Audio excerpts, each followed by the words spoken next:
Okay.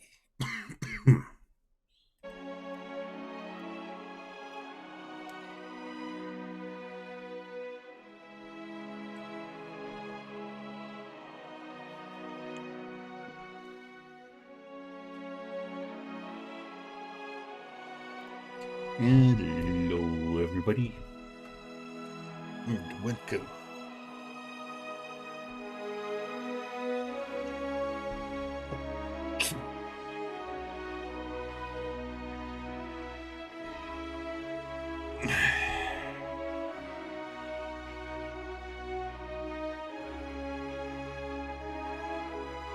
Pillars of Eternity, Deadfire. I'm in the Mixie. Let's get this show on the road, shall we?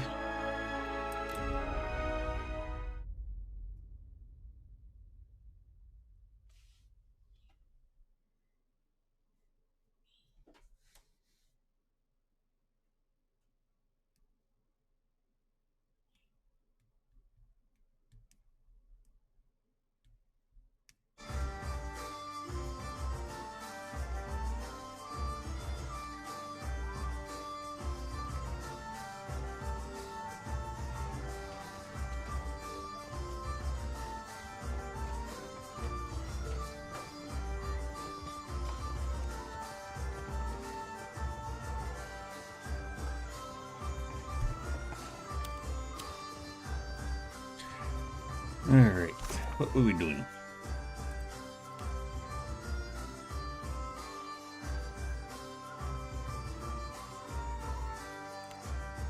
Four levels higher than my current level.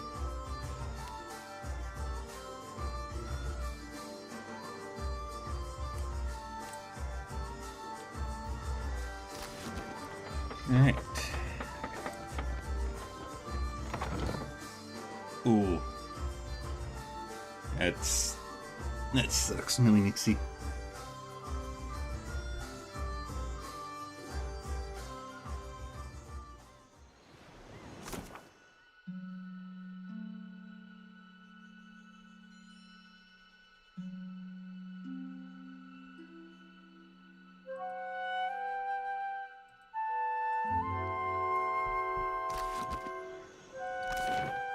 You did.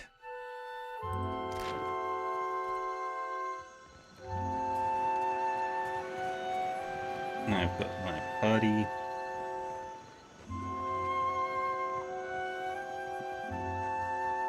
Fresh fish!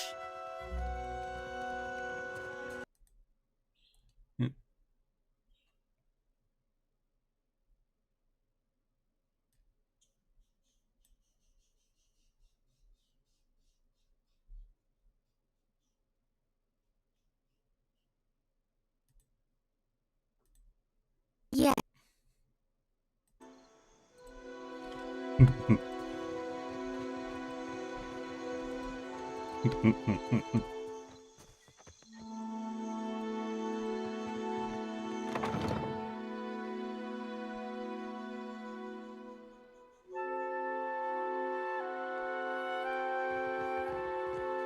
Alright. Keeping out of trouble?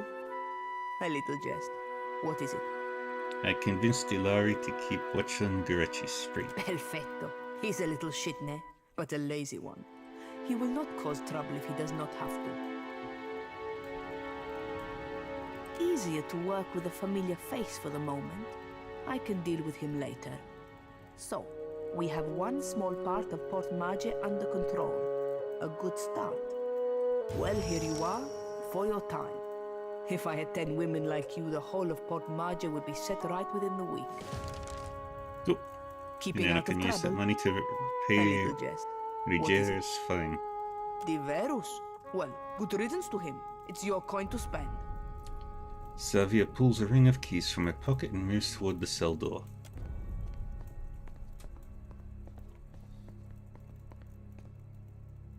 Arasima, Captain. See you at your ship. Yay! Leveled up.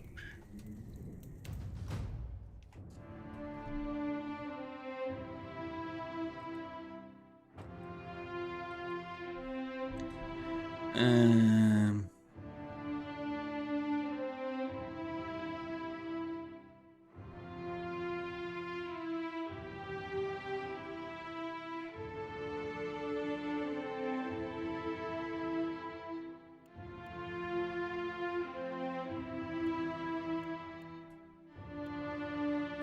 Let's add more stealth. Let's go diplomacy.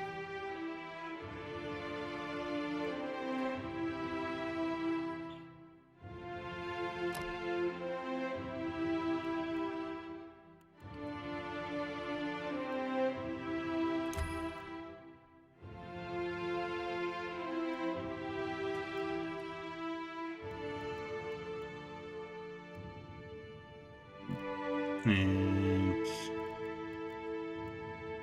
2 weapon style. What do we have here?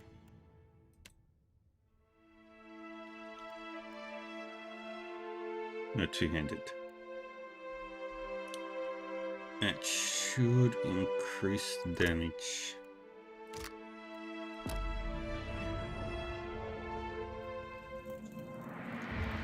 There.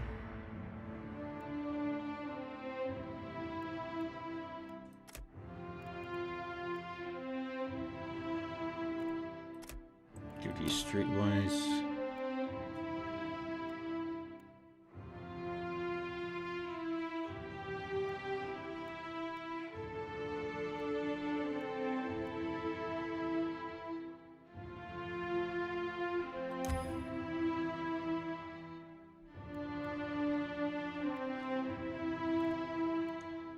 And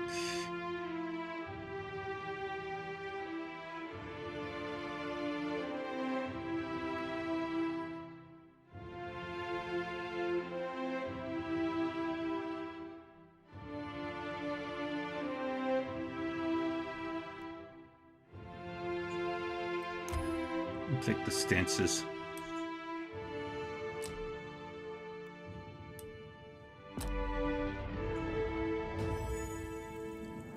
Choti. Take Arcana. No, Alchemy.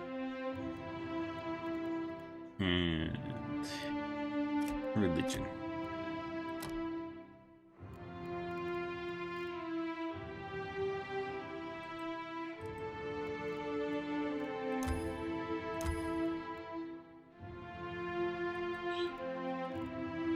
Ionic Projection. And Spiritual Weapon.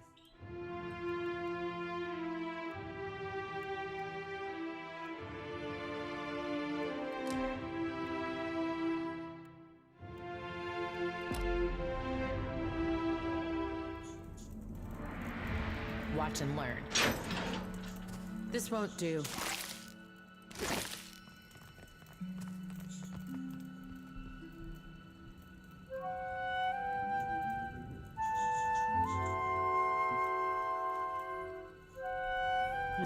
Okay. Now I've got to go talk to Governor Claudio.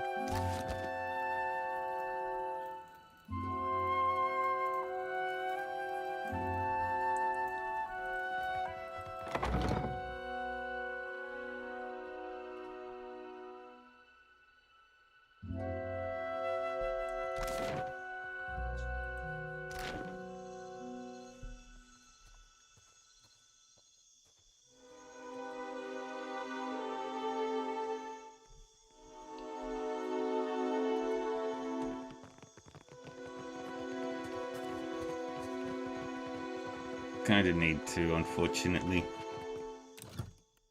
However, I can make a scroll.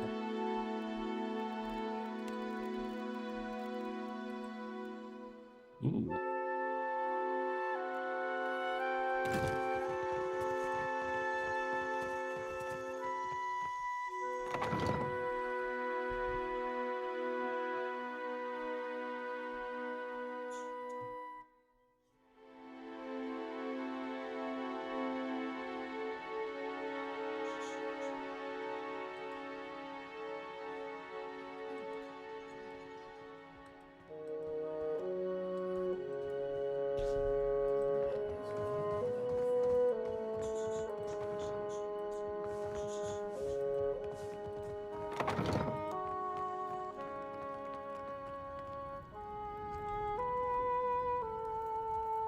I got this.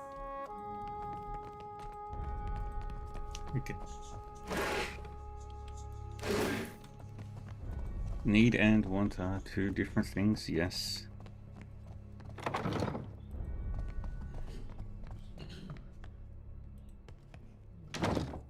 Dim in the lantern. I see where you're going with that.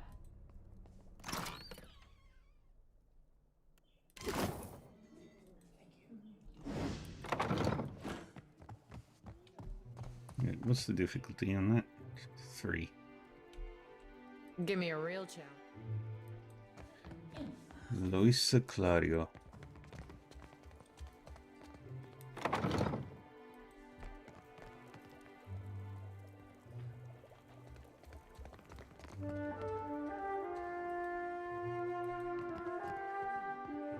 Lizard, lizard, lizard, lizard, lizard, lizard, lizard, lizard. Hey, school.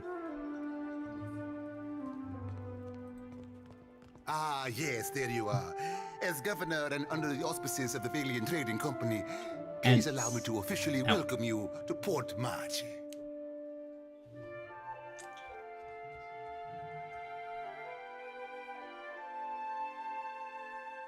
Oh, you know, hear it.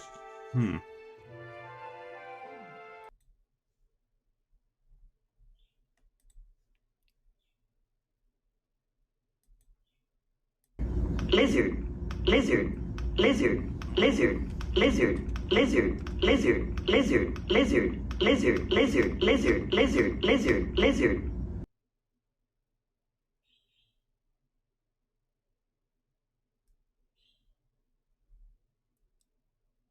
What?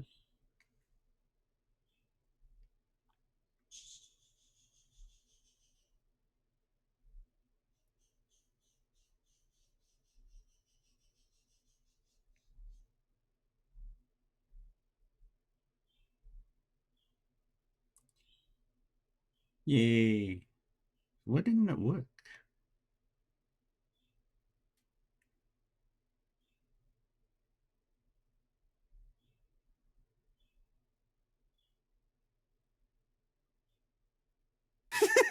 You all suck.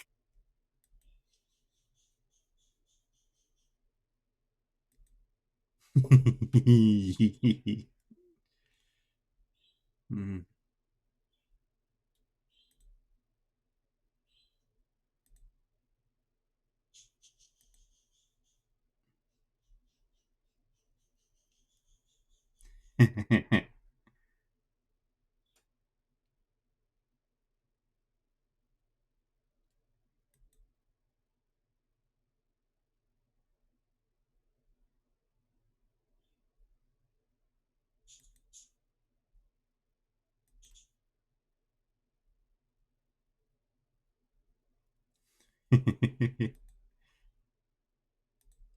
uh, Lovish.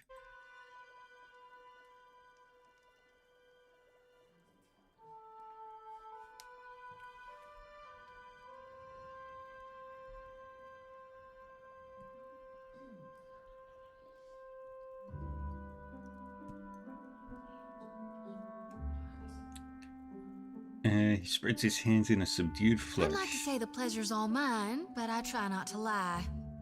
Don't worry, I'm only here on account of her. She bobs her head in your direction. Of course. I see you've been as quick to involve yourself as ever. Claudio's tone is polite, but there is a strained edge to his wide smile as he turns from Chutty to address you. I'll ask my guards to find some feed for your animal. Claudio eyes your companion with some concern, then makes a point of ignoring it. Apologies for that little drama outside. These are confusing times, and people often react poorly to uncertainty. Between the storm, the pirates, and the, well, certain strange events, we are all a little on edge.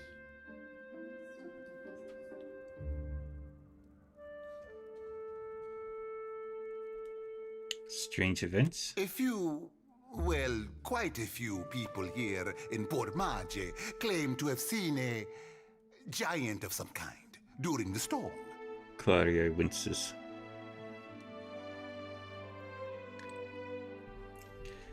Continue. I would call it a flight of fancy, but unless something has tainted every well in the region, I do not think it can be ignored. But then, the Deadfire is a land full of such things. You must have heard the stories. Yeah, that wasn't just a giant, that was Aethys. The governor mouths a voiceless ah of understanding and studies you for a moment. You'll find good company among the Dawn Stars here in town. They have all manner of theories concerning the behemoth. He rifles casually through a few papers. Now, to the matter of your ship. You're stranded, are you? It was a rough landing by all reports. Unfortunately, our own ships are in no condition to sail. We've had dealings with the pirates ourselves. They've taken their share of supply ships. The storm saw to those berthed in the harbor. All that said, I believe I may have a solution, provided you're willing to help me in turn.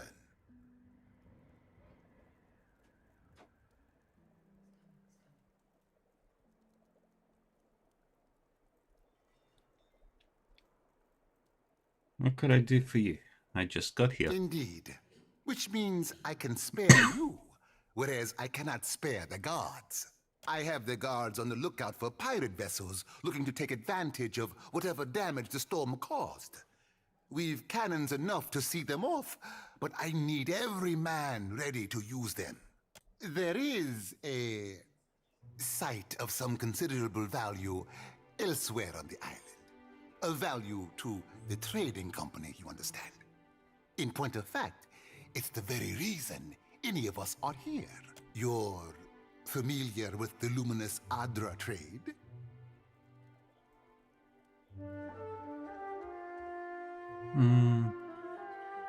I'm a watcher. I've dealt with Adra before. Are you indeed?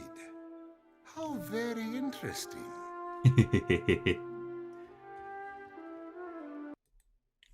Wait.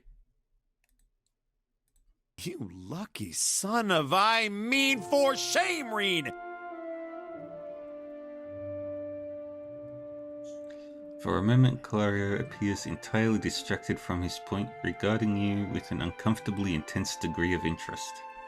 Do you know, they'd have a great deal of interest in speaking with you at headquarters. Something to consider. He finally breaks from his musings and flaps a hand to dismiss the subject. Well, luminous Adra is to Adra what a fine wine is to, well, never mind that. The point is that it is a particularly potent material, suffused with essence, and it is only found right here in the Deadfire archipelago.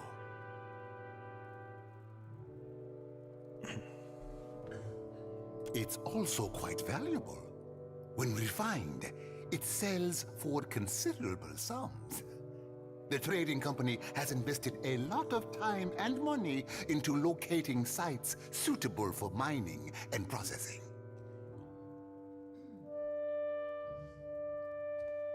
Wait, you mean you're trading in souls? That's a colorful way of putting it. Energy, really, is more apt. It's not quite a matter of digging up the spirit of your old grandmother. Clario lets out a short, breathy laugh, shaking his head Spin slowly. it however you like. The gods are gonna grind your soul to bits for this sin. We will have to agree to disagree. We, and I hope you understand that these matters require some discretion, have one such outpost on the other side of the island. A successful venture, up until very recently. We sought to improve the refinement process. To that end, we hired some of the brightest minds in the field of animancy and brought them out here to lend their expertise. And then one evening, a storm rolls in out of nowhere, and my scouts begin to report that a giant has marched its way across the island towards my dig site. What am I to make of that? We haven't heard from Mestre Odorisi since, nor any of his assistants, or the workers. I must know what has happened.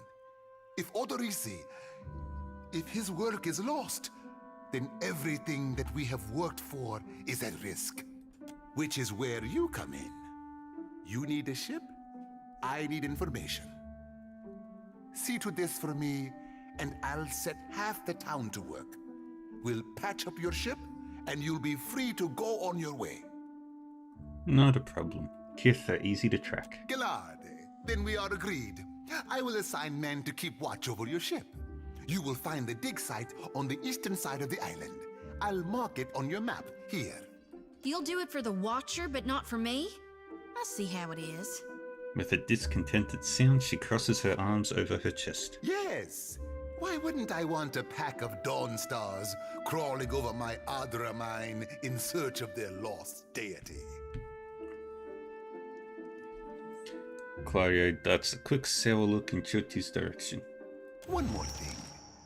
If you should recover Odorisi's notes, know that they would be of great value to me.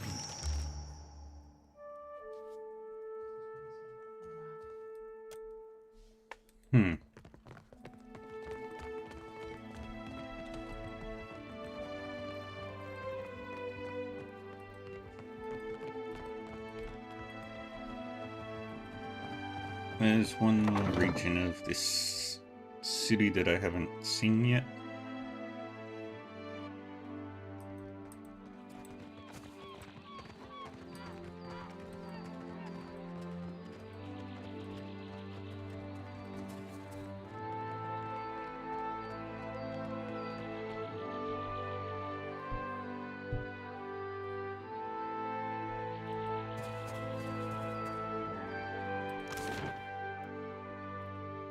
Satahuzi.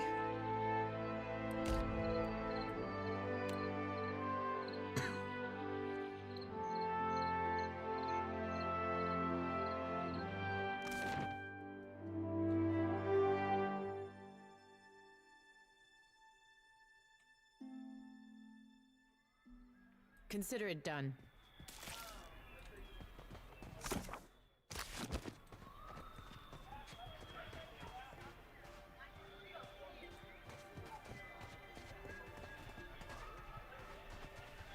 I'm busy, outsider. Fancy a look at the wares, my friend? You're a bit out of the way, aren't you? Cozy spot, right? Not much competition apart from the basket lady. And the Hawana have coin to spend and goods to trade, same as the rest. Let's see what you have. Best goods on the island.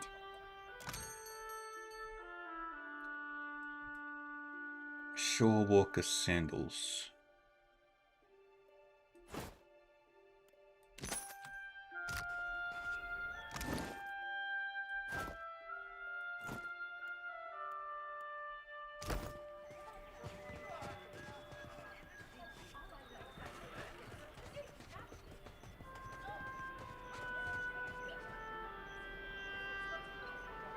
Storm Speaker Ikawa.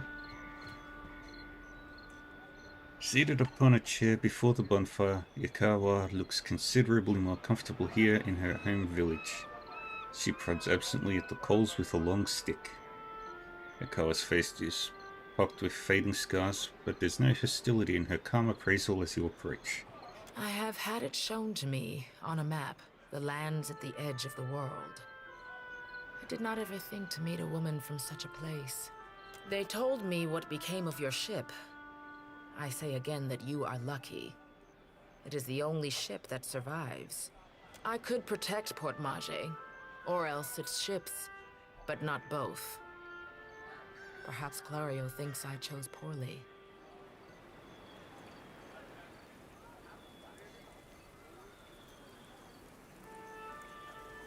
It doesn't look like the storm did much damage here. To a storm speaker, the storm is a friend, gentled by a word. And Satahuzi is blessed with several storm speakers. We were able to shield the village from much of the weather. Some of it is mere luck. Most of our canoes were here by the shore. We did lose one of our voyagers. It will take some work to replace it. Why do business with the Valiants? Akira, do not all people trade for the same reason? The Valiants have brought us guns, medicine, wine, and food. Some of them we have even convinced to help with the canoes. My people have come to enjoy these things. The medicine has helped many of the children recover from fever. We gain from this peace. So long as Clario keeps his company masters away, we lose little. Yeah. Did your people see the giant? Yes, one of the old titans, say the priests.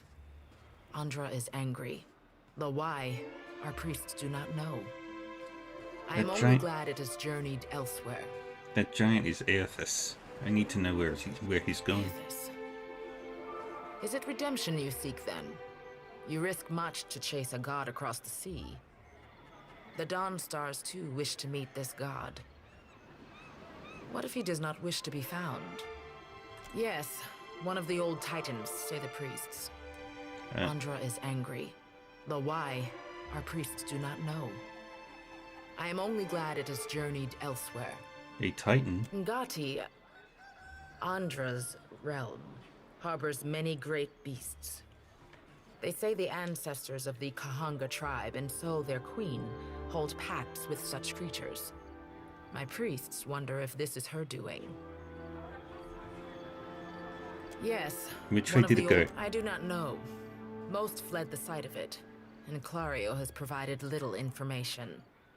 This was the subject of our argument. Perhaps he will tell you more. Can you help me free my ship? Yes, but it will take Clario's assistance. Convince him, and I will aid you. Why wait on Clario's word? You are one of his people now. It falls on him to protect you. Farewell.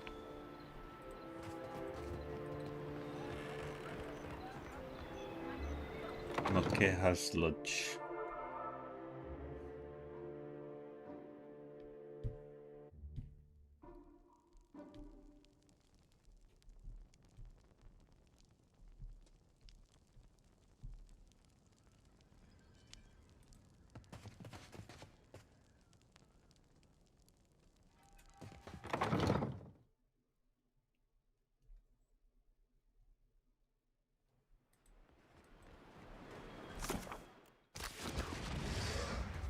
You're a follower of the light?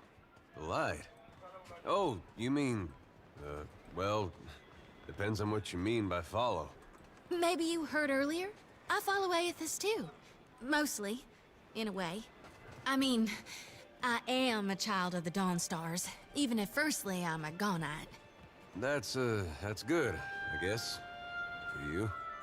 Oh, maybe you don't want to talk about it. That's all right. Surely, some other time, then. Was it the way I said it? Or maybe I'm in need of a washing. Chieftain's Lodge.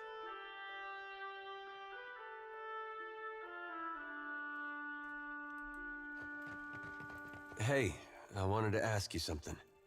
It's about Shodi. What do you want to ask? She means well. I can see that. And she's spirited, and if I was still young and didn't know the things I know, it'd be different. But anybody got that much faith in any god, let alone Aethys? I don't know how to talk to someone like that. Not these days. I get why she's like that. And I was there once, long time back.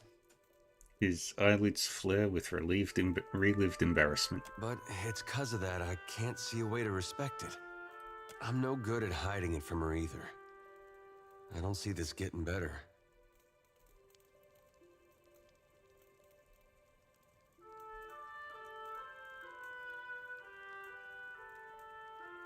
That's more to her than you're giving her credit for. Doesn't seem like she's any different than what she shows.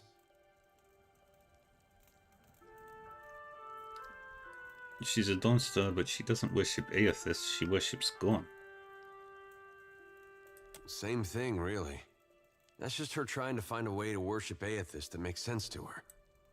I guess that sounds familiar now that you mention it.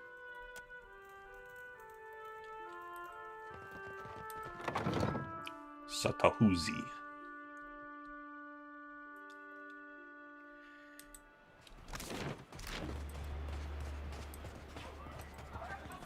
Namai. The basket, miss? to carry all sorts of things.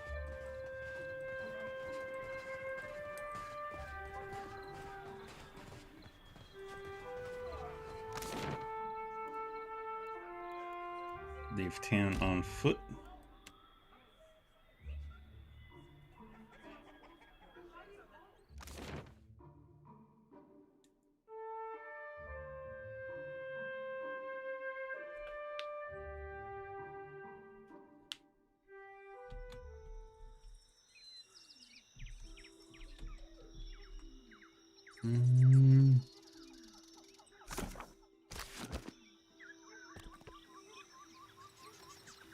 Let's go this way.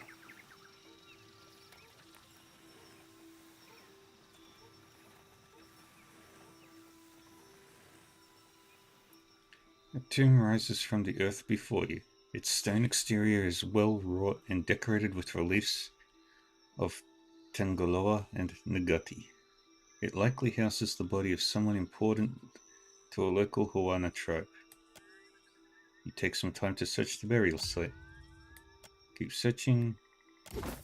The woodstone.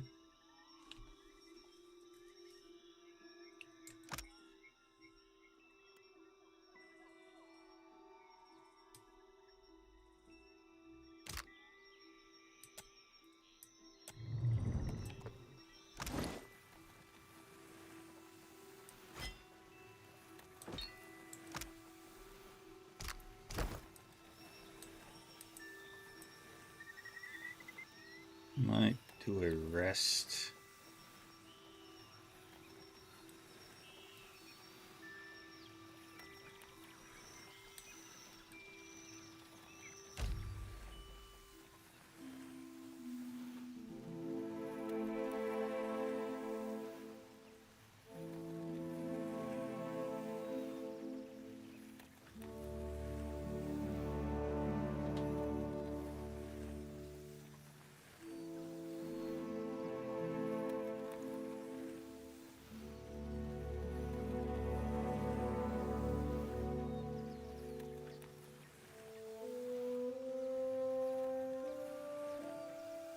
Fresh fruit. And some fresh fruit.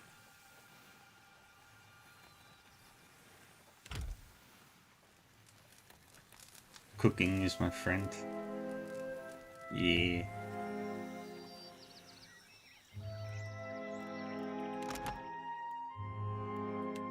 Everybody should be at full strength now. Yippee.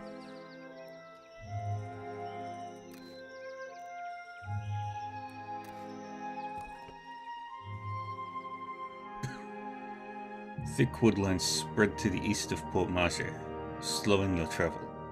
Birds flitter above you and insects drone incessantly.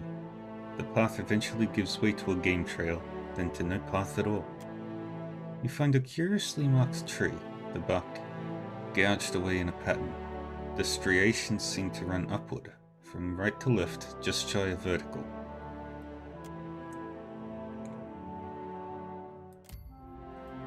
Depth and width of the gashes suggests the tusks of a boar, and the curled tufts of brown fur you find wedged into the scored wood confirm the supposition. You notice a sigil carved lightly into the wood, so faint as to be almost imperceptible.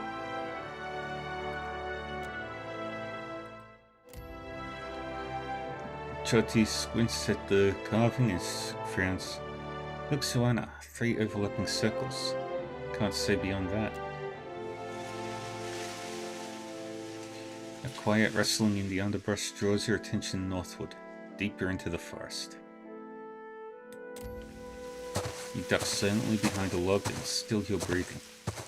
Whatever's making the sound draws near. Through a gap in the foliage, you make out a tall island Omala standing among a small sounder of wild boars. Matted copper hair hangs over his features and boar hides drape his frame. Despite his presence, the swine seem entirely at ease. Greetings. The man stands abruptly, spinning on you, his staff raised as if ready to strike. Akira, then who are you? For what are you here? The Hawaiian language thickens his accent.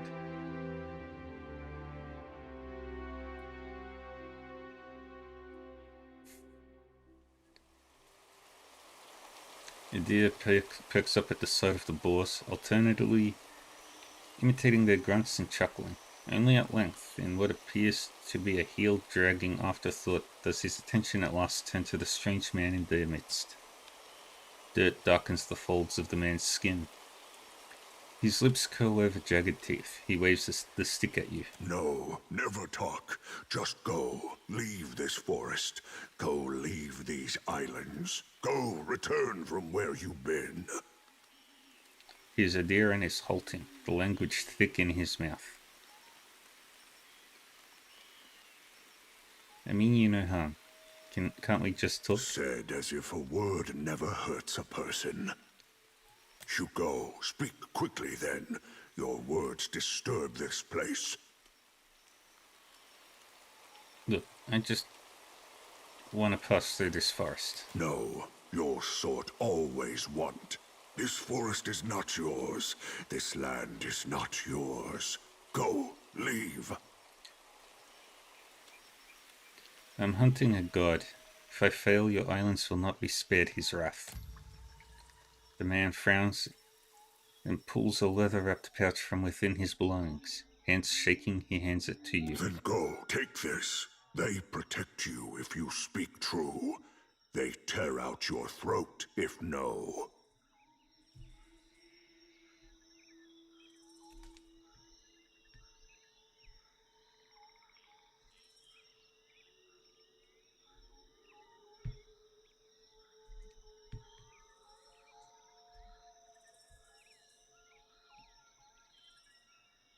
He dismisses you with a wave.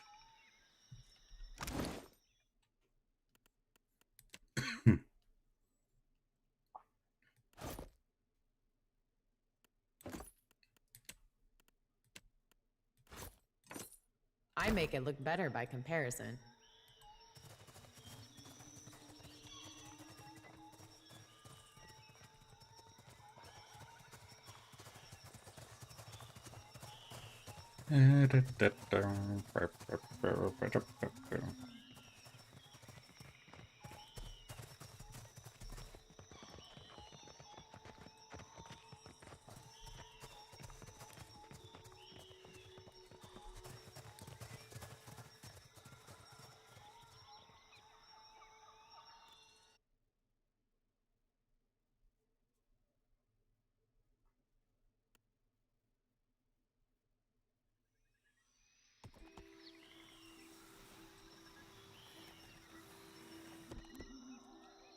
You find a field strewn with ancient corpses. Must be site of a battle that happened long ago. There might yet be something salvageable among the fallen. You find a cache of undetonated explosives near a derelict supply cart.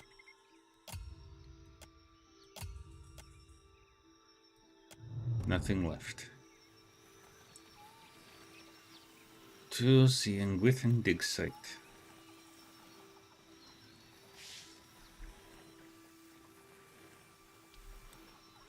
Nick, did I explore down this way?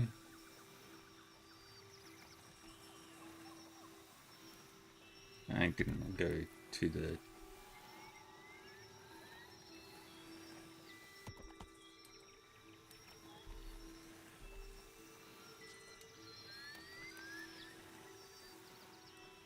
And to the north.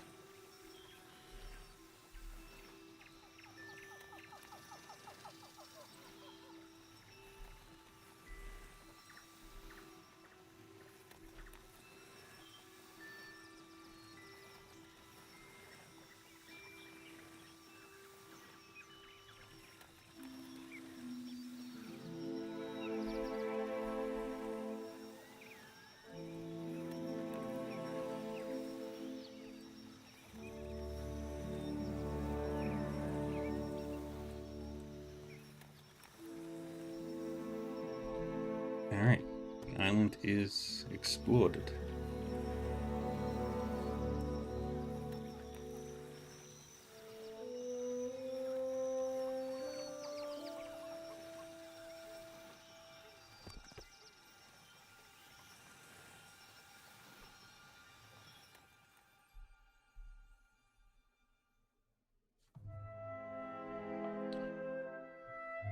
I don't need to right now. Watch and learn.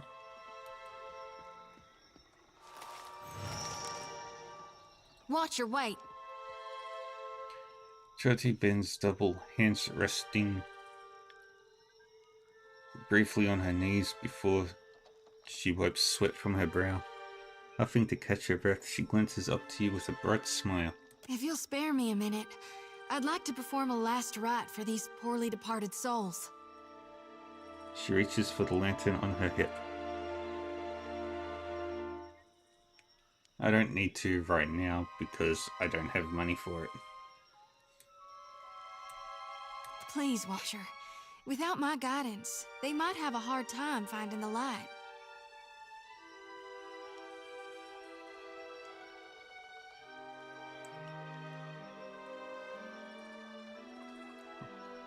I'll allow it. Mighty kind of you. She grins happily. With 2 intense strides forward, she unsheathes her sickle and lantern, forwardly swinging each in a series of well-practiced movements. Chanting, whirling, weapons slicing in the air, Jyoti's voice lilts and falls in an invocation, a summons to any departed lingering in the area. This here's a final call for all souls. Last stop for the lost. Gather round now, I'll cut you loose and haul you into the light. Swinging the lantern faster and faster, Jyoti plants her thighs wide and then thrusts her arms up high over her head. The lantern rattles in her grip and the light from within flares blindingly bright. In the silence of your held breath, it almost seems like a soul should sift up from within one of the corpses. Quivering in the air before siphoning into the lantern's fading brilliance, but the ashen bodies are bereft of souls. So, in the end, Jyoti's light fades without acquiring anything.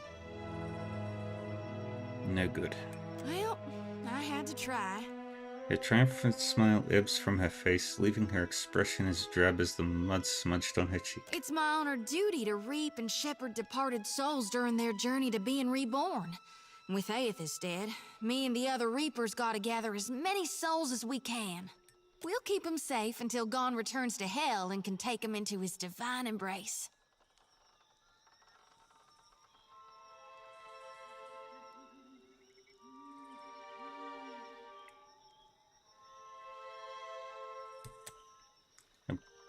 Rub the dirt from her cheek. A blush spreads up beneath your thumb and Jyoti glances away, no longer able to meet your gaze, but her lips curve into a pleased smile. I'm keeping lost souls. And here. She taps the metal frame of the lantern. And that's all I care to say for now. Let's go. She nods before setting off. Consider it done.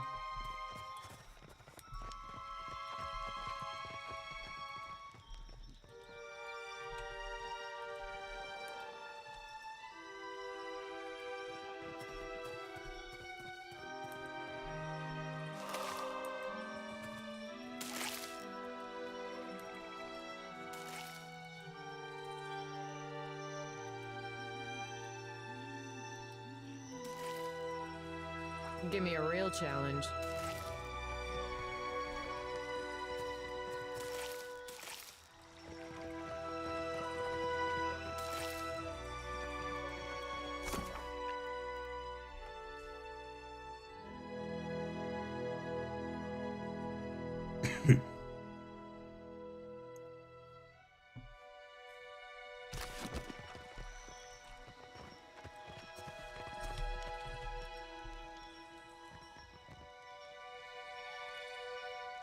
Looks like trouble. Whoa, whoa, look. That order's too tall. Deserted cat.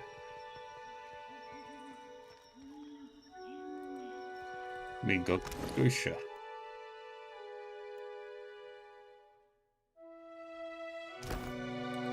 I think having the booster con is much better. I got this. This isn't how I usually work. Warning, extreme danger of inside. By order of Erderisi, the training hall is off limits to exploration. Joke's on you, I can't read. Something.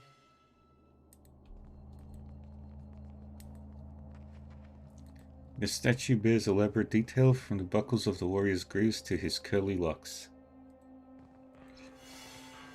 Give me I a see real a soul challenge. in the darkness, one ready for reaping.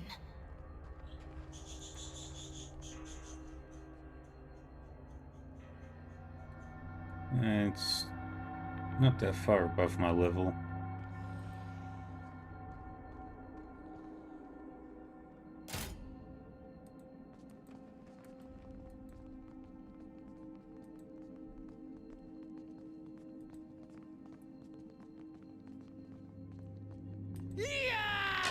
That looks like it hurts. Yeah.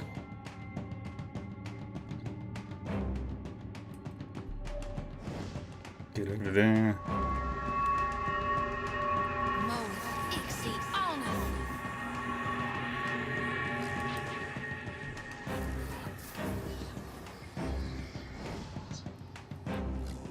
Get over there. No penetration on that. Yeah? Pariathus!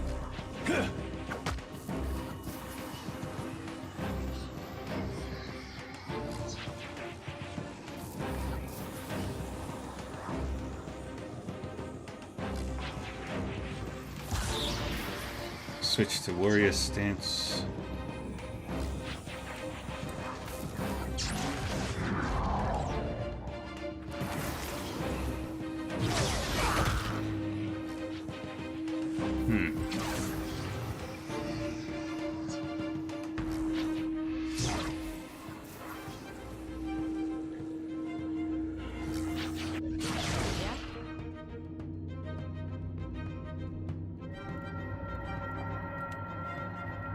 How do you like that?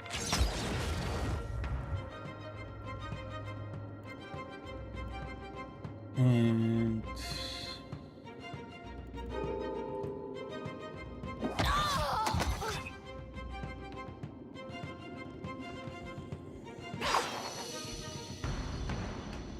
very good.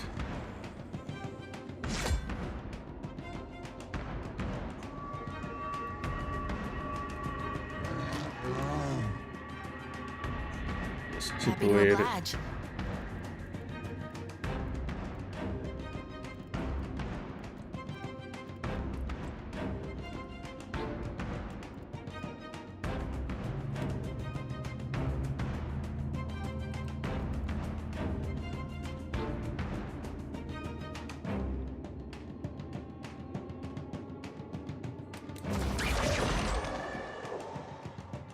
That's good. I'll light the darkness. End the turn.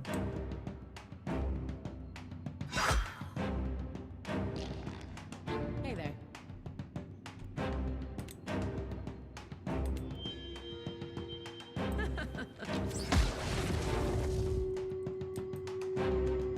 What do you need? May I be a... Can't make a dent.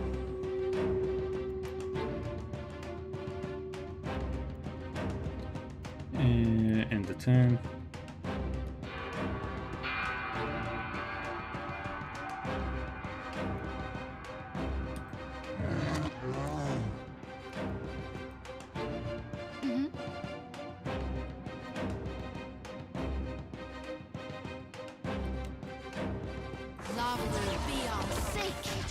That works. No can do.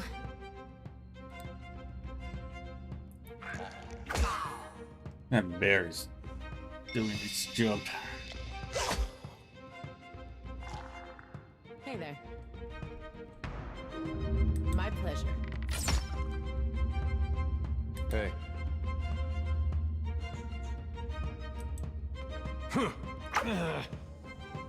Dang it.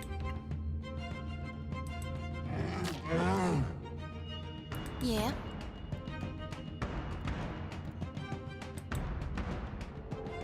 don't like the darkness. Oh, 1 sec, folks. Be right back.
Apologies, friends.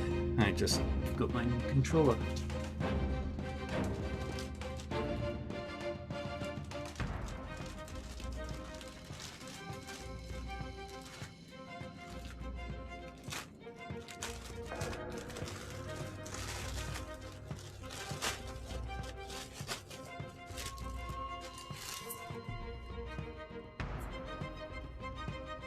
Looks pretty.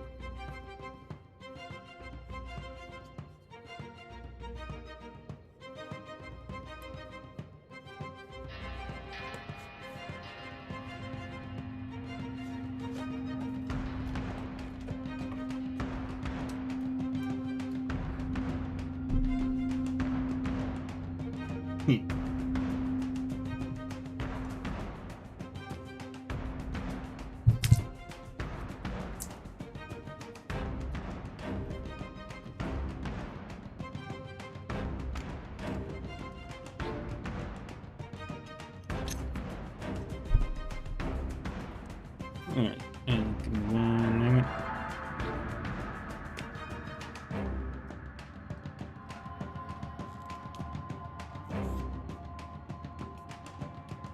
I got my new controller, so that makes me very happy.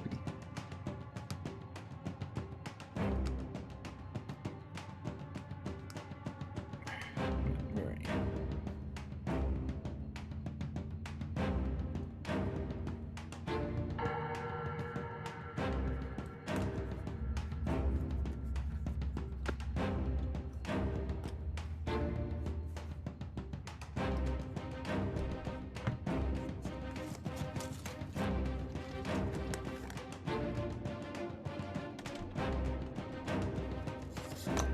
Hee.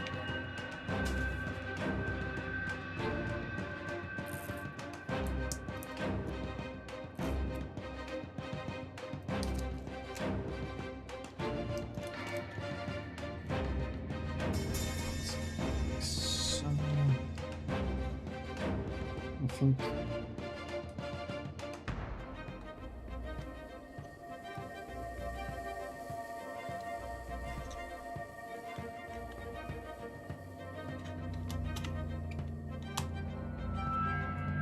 Wonderful.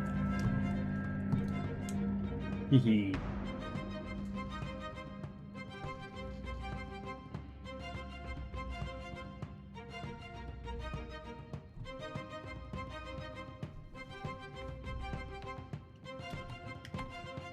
Okay, now back to the battle.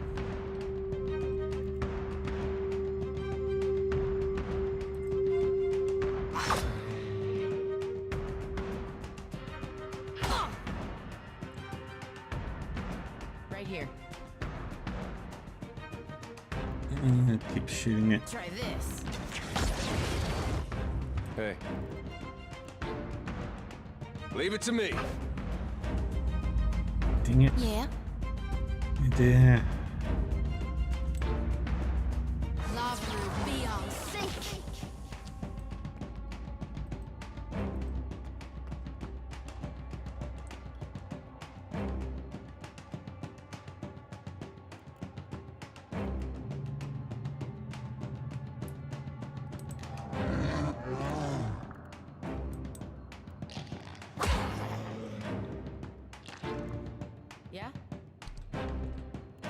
One more. I'll teach you a lesson. What do you need?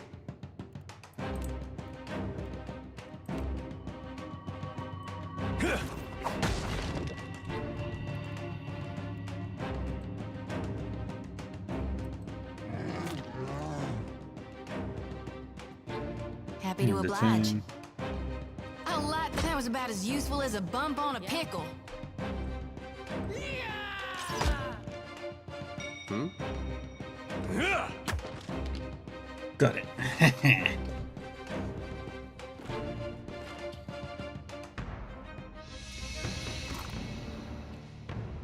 And we got a grimoire. That'll be good for when I get a wizard. I got this. I got this.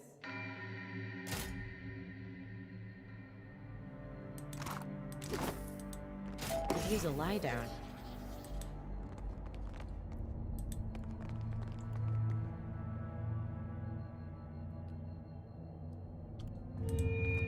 What do we have here? Keeping an eye out. Yeah, there's a lot of chests.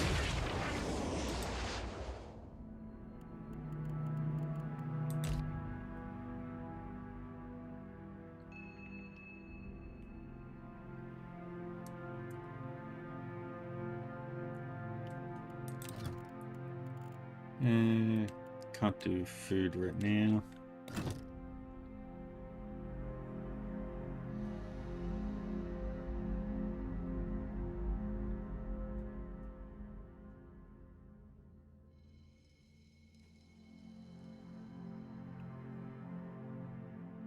And just one of those.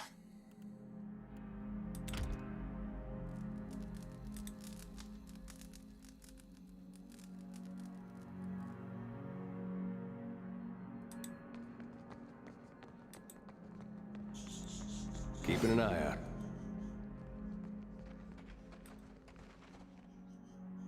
Within dig set.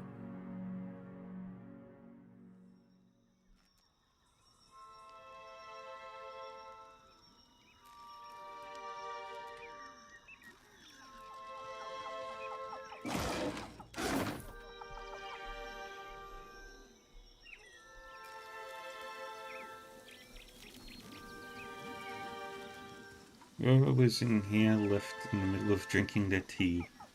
Watch and learn.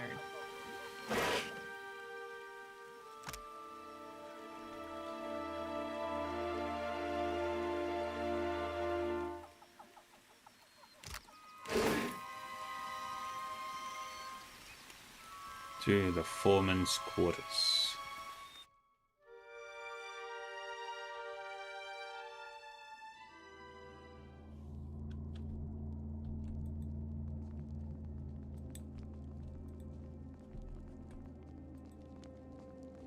I see a soul in the darkness, one ready for reaping.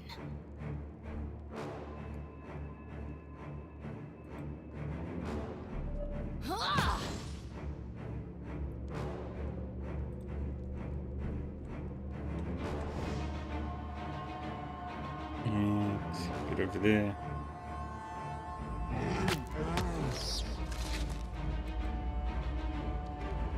Hmm? May I be a candle in the night.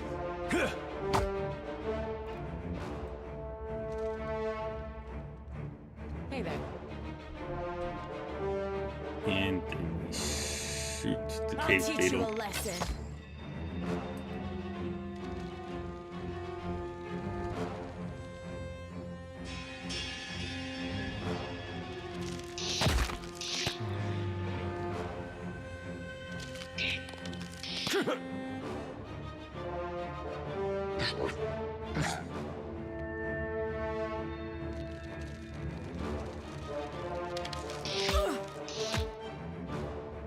What can I do you for? Get threshed!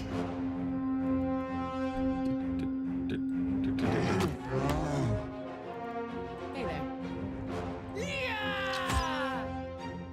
Yeah?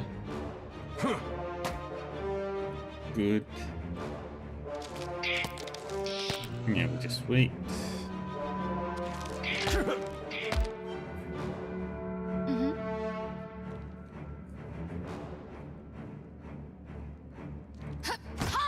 Keep attacking that imp.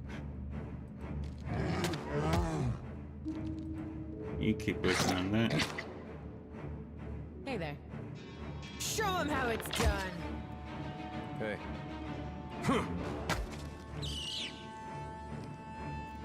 Now the imp is flanked.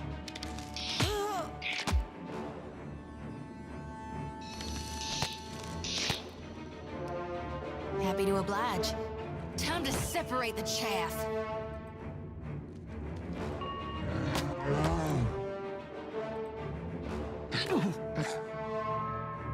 Right here. I'll teach you a lesson. Right in the face. Yeah?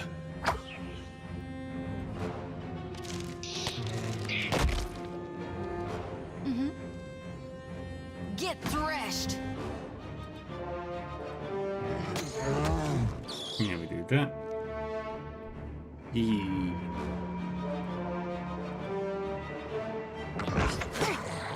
Oh, you sneaky little shit. Right here. What do you need? May I be a candle in the night. Yeah.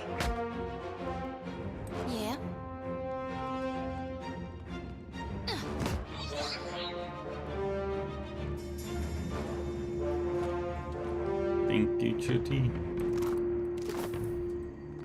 This calls for a subtle touch.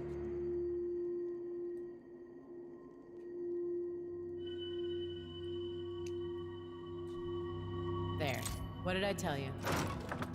Consider it done. One medallion. Stuck up this old Edger medallion.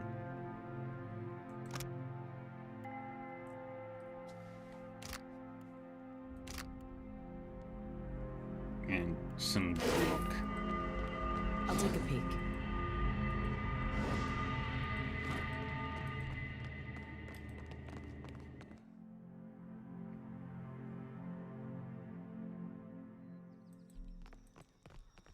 Okay, now climb up. I got this. I got this.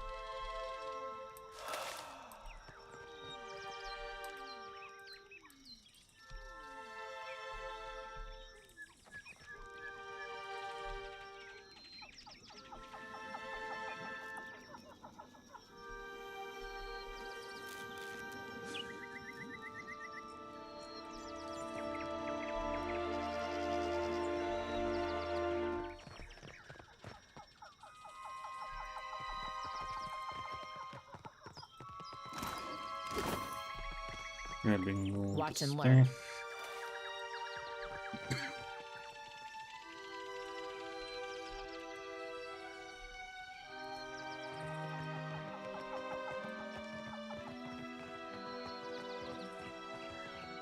Be on your guard.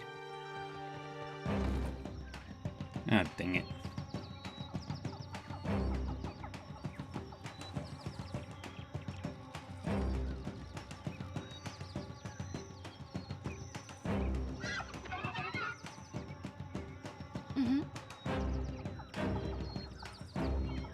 I'll light the darkness.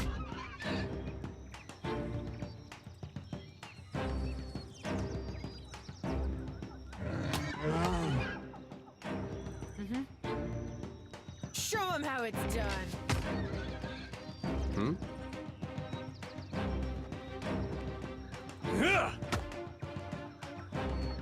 Good. 1, 2, 3 whips.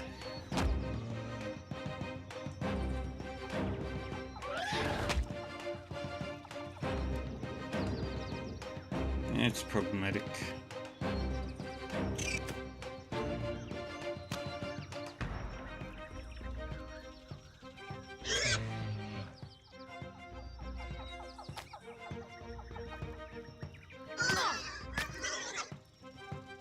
What can I do you for?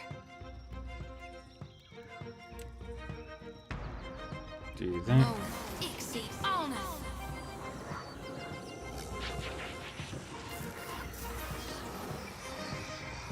So do a stronger one. On us.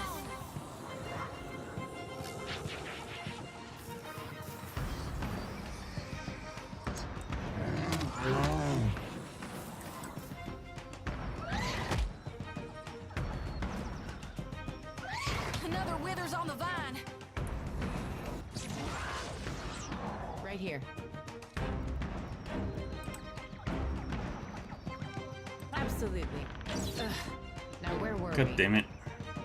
Hmm?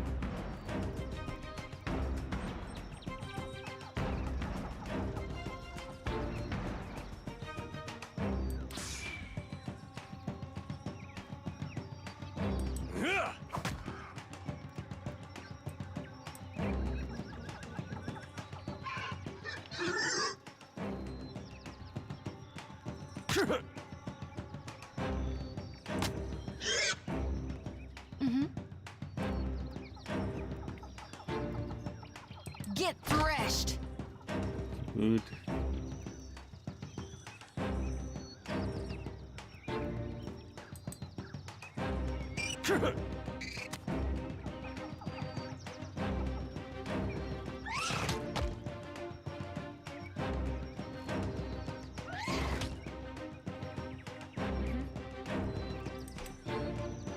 Try this. Good. What do you need?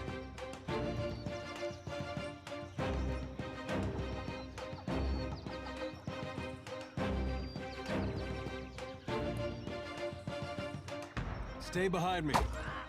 Keep working on that worm. Yeah? Love root beyond seek!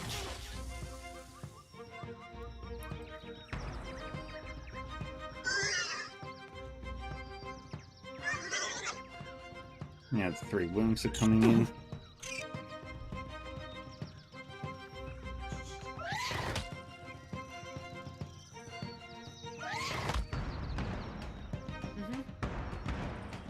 Of course.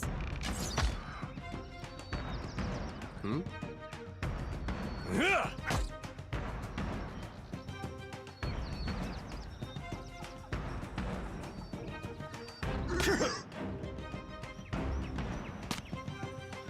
Happy to oblige. I'll light the darkness. Ah!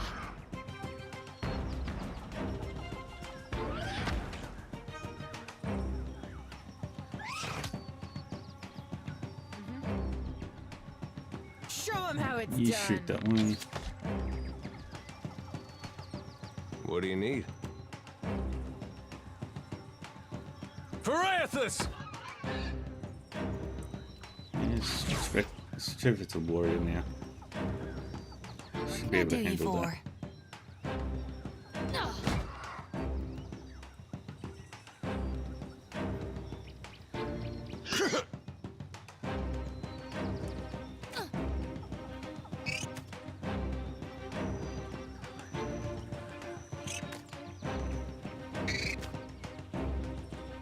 Yeah?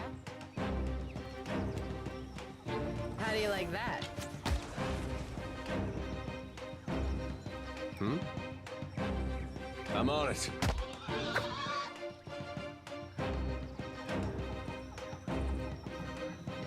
Happy to oblige.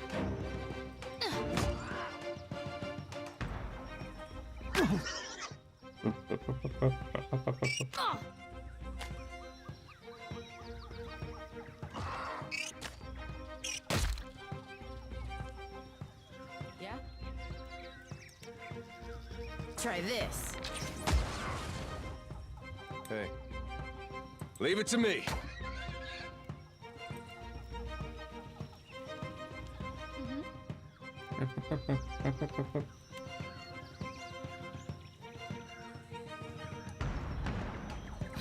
It hardly seems fair.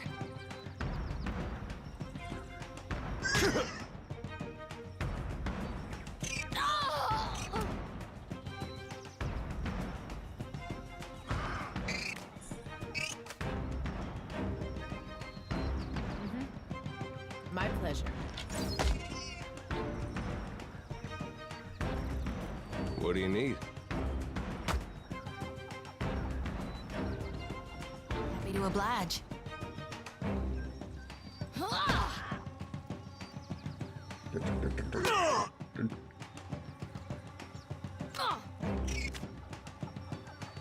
Yeah? Of course. course. Hey.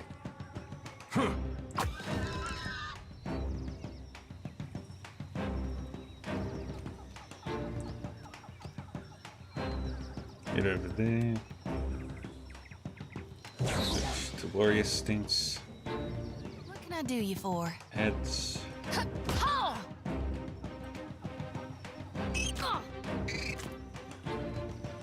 there. I'll teach you a lesson.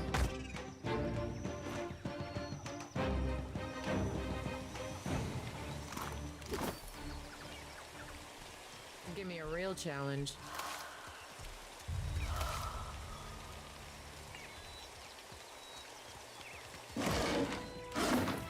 Yeah? Leave it to me.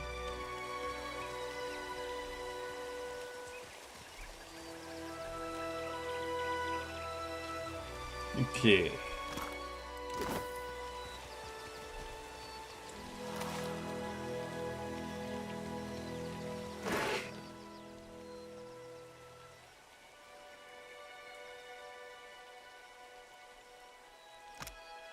Whatever Dorsey did to the last match.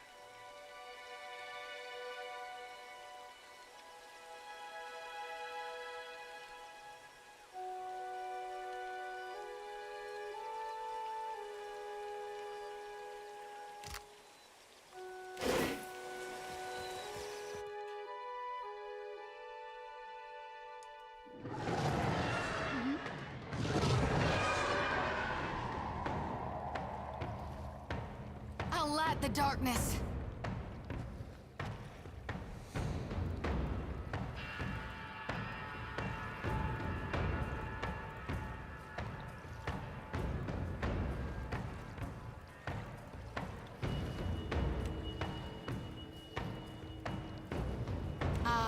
Ulu Than. Let's reap this whirlwind. Ulu Than.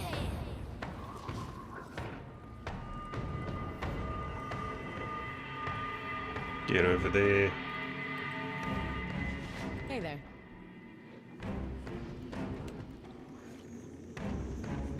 How do you like that? Hmm? Stay behind Get over there.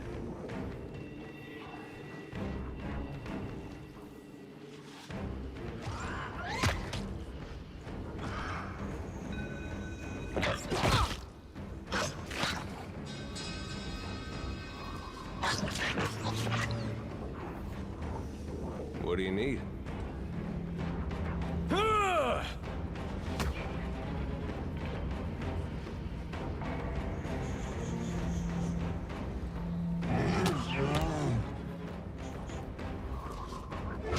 What can I do you for?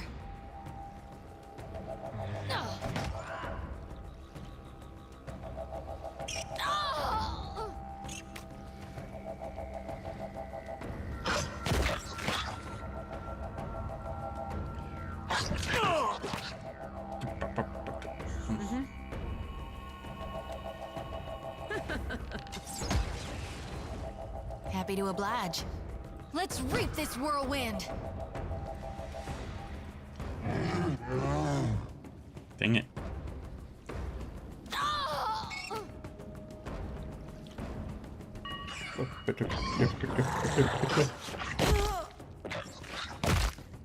Oh, really?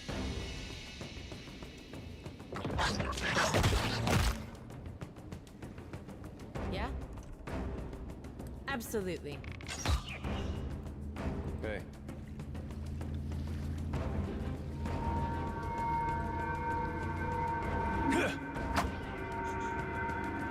Happy to oblige.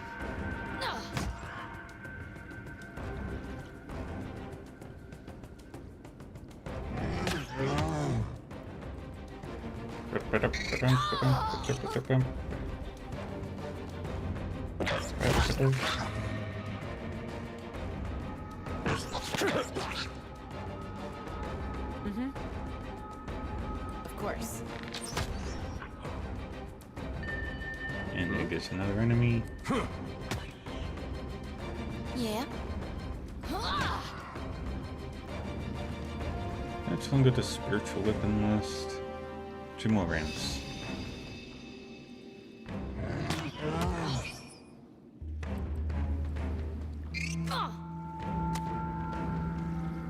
Hey there. My pleasure.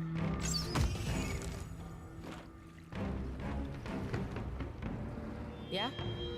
Be right there. Hey, we leveled up again.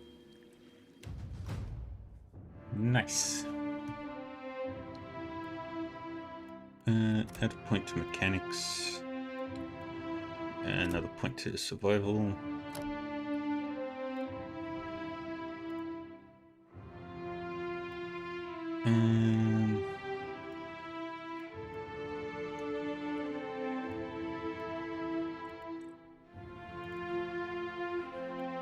Let's see.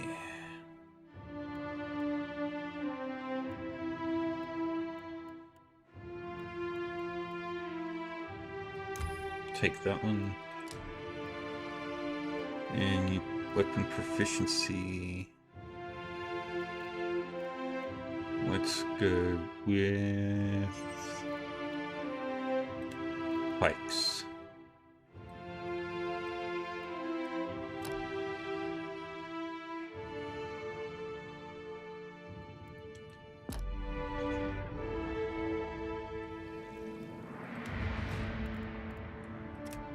Athletics and intimidate.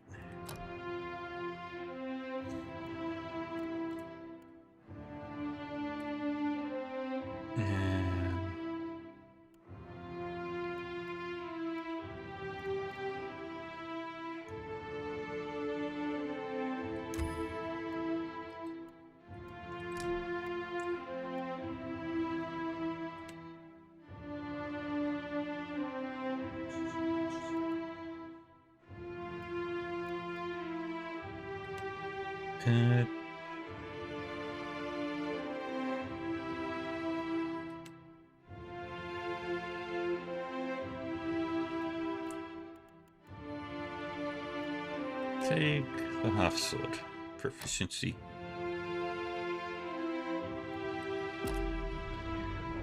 Yay. What can I do you for? And Happy to one more oblige. fighting Consider it level done. up. I hear you. Posture check. And a stretch.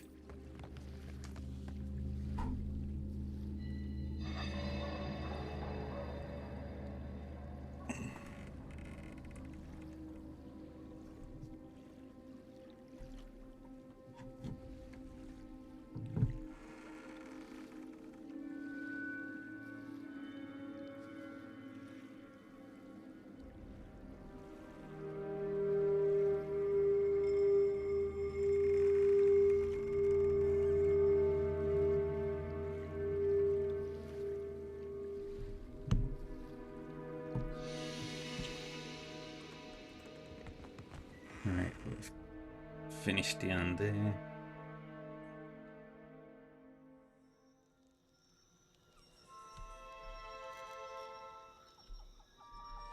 I got this. I got this. This won't do. Sure thing.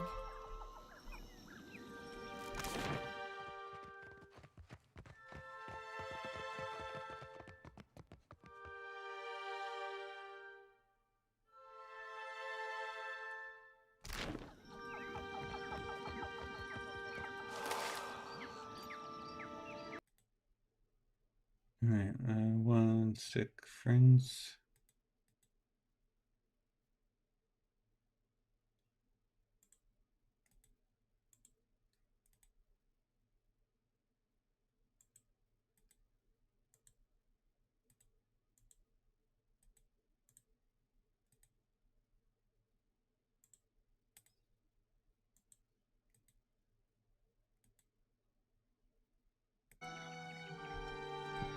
We've got company.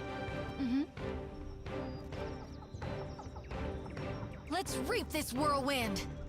Oh, there's a lot.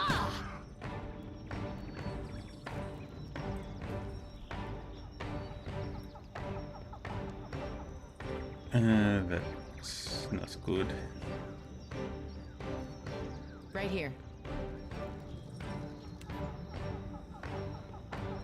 How do you like that?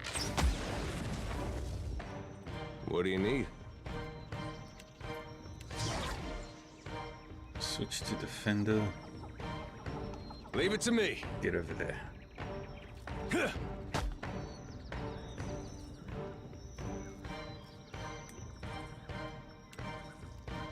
Yep.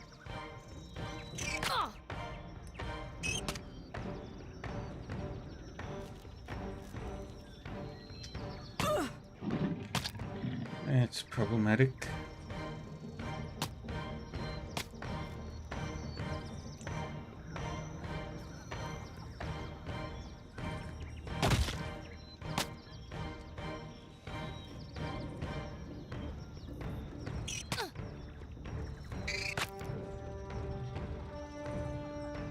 It's very problematic.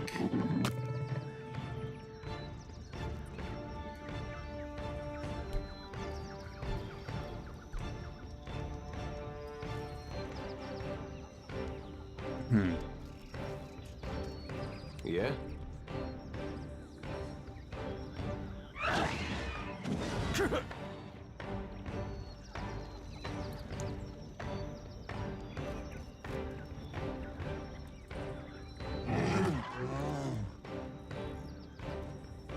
Happy to oblige.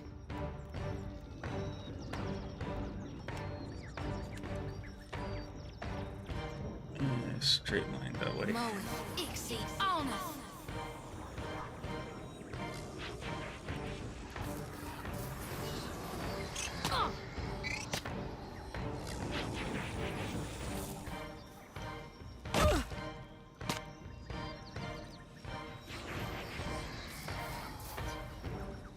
Not my best moment. Not good.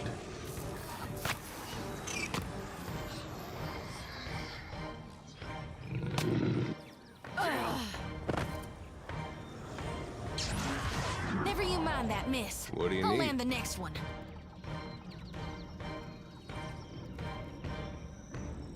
Leave it to me. End turn.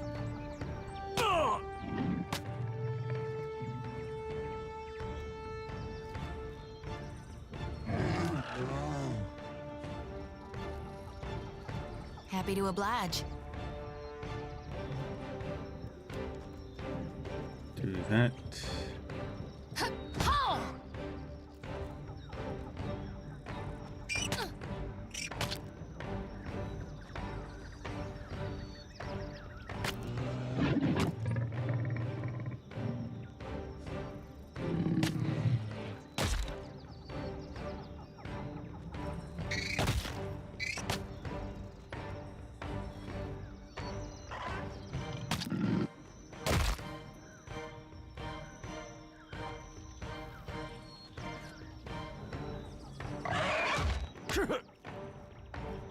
Hey.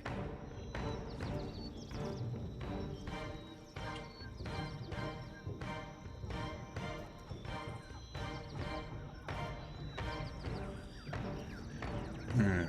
Here we go. Keep working on that one. What can I do you for?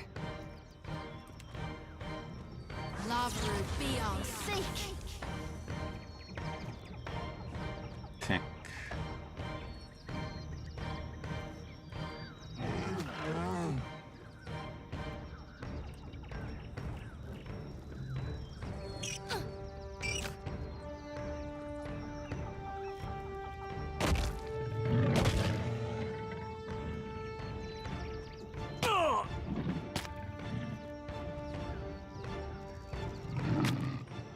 Damn.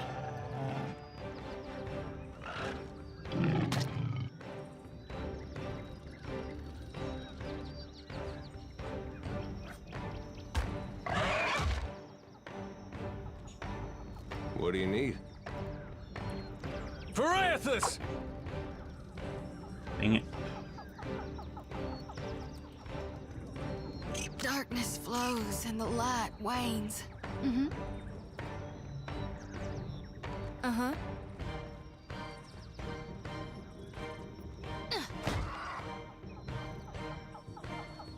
In the turn.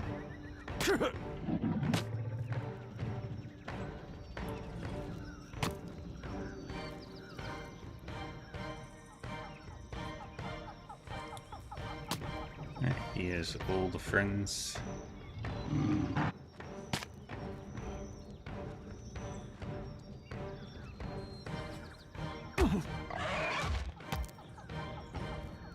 Hey.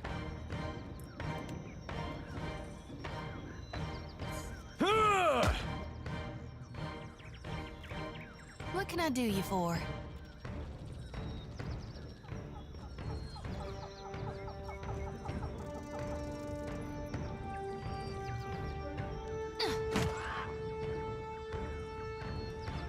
You attack that one.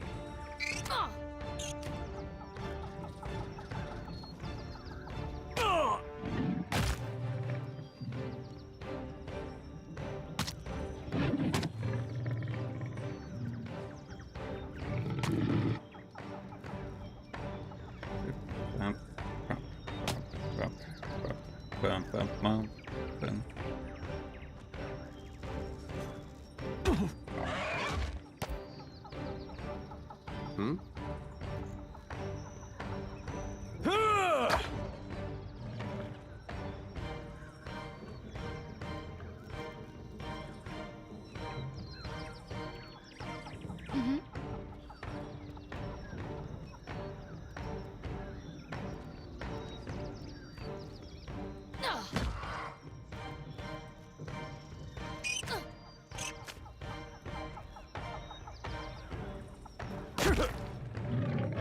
Dang it.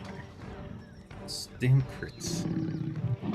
Hey, we had some good times.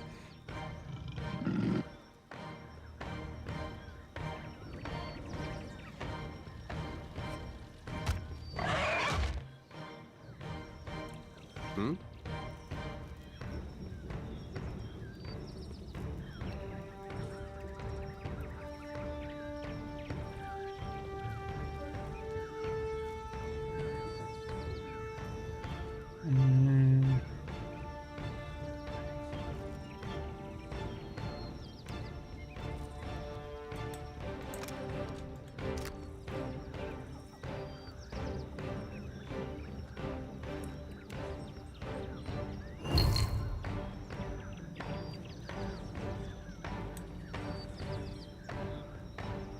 Stay behind me.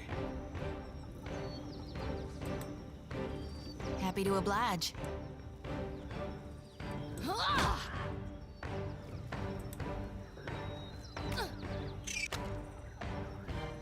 Hey.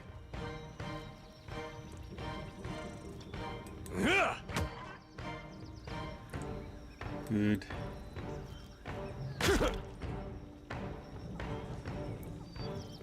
Supposed to be taking less damage.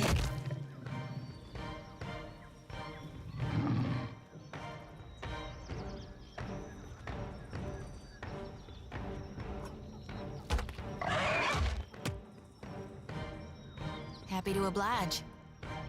Let's reap this whirlwind!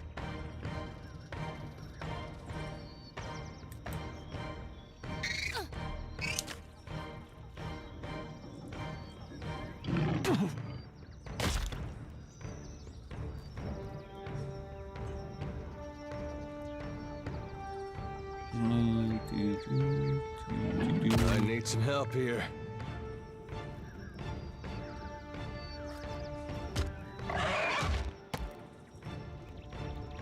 What do you need?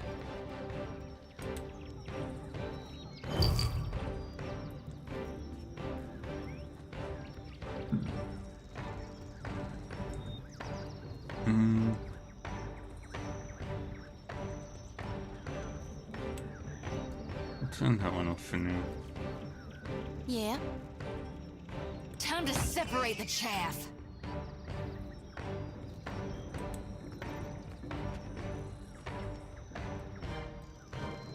Hey.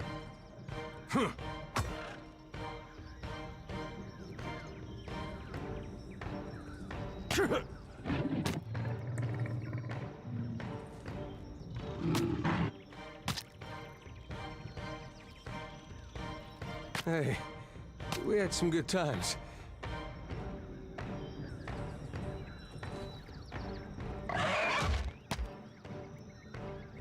Happy to oblige.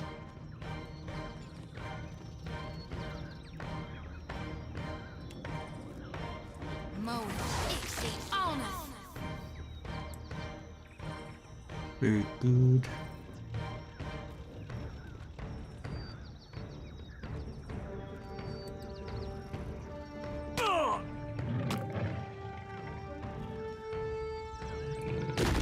I don't think I'm winning this.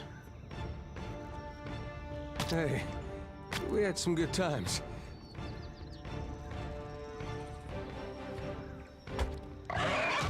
Another withers on the vine.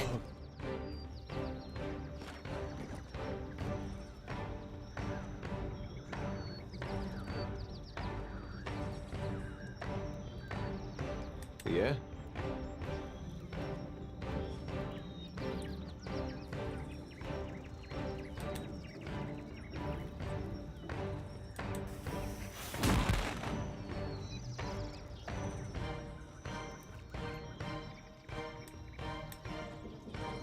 What do you need?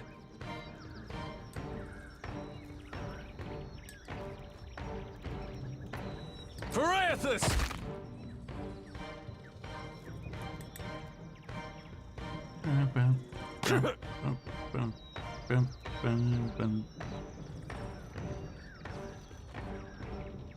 What can I do you for? Uh-huh.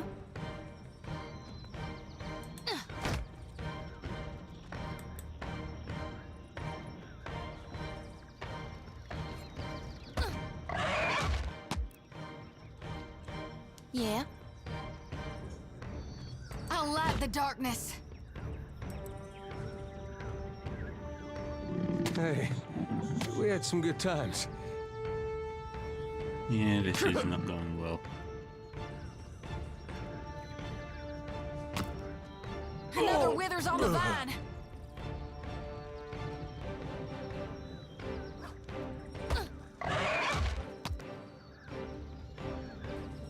What can I do you for? Oh!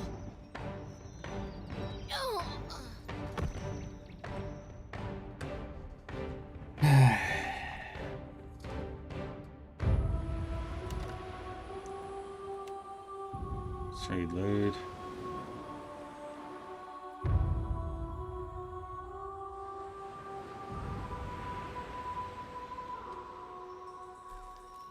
Dim in the lantern.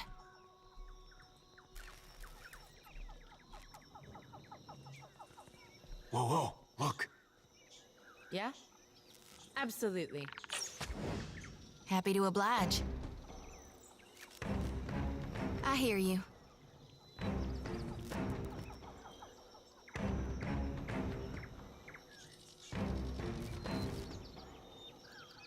Yeah?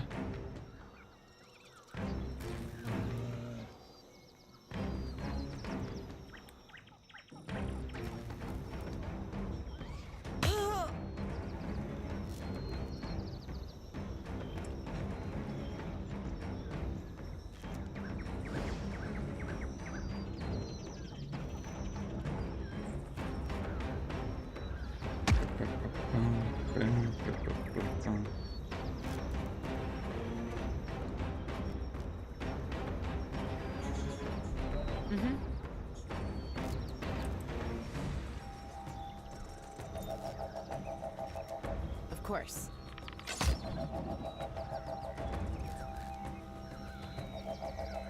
Yeah?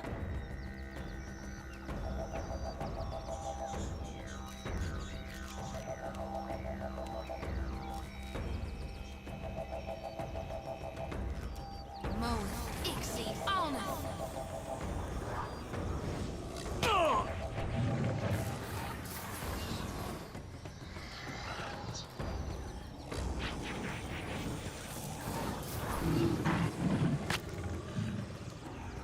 What do you need?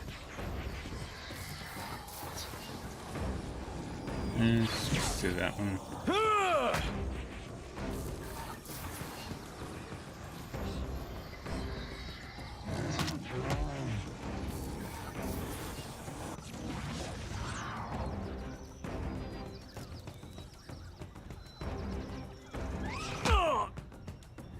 Yeah? Absolutely. End the turn.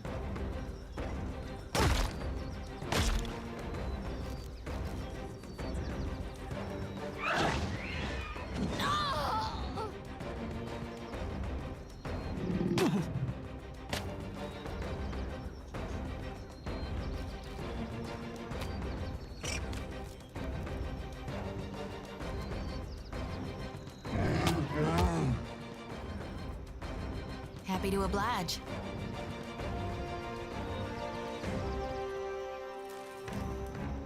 Heal. Very nice.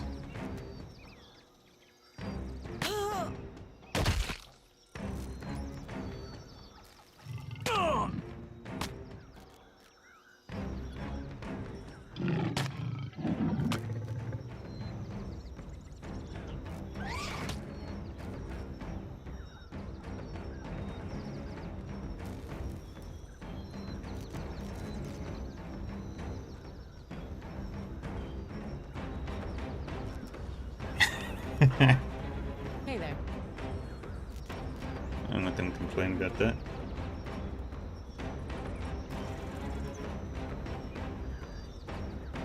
My pleasure.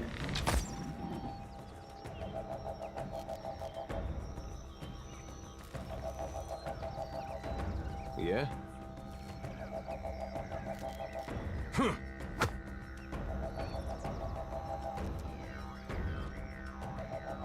End the turn.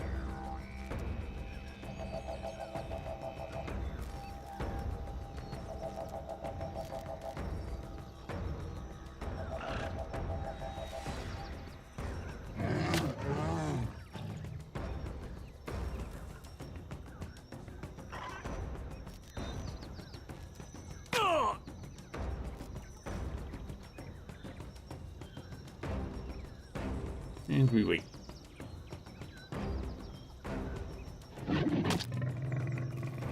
Happy to oblige.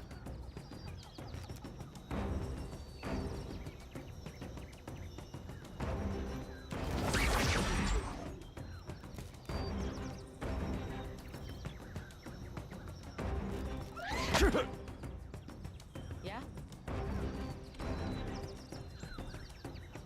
Of course. Bullseye. Yeah?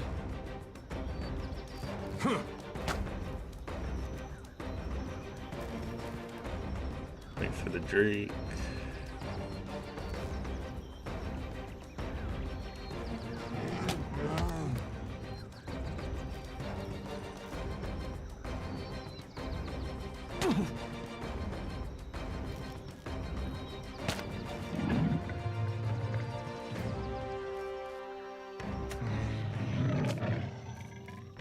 Happy to oblige.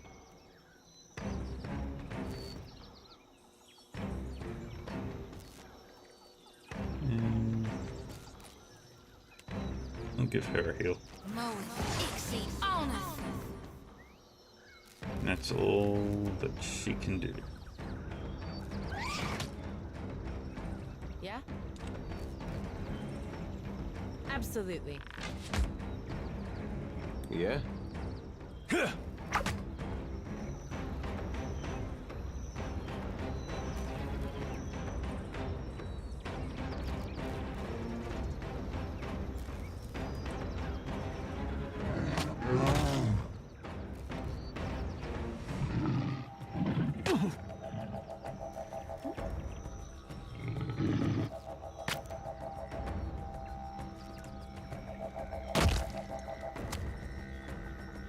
Happy to oblige.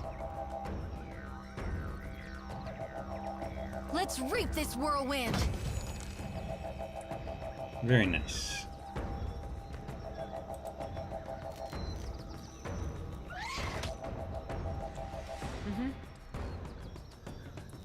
I'll teach you a lesson. Hey.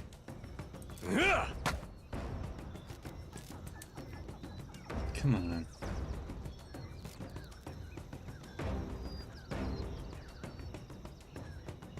Happy to oblige. Get threshed.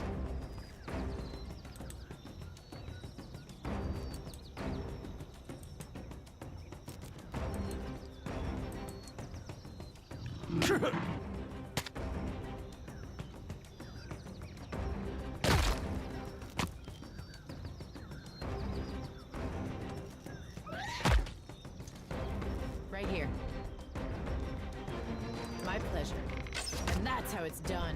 Shoot that one.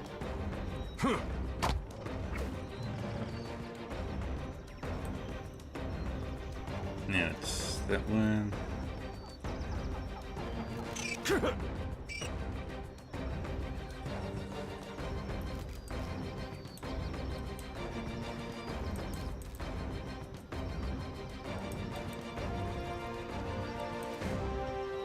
Happy to oblige.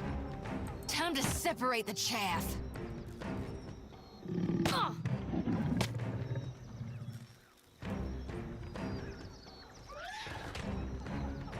Hey there.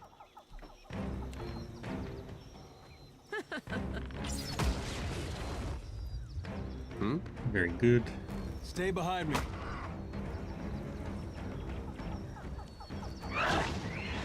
Things must come to an end. Even me.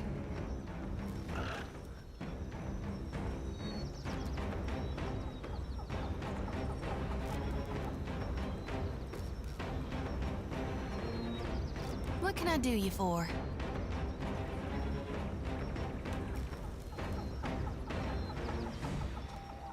Get threshed!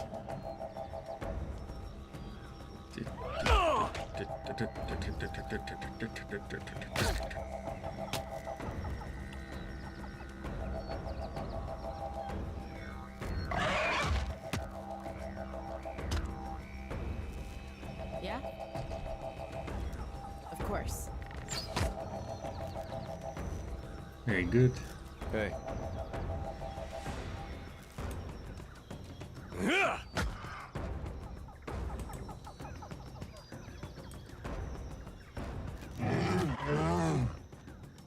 Yeah?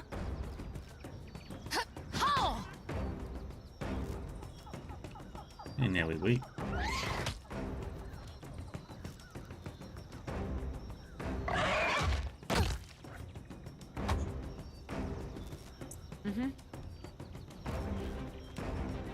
Try this. Nice. Yeah? Here we go. Yeah?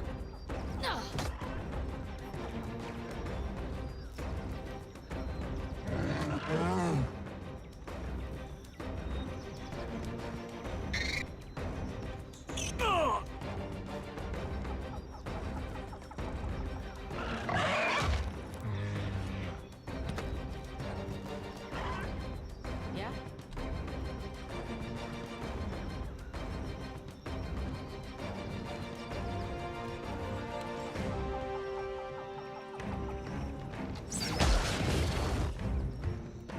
Hey. I'm on it. Good.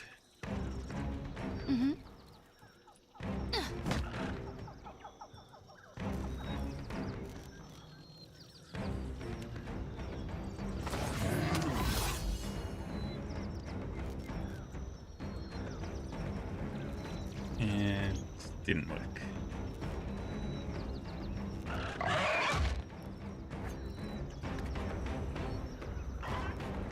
Right here. Absolutely.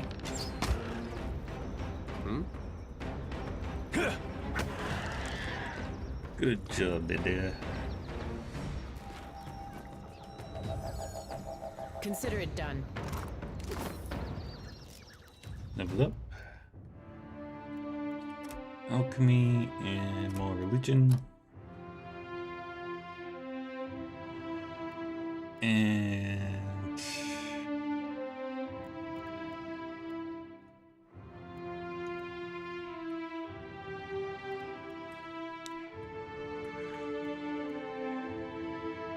Pillar of Faith.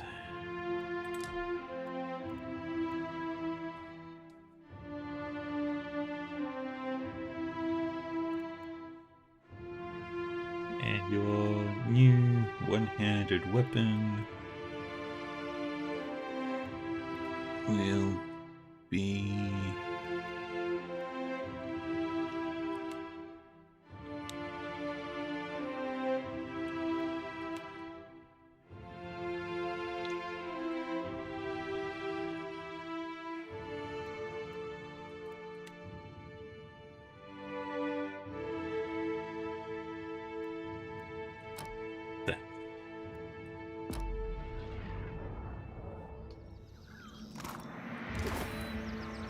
Take it all.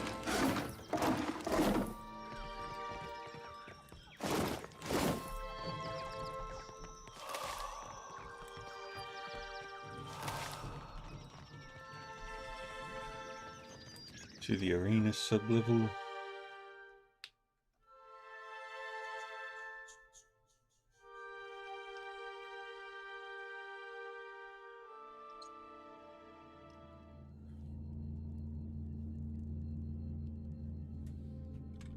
Easy does it. Watch and learn. The copper bowl.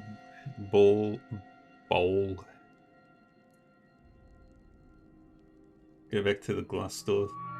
The door in the glass thing. Okay. Grime and dust coat the surface in a thin film. Don't do the same thing you did. Right.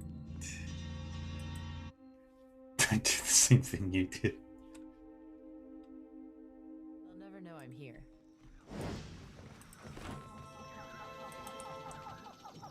Several men and women appear to be locked inside a cage of some kind. They are little more than silhouettes behind the glass, pointing and gesturing excitedly. You out there, are the beasts gone? One woman comes up to the door, hand pressed against the glass. I took care of the creatures. The woman turns away to have a muffled exchange with the others. Then she pulls at something by the door and you hear a rattling clank.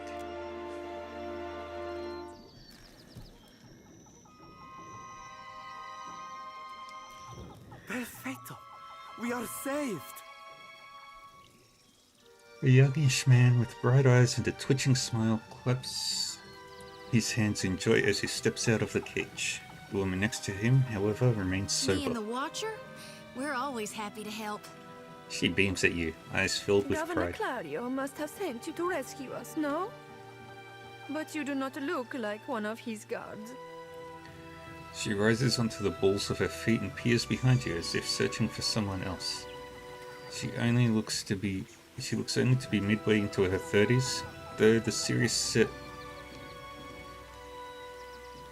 of her mouth makes her seem older. Actually, Clario sent me to find Odorisi, or his notes. An older woman hawks an impressive glob of phlegm onto the ground and kicks a clump of dirt over I it. told you the governor does not care about us. This is all about profit. For him and the rest of the Valiant. Caloste! She silences the others with a sharp look. She turns back to you with a resigned breath. You are here, and that is what matters. Where is Odorisi? The animators look at one another. He is still in the ruins, we think.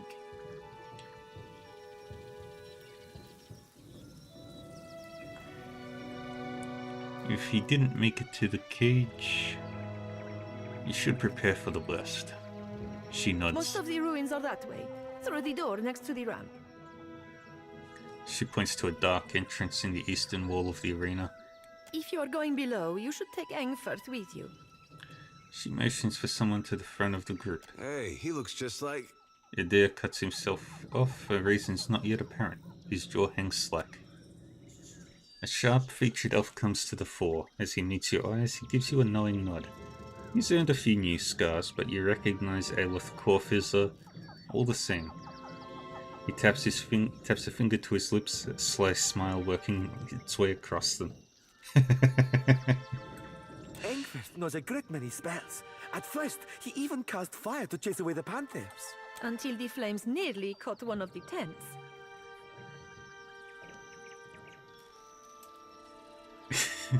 Regardless, I'm glad you're all safe. Agrasima, She sighs. I do not expect the ruins will be any safer. Many of our people remained behind, which has surely attracted more wildlife. It would be prudent to take help, as long as Engfirth is willing to go. She looks quickly to Aelith. He nods. I would be happy to assist. He holds your gaze with wide, expectant eyes. What else can you tell me about Engfirth? I don't think that's really... He has only been with us a few weeks. He is inexperienced, but he came with a glowing recommendation from an academy in Salona. That is surely a generous overstatement. Alice chuckles uncomfortably and gives you a meaningful look. Glowing recommendation, you say? Surely we don't have time for... A pupil of unnatural talent is the phrase I recall. Giving him shit because it's funny. It seems he was loved and regarded by almost all his instructors, though misunderstood, I gathered, by his fellow students. I cannot imagine why. The old animancer rolls her eyes. Really, this helpful stranger surely has more important things to worry about. The tips of Alos' ears are bright red. He glares at you. I think I've heard enough. If that's all, then perhaps we should be off. He raises an eyebrow and stares at you pointedly. I'll gladly accept his help. He gives you a quick smile. Be careful, I'm Miko. She gives Alos' hand a quick squeeze before backing away. I shall try. Alos nods at her before leading you a short distance away. Thank you for your discretion. I'm certain you have many questions, but I fear they must wait until we're off this island. He casts a regretful glance back at Vanessa and the animancers. At least tell me what you've been doing here. That's a rather long story. The short version, for now, is that I'm gathering information on local animancy operations. He looks you up and down. But I could ask you the same.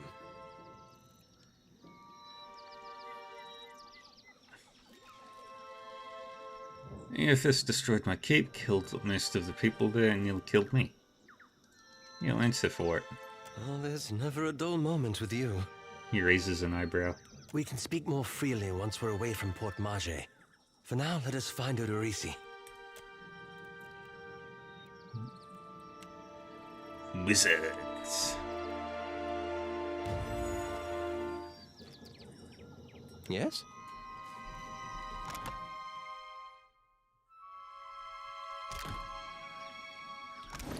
And I can even do more firepower.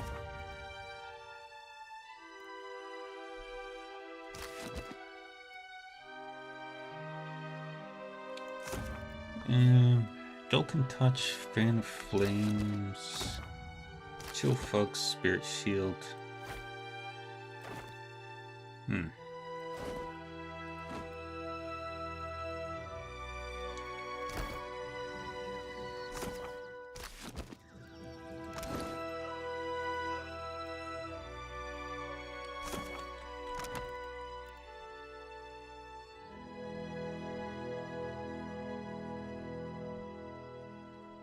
Lots of firepower. Aye, indeed.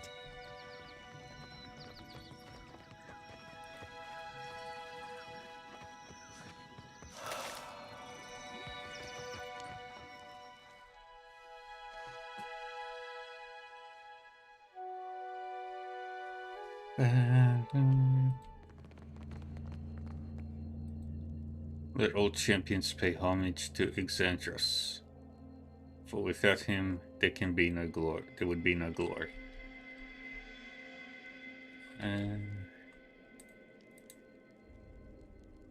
Examine the bowl more closely. At the bottom of the bowl is a shallow circular depression. You recognize the offering bowl, an artifact found in many Ingwithan ruins. It would have been intended for use only by Ingwithans who held high rank or had made some great achievement. In an arena such as this, a champion might fulfill that role. Place the champion's medallion into the depression.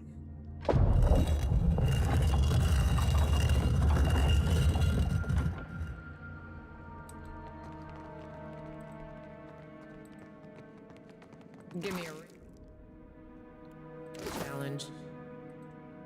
Here rests Exandros, most virtuous architect. Real quiet now.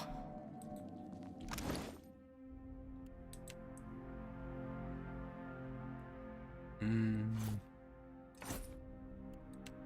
give that to Aloth.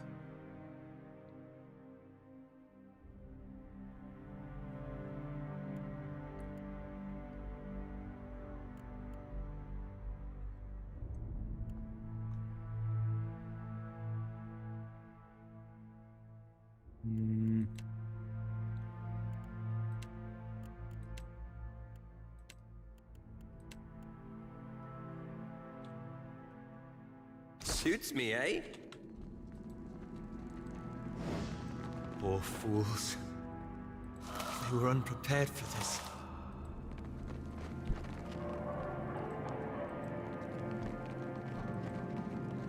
Here we've got a private one.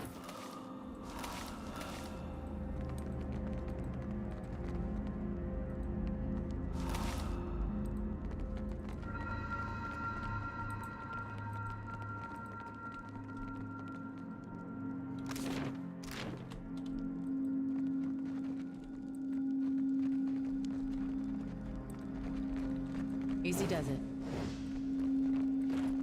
Down.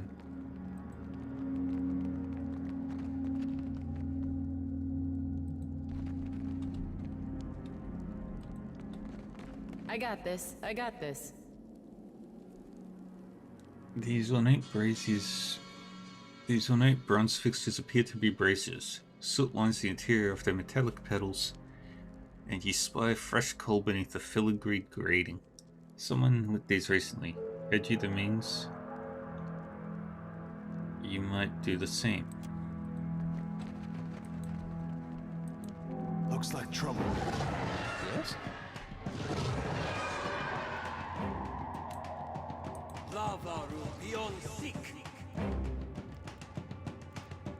What can I do you for?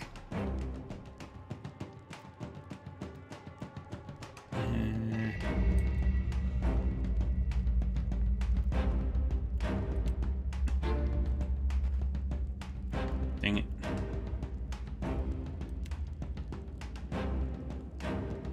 Mo Ixie on us. Get over there. Hey there.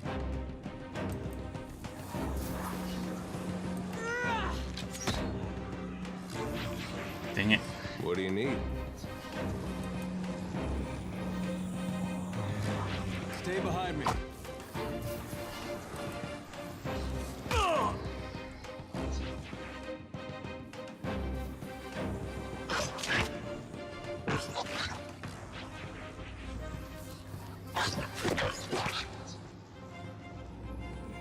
Come on, kaboom them. Kaboom them.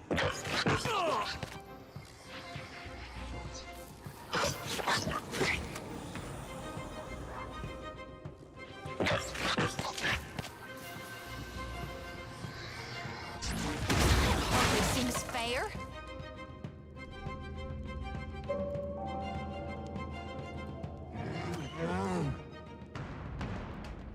Oh?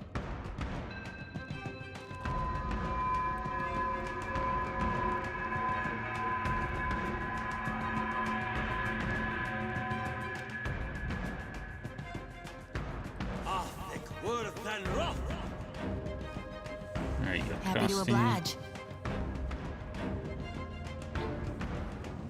I think that's beyond me.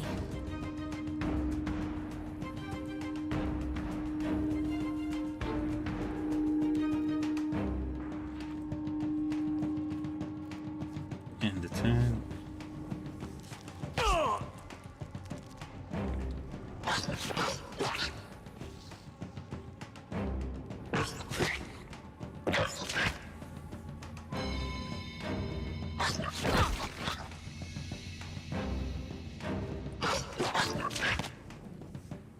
Yeah, this ain't going well.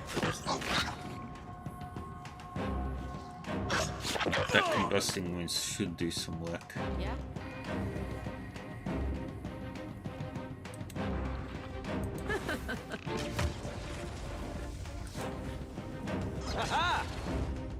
Yeah?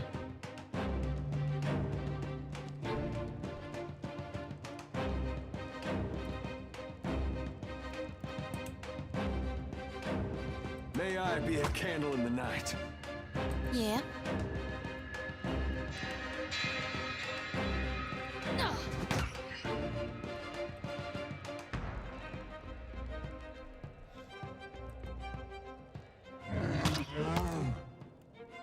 How may I help? And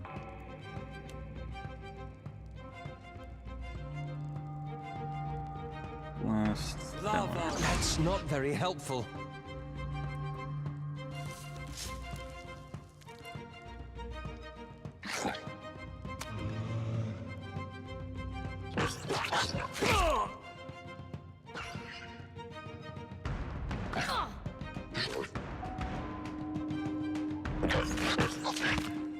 Love the shadows there.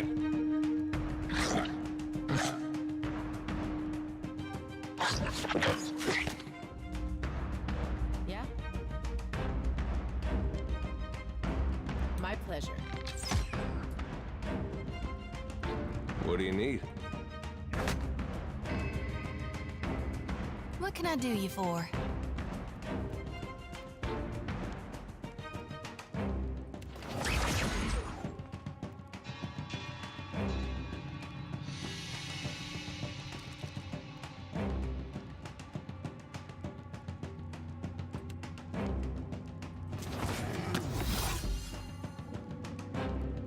Do that. Yes? I can't do anything else right now.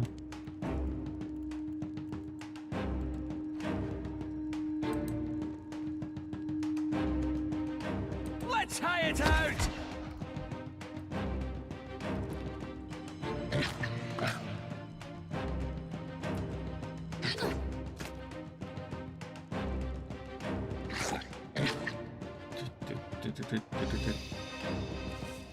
Can't move. Oh, that's bad.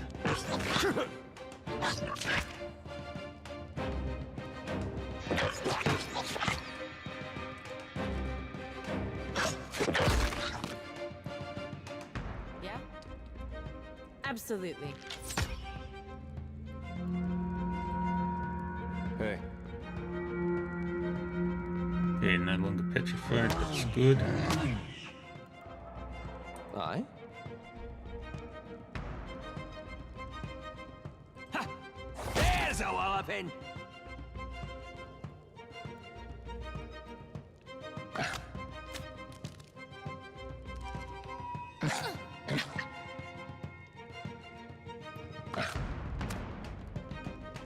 Yeah? Time to separate the chaff.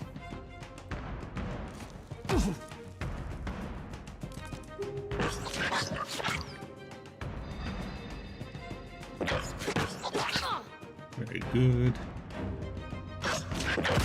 Rebirth awaits me. Of course. What do you need?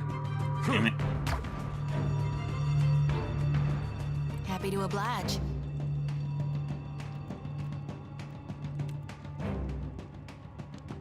Mo Ixie Onus.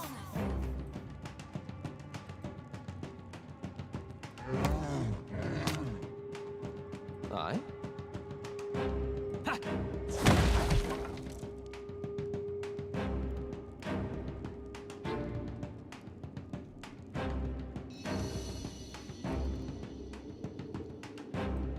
Alright, that didn't do anything.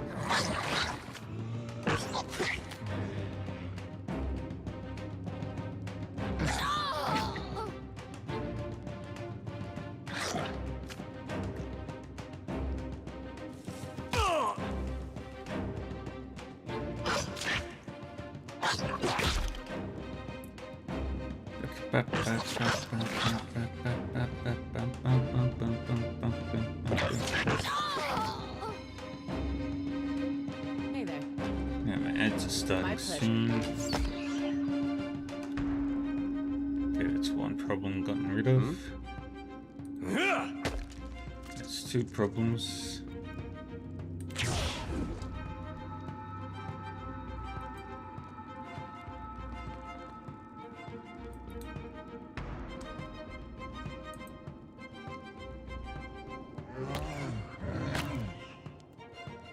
How may I help? They'll fall by my hand.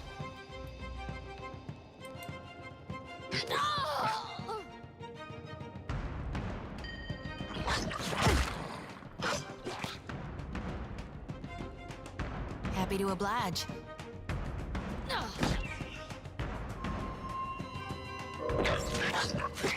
And once the ads start, take a short break, grab some food. Right here. Of course. Hey.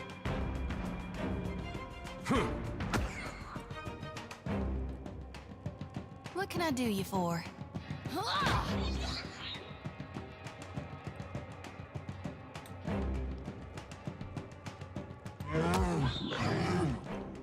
Very good. How may I help? Let's hire it out!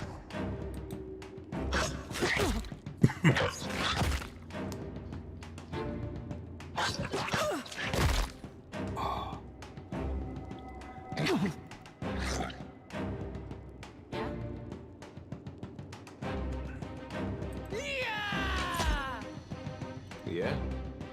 May I be a candle in the night? What can I do you for?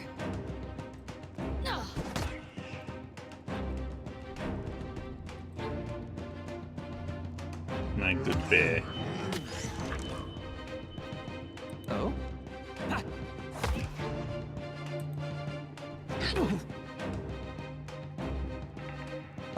All things must come to an end. Even me.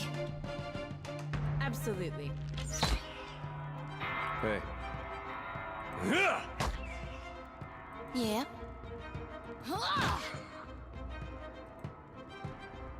And you go finish that. I?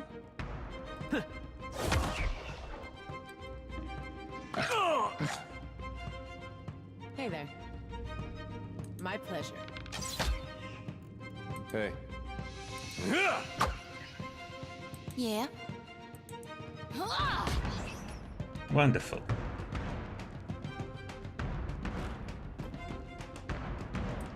Yeah?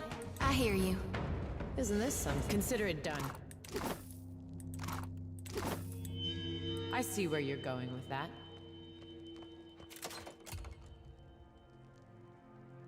I don't have enough mechanics.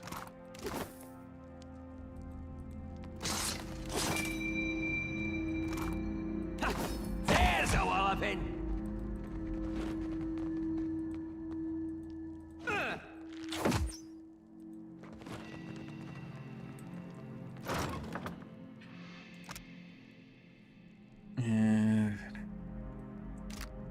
Alright, I'm going to quickly go grab some food. I'll be back in like in about 5 or so minutes. So just sit back and Give me a relax. real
I'm back.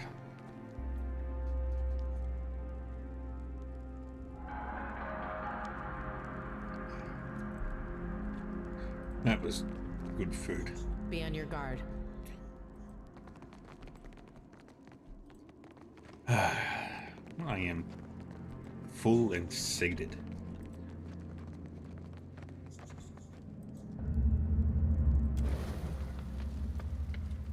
Light the brazier with a torch. Nothing happens for a moment, then the brazier light ignites in a sudden rush of flame.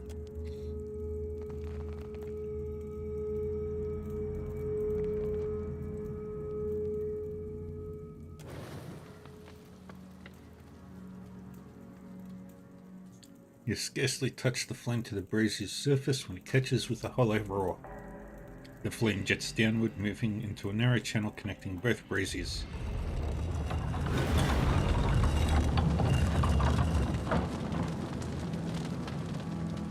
Well, at least it didn't catch us by surprise.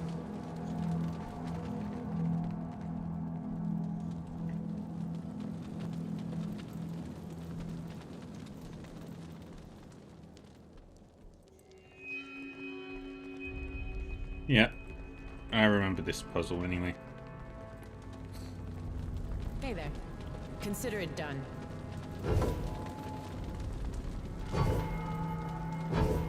Hey there. I got this.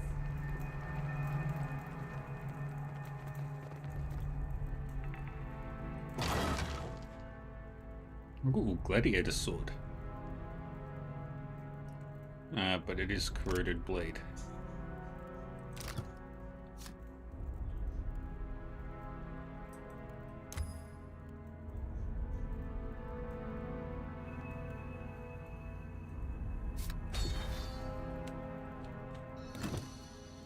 Might well take that.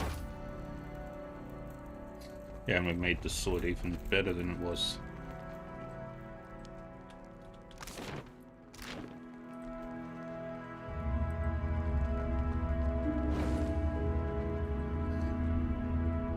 Wait, look there. Of course. Yes? Aye?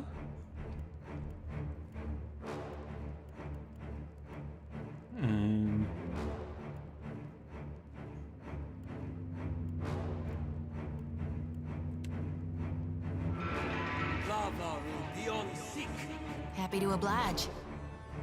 Let's reap this whirlwind. Ugh.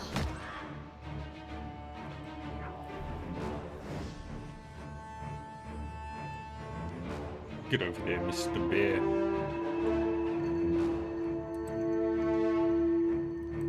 Yeah?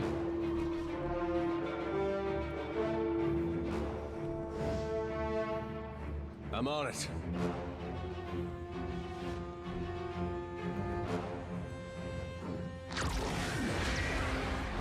Oh, good job.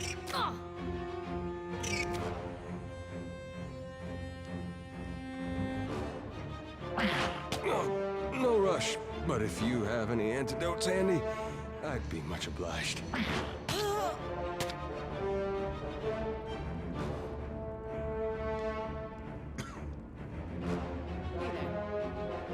Absolutely.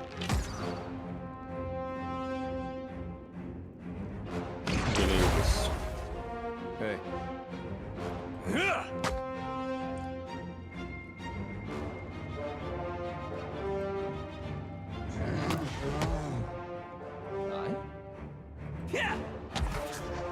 Very good. Happy to oblige. Time to separate the chaff.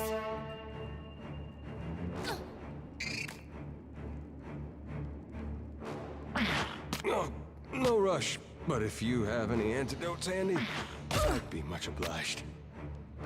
Right here. I'll teach you a lesson. What can I do you for? Get threshed. Get threshed.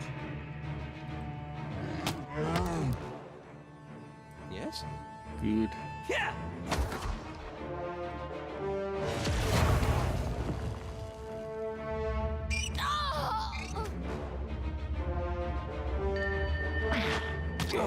No rush, but if you have any antidotes handy, I'd be much obliged. My My pleasure.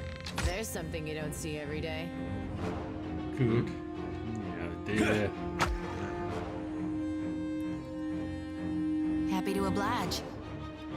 Never you mind that, miss. Dang it. I'll land the next one. Oh? Ha!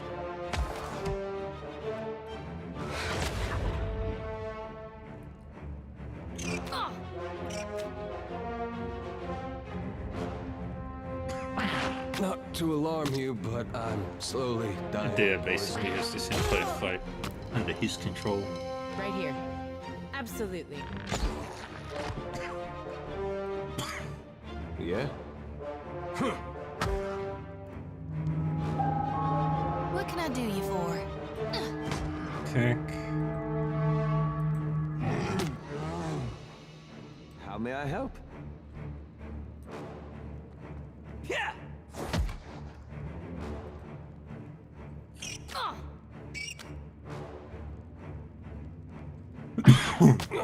No rush, but if you have any antidotes handy, I'd be much obliged. Yeah?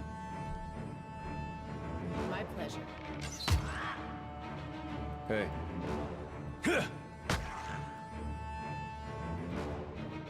Yeah? Yeah, Chucky. Random. How may I help? It was.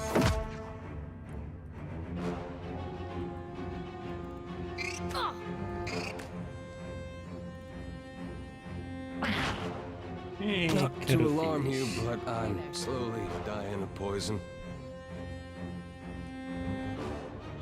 Of course. Hey. What can I do Now you for? everybody goes.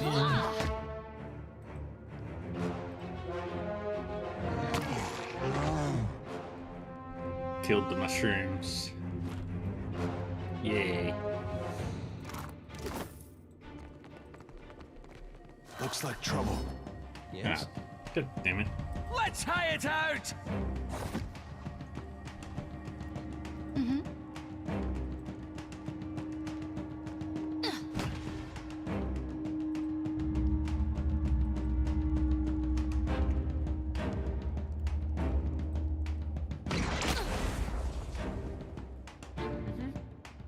Absolutely. What do you need?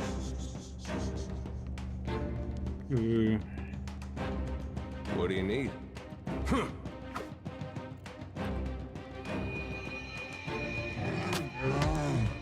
Yeah?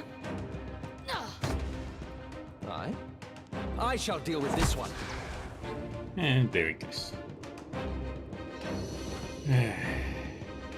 Oh, of course. Keeping an eye out.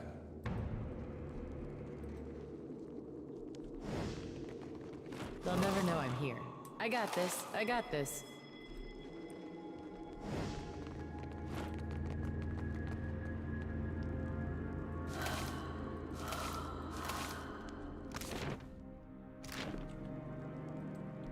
Walls here have collapsed inward, barring any further progress. Okay. So we continue on this way. I'll take a peek.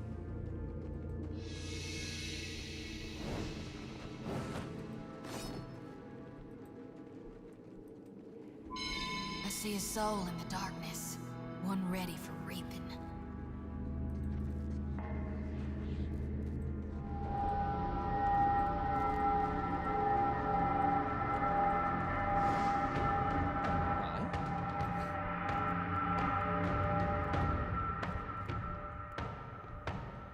No mercy! And a turn.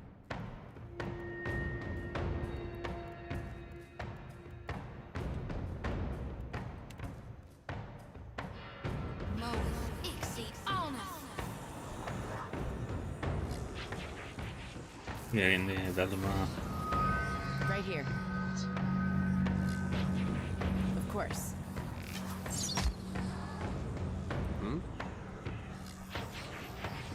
that over there.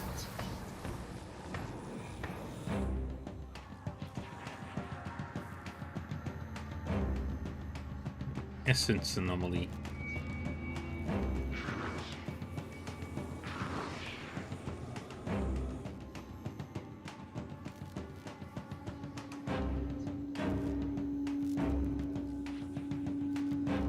You're immune to all the forces, pretty much.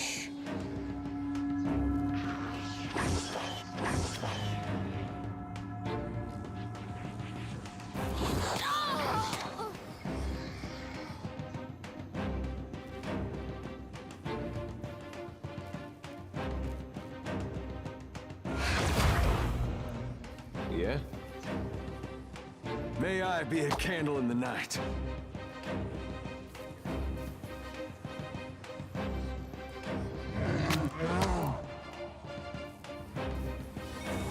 That was about as useful as a bump on a pickle. How may I help?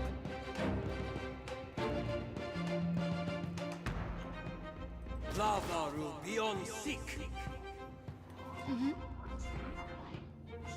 I'll light the darkness.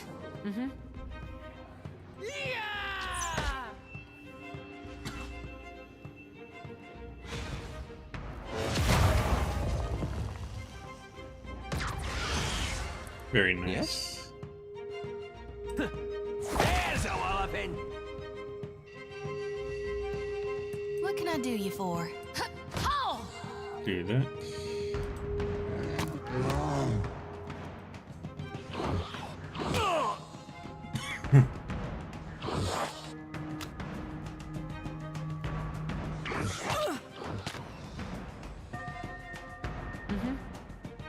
Show him how it's done. Get the next one. Hey. Pariathus!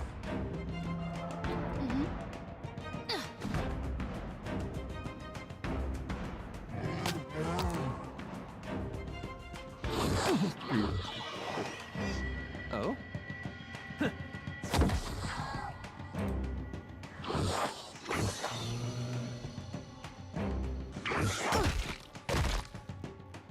Hey there. My pleasure. You focus on that one. Yeah? Not even close. What can I do you for?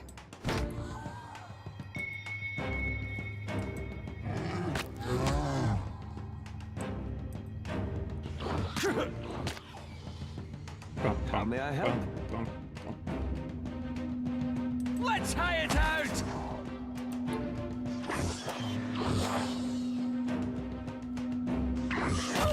That's gonna leave a scar. That's Right here. gonna hurt.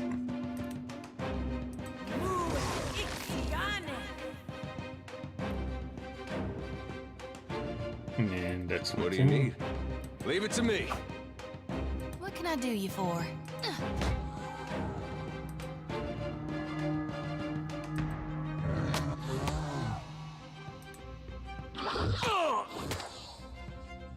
Oh? There goes another one. Right here. Absolutely. Hmm? Yeah?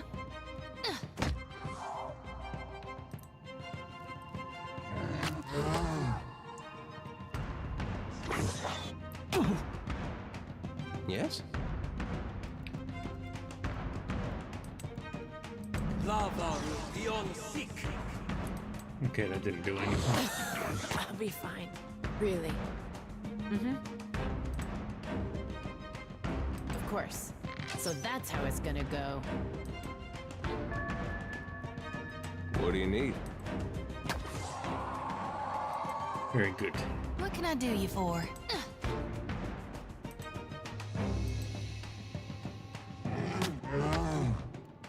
Oh? And there we go.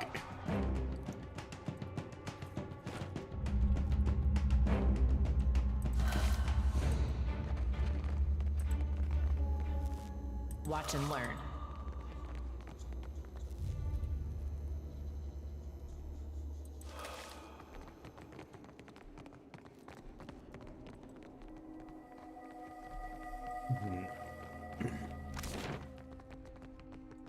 Luminous Hydra Pillar. We'll get to that in a moment. Could be a fight. How may I help? Let's hire it out! This'll be quick. Happy to oblige.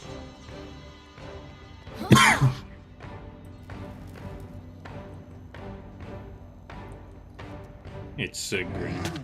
Yes. Show him how it's done. It's green with magic, with soul magic. For Aethys! And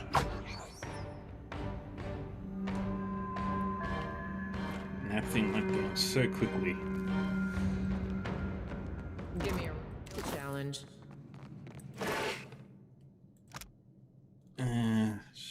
Stroke of unimaginable fortune, find Adravine, reinforced chamber, using the watcher, the thing.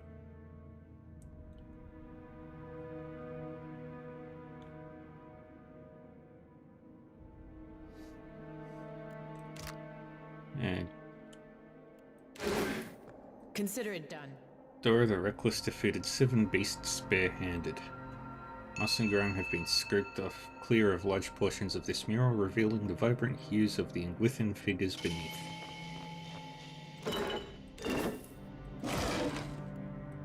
More food, torches and cannonballs. I got this. I got more this. dead people.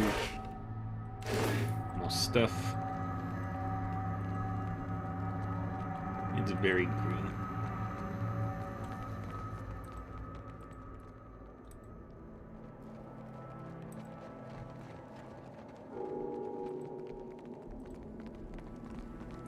Watch and learn. Destroy the corpses. Looks like trouble. Aye? Lava beyond seek. Lavaru beyond seek. You can get in a bit from there. Yeah? You My shoot pleasure. the worm, Yeah? and you also go for the worm.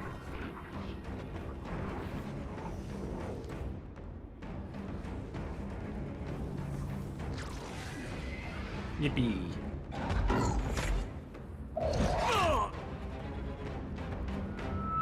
Why didn't they just call them animats?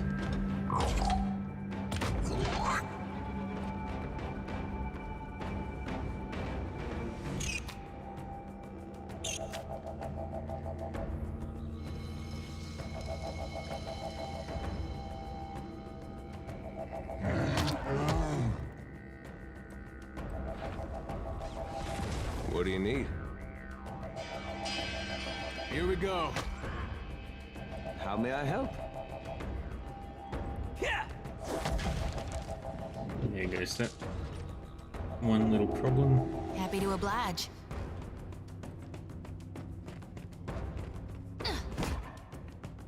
Right here. Absolutely. You get back up.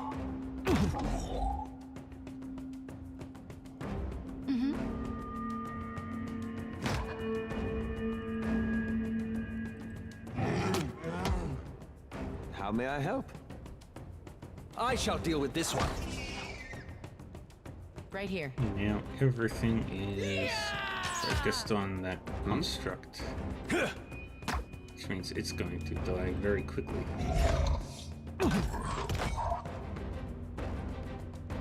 What can I do you for?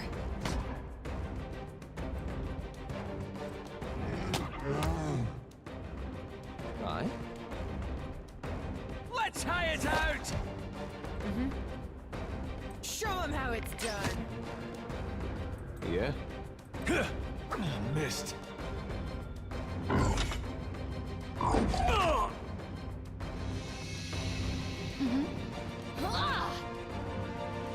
Dang it. Oh? These uns are in for a walloping! Right here. I'll teach you a lesson. And down he goes.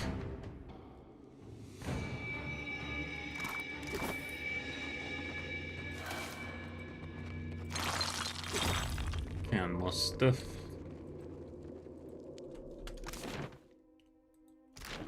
Alright, this is my destination.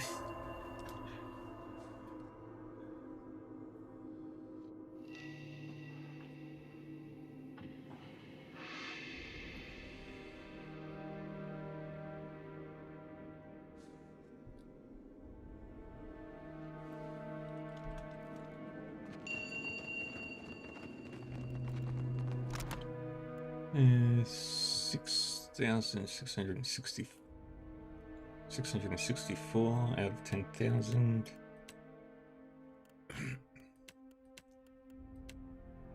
Eloth, tell me, how did you get more XP than Choti?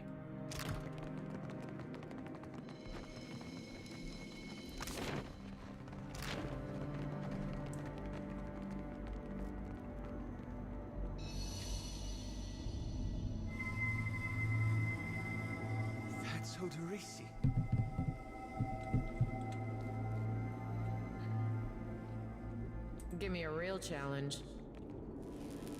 Frozen mid-stride, this grim figure is turned toward the colossal pillar of Adra that dominates the chamber.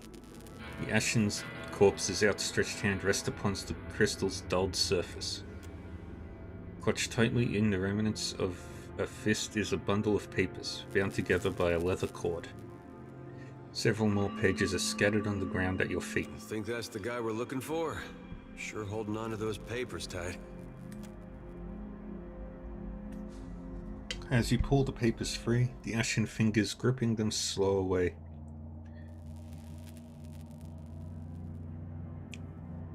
Disintegrating into a fine plume of dust.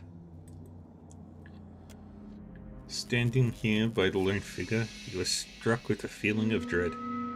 The air around you, the very motes of ashen dust, all of it is stagnant and still. The feeling grows worse when you look up at the Adra and sense no energy flowing into its surface. It is as though it has been disconnected from the wheel.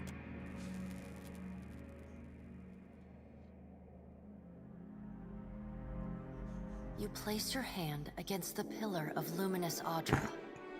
A dim, warm light emanates from the surface, but it feels cool to the touch. Pinpricks dance along your fingers, uncomfortable but not painful. A woman's voice, scratchy, distant, and halting, echoes in your mind. Find your soul in him. Isn't that why you sent us, Barath? You concentrate, peering into the Adra's energy as you would peer into a soul. Its inner light is blinding, but as you become accustomed to it, you perceive the core of the Adra itself, a churning mass of millions of soul fragments. With a jolt, the energy reaches out to you.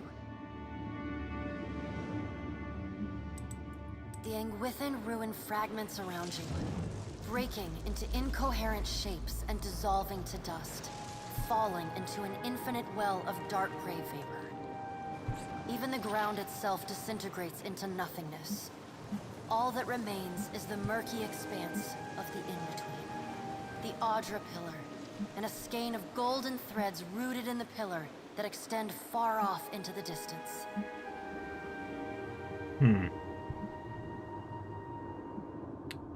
Interesting. You focus on the threads. You catch glimpses of memories, your memories, mingled among the memories of thousands of other captive souls. The filaments begin to cohere, rapidly twining into a golden cord.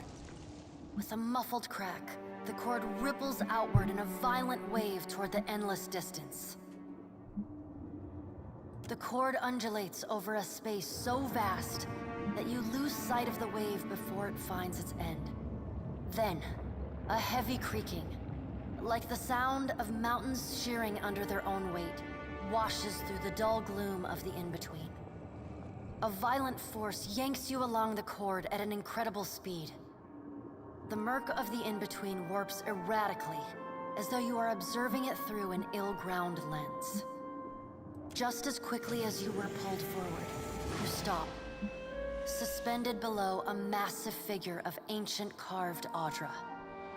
Like all Audra, it glimmers with energy, but the souls and memories within it are not flowing down. They churn in a vortex that burns at the heart of the statue's mass in some invisible engine. It is Aethys. It is. The great golden cord terminates in his back, sending pulses of energy throughout his limbs as they move. He walks in long, slow strides toward a brilliant pillar of Audra far in the distance. It shines even more brightly in the in-between than Aethys. From within the teeming throng of souls, dozens of eyes look out to you. Through the cord, their collective anguish and despair push at the edge of your mind. Help us! Please! Help us! Their voices echo in your mind. Somewhere within their ranks, you can feel the presence of your own soul slumbering deeper in the gyre.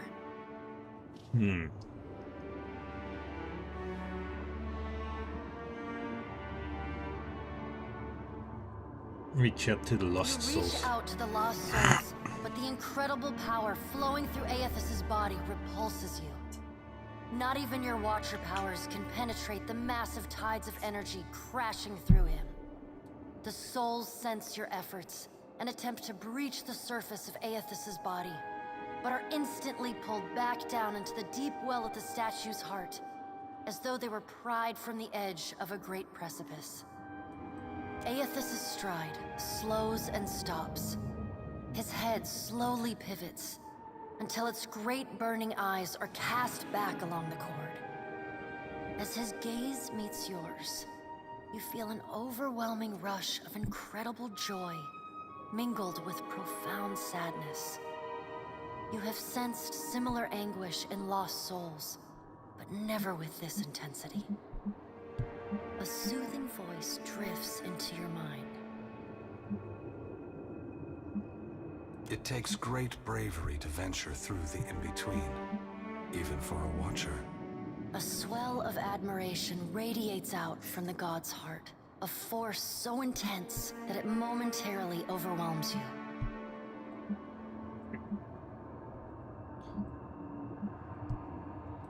You do not need to follow me, for their sake or your own. Something beautiful is coming. Something that will save us all. A great light shines from Aethys' brow, so bright that even the souls within him flinch from the source, cowering in fear. Through the glare, you see Aethys' massive arm reach up to grasp the golden cord. The tether carrying energy from the Audra pillar to him, that also suspends your consciousness. What does that mean? The sun will yet rise, Watcher. You need only wait for its light to come. What is it with godlike beings and cryptic messages? Can't they just say what they fucking mean?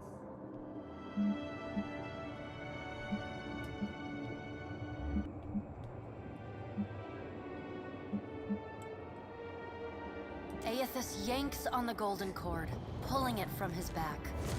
The cord tears into filaments that blacken and dissolve to dust.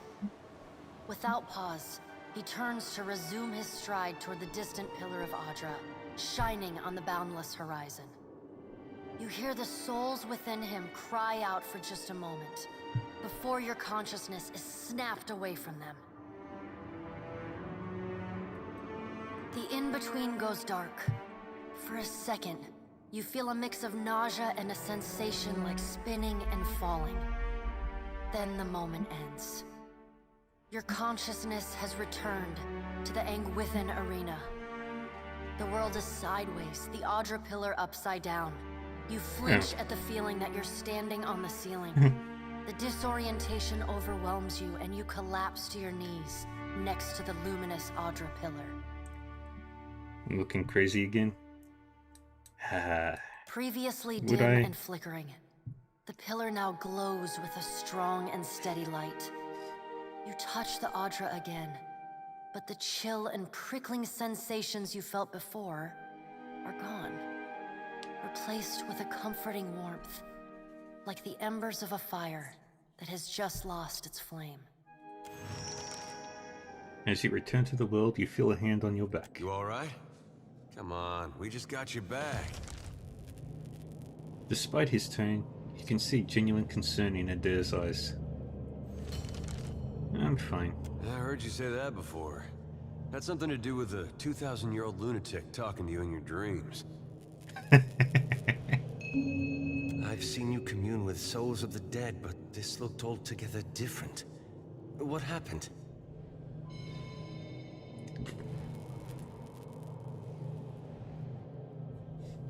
His gaze flickers to the brightly glowing Audra. Thousands of suffering souls were trapped within AFS. I was powerless to stop them. I don't believe the god of rebirth wishes souls to suffer. If he's harvesting them, he's got a plan. What did Gon say? Is he gonna meet us? What do we do next?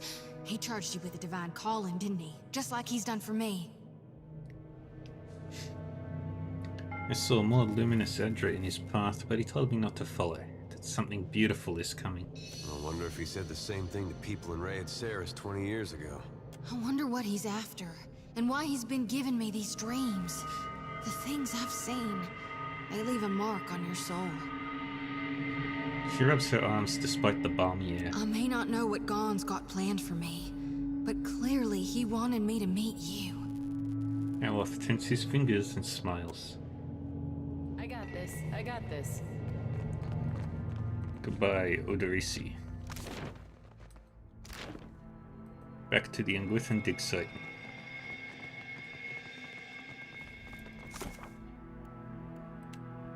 And we have finished to hunt a god.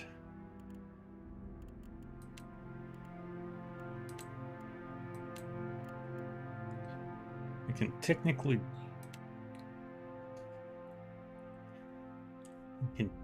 do Lantern of Gorn,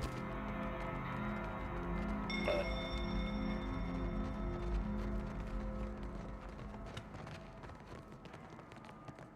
that one sounds tough. Still.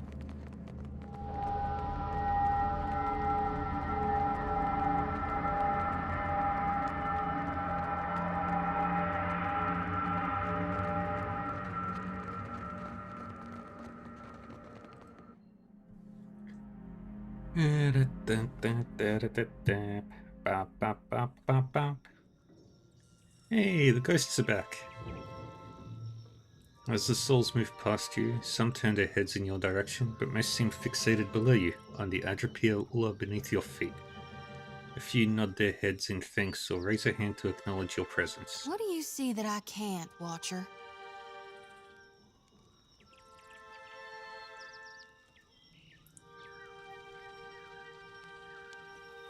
Souls. Dozens of them. Maybe hundreds. They're all going to the Adrapilla. All of them? Really? She strokes the cage of her lantern, appearing lost in thought. A small group of souls has started to cluster around you. One of them is standing a bit closer than the others and gestures for your attention. Watcher, we'd like to come with you. Why don't you just go to the Adrapilla? We would, and we appreciate that you showed us the way, but what if the Audra goes dark again before we reach the beyond? The other souls shuffle anxiously and look to each other, and then back to you. Very well, follow me. Can I harvest the souls now? Yes, of course. Thank you for aiding my mission, Watcher. I just knew you'd help me if I followed you. Aelith flashes a quick, pleased glance.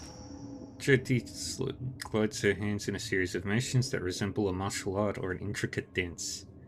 As she slides a circle around the area, she begins swinging her lantern faster and farther from her body until Ephemeral light flares from inside. The lure is answered and several souls change course, drifting past the lantern's cage to disappear. Thank you, Watcher.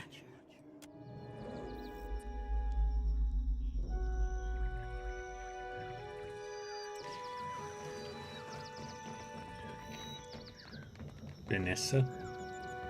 We will remain here to see to our dead. Yeah, we've done everything. Yeah. Yeah, we leave.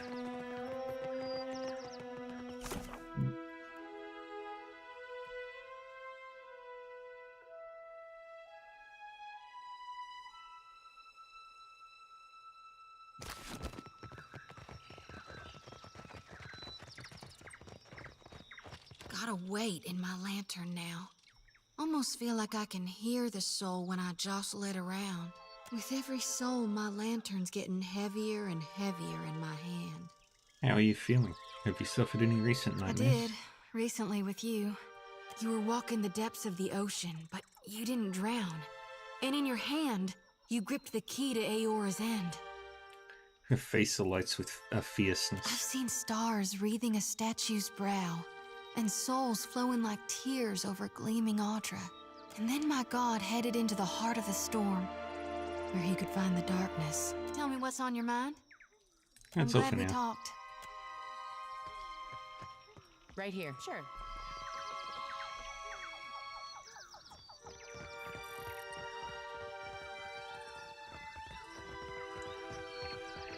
But then when would it... You must gather your party before venturing forth. I love those. I love that line. You must gather your party before venturing forth.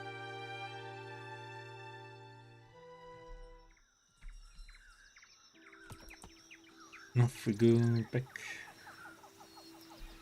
Actually, I'm gonna head to Thingy.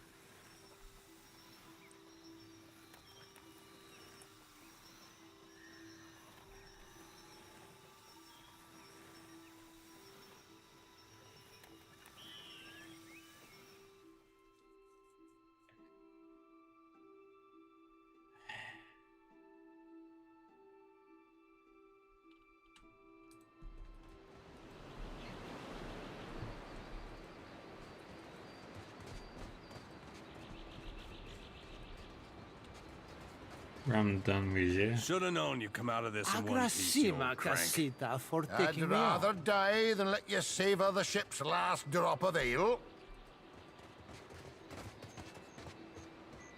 Hope the rest of those sodden bastards made it.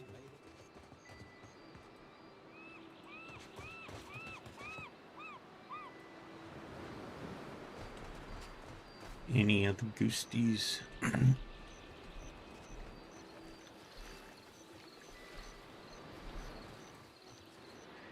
One up there.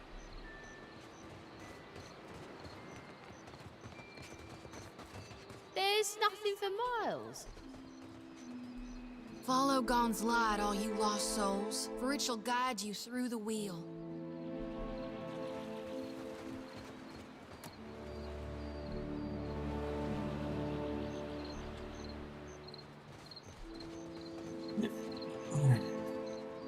What's the check? Hydrate.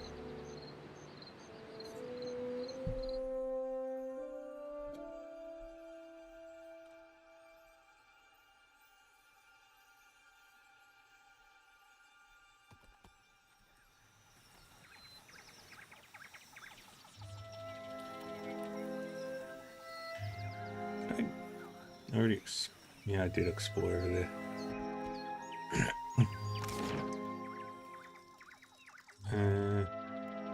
Port Najee Harbor, Governor Clario's estate.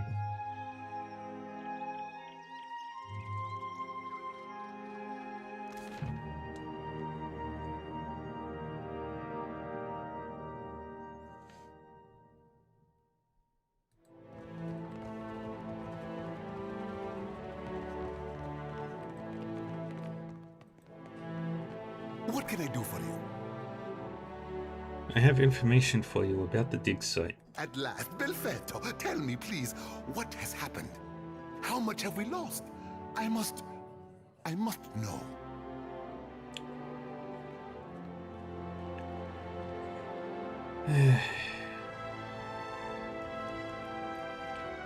I'm sorry.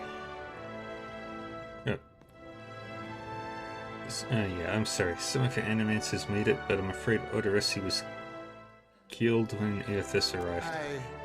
I see. I suppose we are fortunate to have any survivors. And Odoresi's notes. His research? Clario's gaze searches you with almost feverish anticipation. I found these. You did? Gods be kind. Clario takes the bundled notes from you with barely restrained urgency. Within moments, he is flipping through the papers, his eyes sweeping back and forth across the pages. Belfetto! Belfetto! We are saved! Clario lets out a relieved, almost giddy laugh, looking up with you.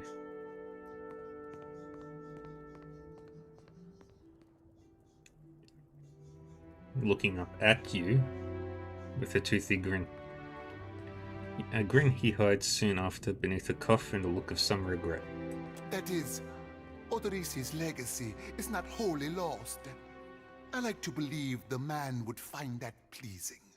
He folds the papers once again and sets his hands over them protectively. You say this is all the work of the Titan, of Eothas, and you still insist on looking for him? He destroyed your ship, killed my people. Would it not make more sense to sail to the far side of the world and away from all this? I don't have a choice. It is a strange obligation you are under. I understand a little of that. Lucky for you. If I were a more sensible man, I would take this for fable and turn you away. Eothas is using the Adra pillars as an energy source. If I can find them all, I can find him. Merla. He will ravage every outpost in the Deadfire. That Adra is why we are here. Why everyone is here, in truth. The Valiant Trading Company, the Royal Deadfire Company, countless mercenaries. You'll want to go to Neketaka. Queen Onekaza II rules there at the Kahanga Palace. Anyone seeking to do business in the Deadfire Archipelago must negotiate with her first. The Queen knows every other vein of worth in the Deadfire. I'm certain she can help you. That is, if she agrees to see you at all. Is that unlikely? Neketaka harbors many foreigners, but they count upon a small army of diplomats and emissaries to buy passage with words or coin. You have no one but yourself. That silver tongue of yours will be put to the test. Well, that's where I'm going next. And for that, you need your ship. I'll arrange it with Ikawa. Between the two of us, I'm certain we can gather the workers we need. Head down to the beach once you are ready to depart. Thank you for the help. Pompiaco. It is only right, after all you have done for me. I won't keep you further. You have a long and very strange journey ahead. Some advice. After you have had your audience with the Queen, seek out the Valiant Trading Company. They make their headquarters in Neketaka, and the company always appreciates good help. Yeah.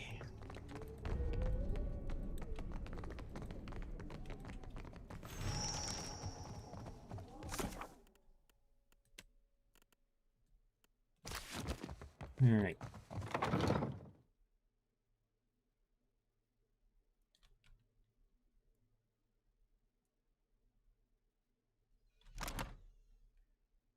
Very close to leveling up. Pretty sure there's another job. What marvelous carvings! Oh, yes. This one is many centuries old. Blessed by You have to do Ingasi something. herself. Any of us could be next. Magnificent! Oh? I cannot imagine who might wish to harm you, Mestre. Captain Darmo. Per complanka. Don't tell me you're here to complain too. The guardsman covers his face with his hand, groaning. The virus. Are they recruiting right off of the docks? You would think the Juana were storming the Kraken's Eye as we speak. I knew I missed one or two.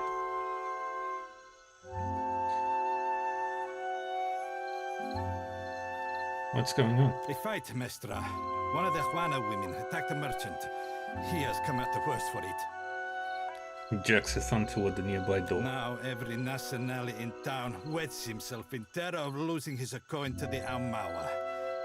We would bring in the thief, but Clario would not have us march into the village and defend Ikawa. Much longer, and I do not think any of us will have a choice in the matter. If you wanted the details of it, speak to Rinko himself. He will delight in telling you the tale. Darmo makes a sharp, frustrated hand gesture and turns away.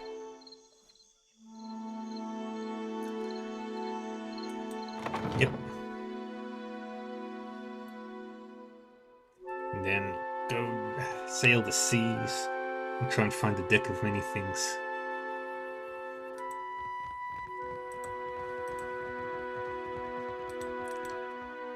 Watch him.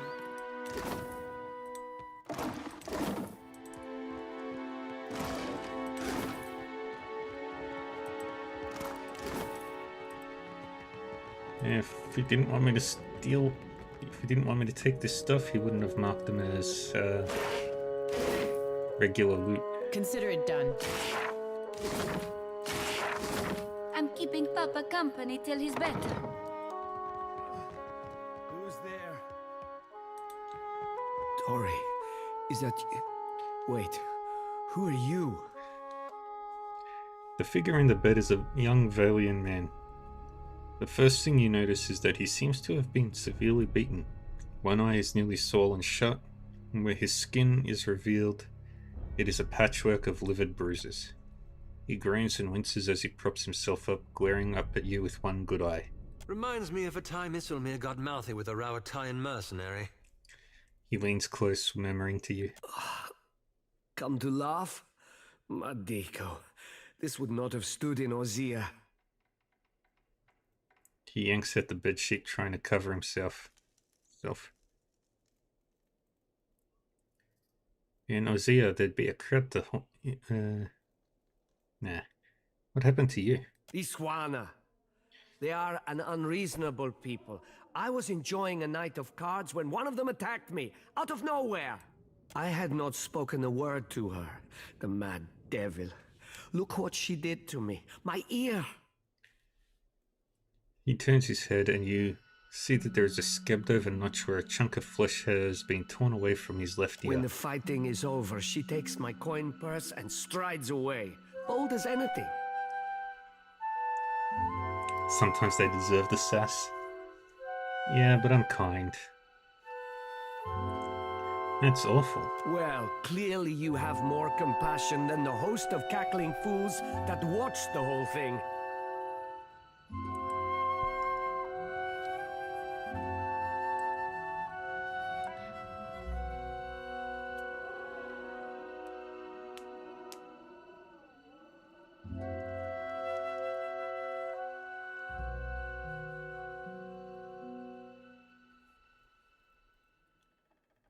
The governor lets the Juana do as they please, and this is the result. I should be out there, helping to search for our people to rebuild. Instead... He gestures feebly with an arm, grimacing. Listen, I am without other means. She took my coin purse, my wages. How am I to pay the governor? How am I to feed my son? His already bruised, purpled face reddens further. That woman should be in the stocks. The guards do nothing. But you've heard me out at least. Do me the kindness of retrieving that coin purse, and I will give you what I can spare. Maybe I can reason with this woman. Where should I start? They call her Mokea. I imagine she's back in her village, feeling proud of herself, no doubt. Follow the road as it bends north. Then west. You can't miss it. A pile of sticks and straw. With that, he sags back against the mattress, clearly exhausted. Alright, now we'll go talk to Thorol. You must gather your party before venturing forth.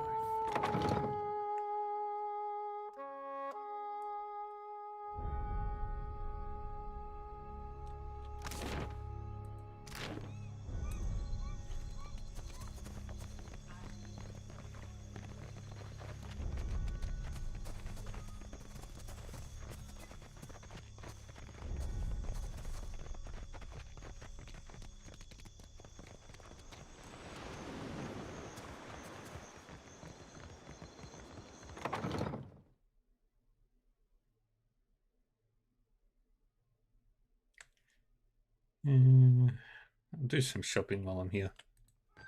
While we're in ads. Still kicking, eh? What'll it be? Have a look.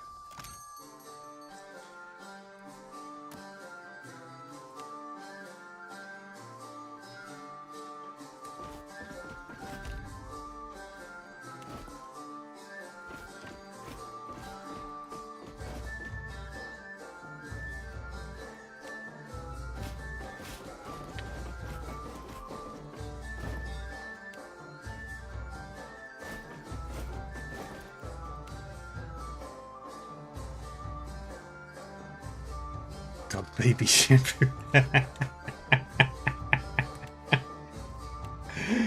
Oh god.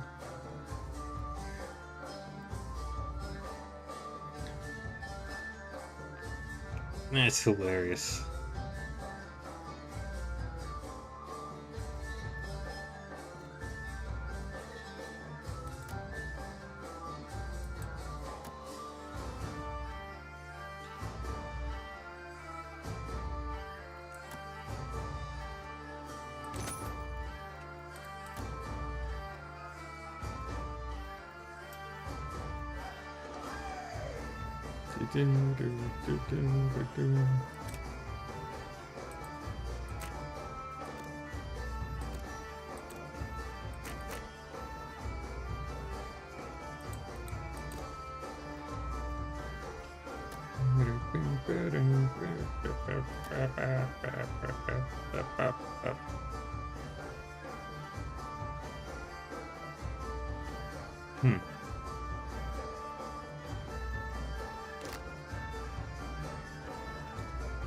Alright, we'll just wait for the ads to finish.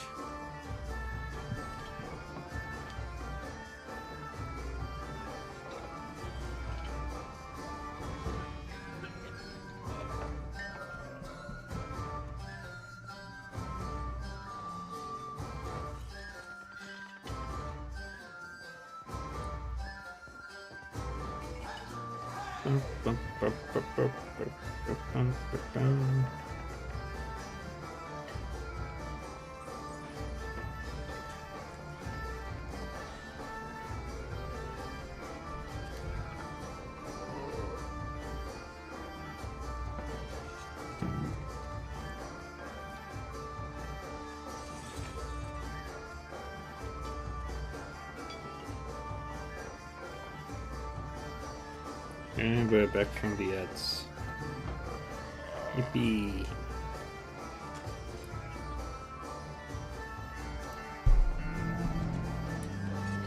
Alright, let's talk Still to Thorol. kicking, eh? What'll it be? Any chance you saw the fight between Rinko and Mokeha? Mokeho? That'll be the Juana the poor fool got into a dust-up with, I expect. Yeah, I saw it. Made a real mess, they did. The two of them were having a game of cards, far as I could see. Guess things between them soured in a hurry. I kicked the Juana out, had a few men carry what was left of Rinko home.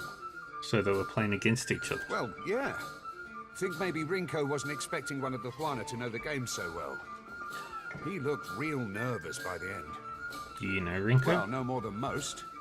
He's a hard man to like, let's say. Came here with the wife, an animancer. One of Odorisi's lot. The governor could tell you more there. You know who started it? Could have been anything. Rinko doesn't know when to quit talking, and some of those Juana are real serious types.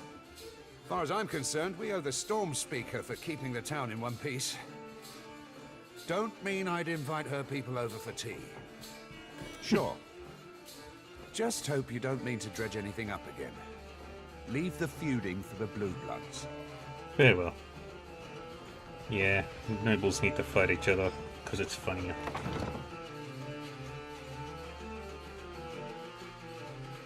So Clario might know something. So let's go talk to the governor again. Red Serens, adherents, the dear wooden. What next? Giant.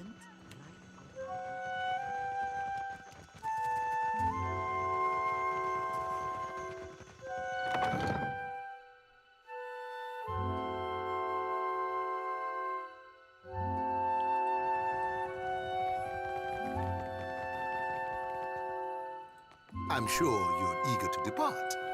No, the governor is completely useless now.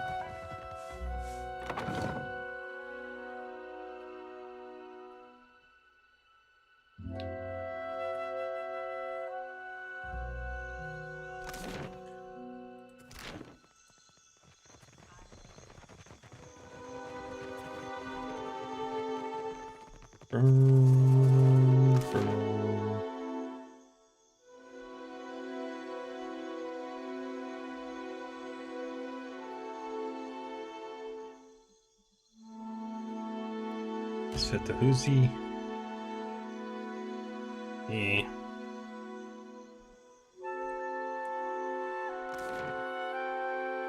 Did what was needed.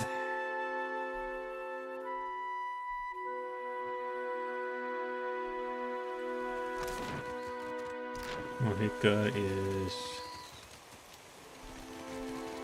I think Mahika is somewhere around.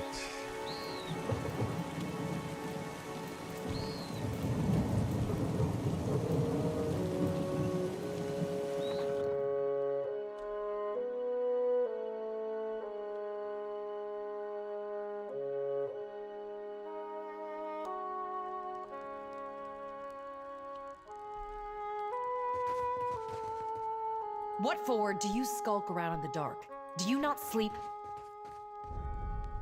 They have sleep schedules. God damn it.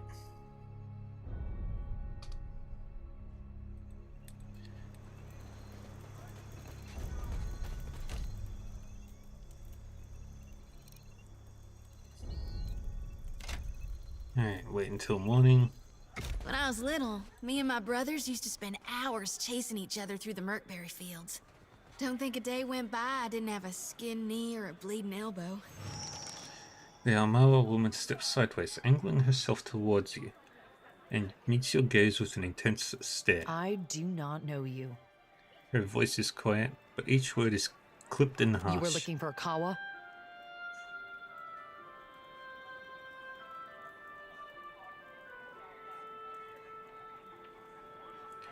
Rinko says that you robbed him during a card game. Rinko? She scoffs in a guttural burst of sin. The Valian? You jest, Akira. I should have thrown him into the sea. He dares to call me a thief? Won't you tell me what really happened? What else? The Valians are fools. But Akawa wishes to trade, so we must be patient. We must save them from Nagate's storms, even when they ignore our advice. Ikawa told me I should see the tavern, speak with their people, learn patience. The trader Eophania, she taught me to play Valian cards. A simple game, but none would play with me in the tavern. Not until Rinko. I thought him kind until I proved the victor, and he grew angry. Until he stood in front of his kin and called me a Mataru of Sadahuzi, a filthy islander and a cheat.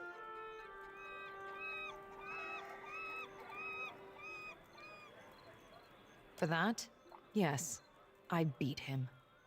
Why does this concern you?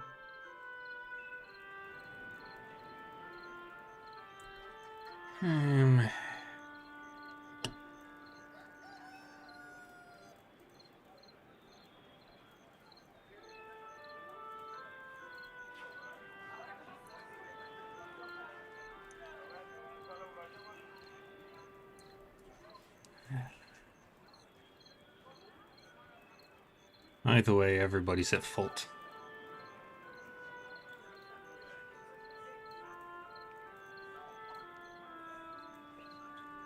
Yeah, but I'm thinking about his kid.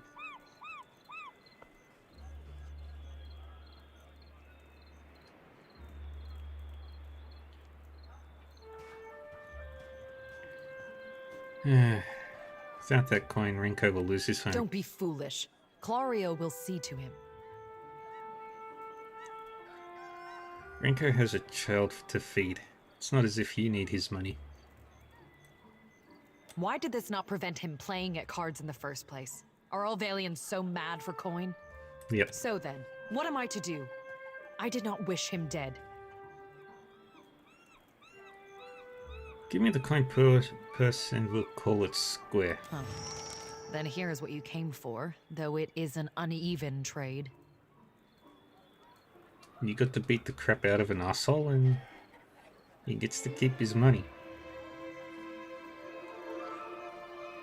She considers the coin purse in her hand for a moment before handing it to you. Her mouth twists in a resentful frown. I will ask our chieftain to send a healer for that idiot Valian. Perhaps that will quiet his whimpering. We did that sometimes. Only my brother usually had a hand in the bleeding. He older or younger than you? Either way, I bet he's just as strapping.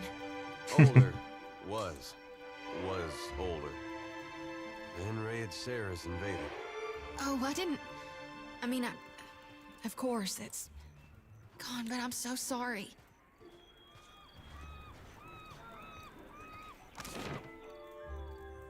Alright, back to the harbor, back to Renko's home.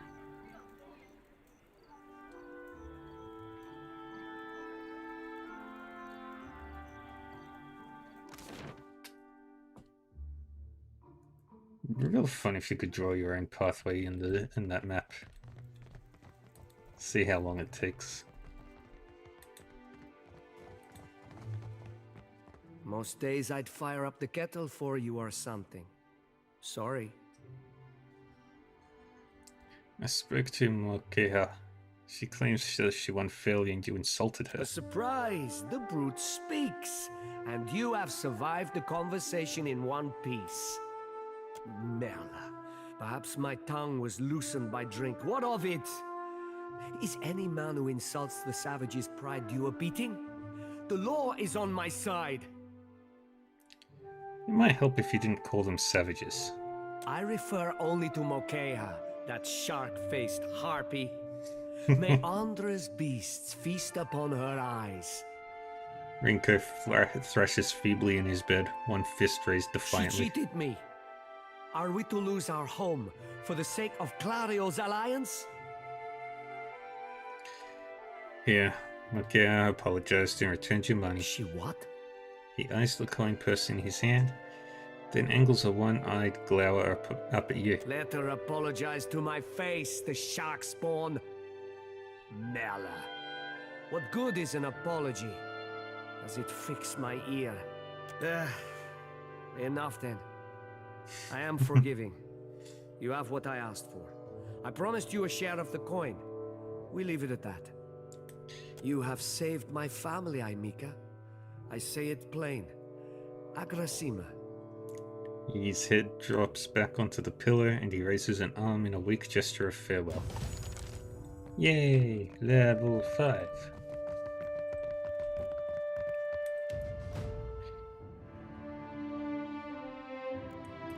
More survival, more stealth.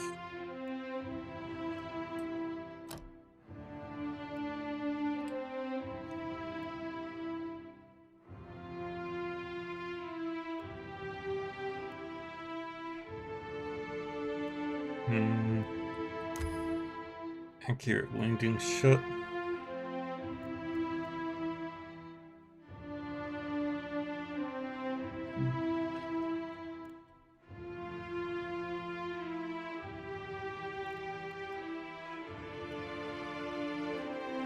And take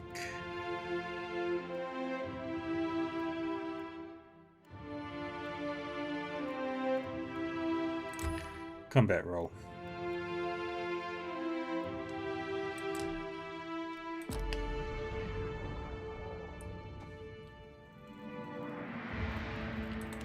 head there.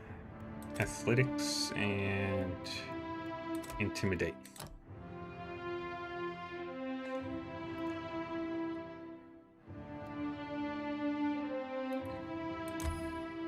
Grab that. And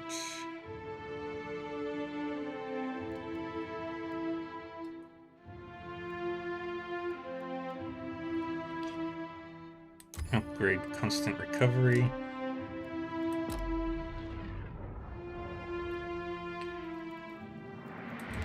Now the level 3 spells. Boost that and more religion.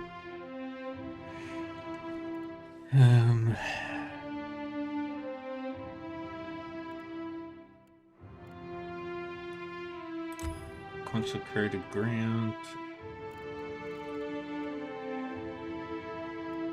And divine thingy.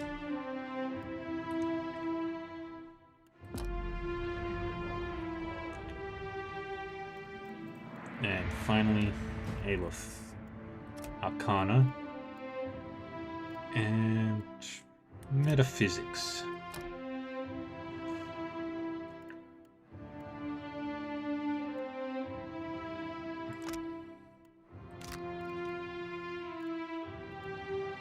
Fireball.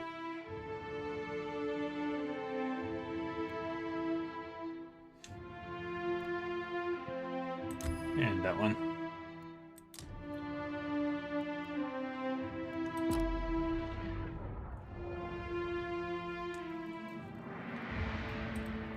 Oh, I didn't see that.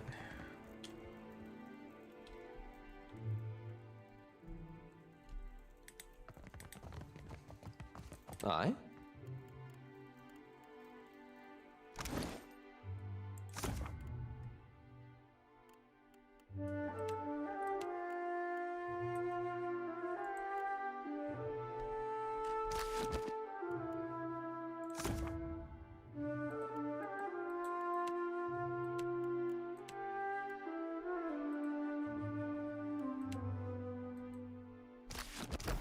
How may I? I shall. Yippee!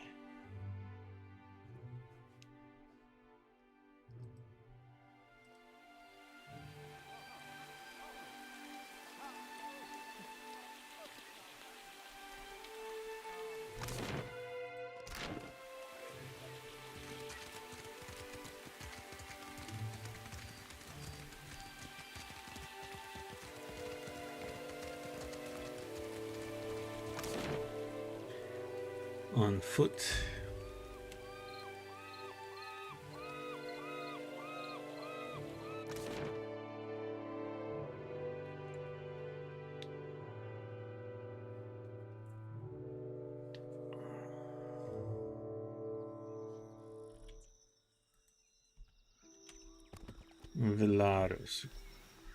Velario's wrist.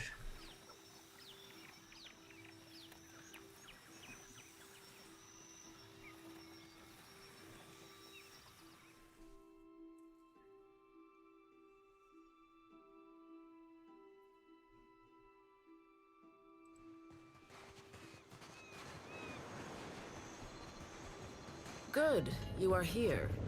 Clario has made good on his promise. We are making ready to free your ship. Ikawa gestures toward your vessel, where a motley group of Huana and Vailian workers race to and fro. I say still that you are fortunate. The ship was nearly lost, but it will float. For how long, I cannot say. You will wish to find a friendly port with some speed, I think. Do you know where Nekitaka is? So you will go to the great Kahanga city as well. You must sail north for some time, and then a little east. Take care in Nekitaka, outsider. It will close its jaws around you, and you will never notice. Come, we will see your Defiant out to sea. Yippee! I have a boat.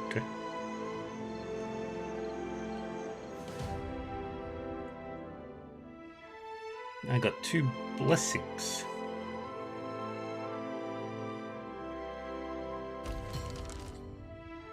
Received a curious message from Harbinger Vatnia.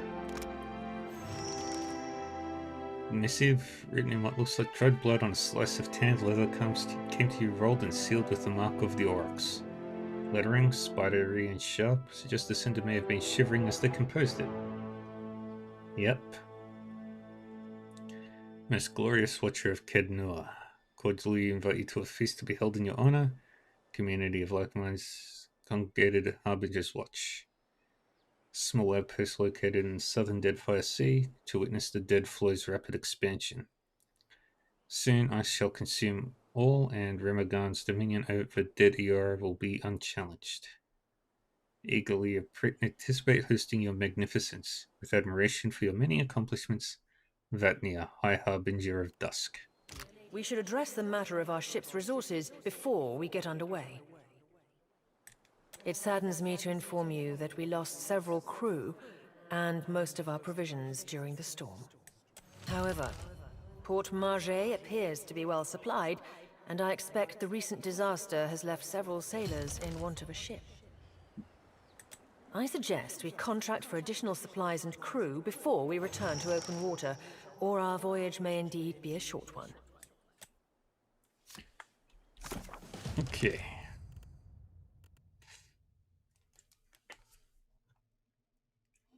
Basic provisions.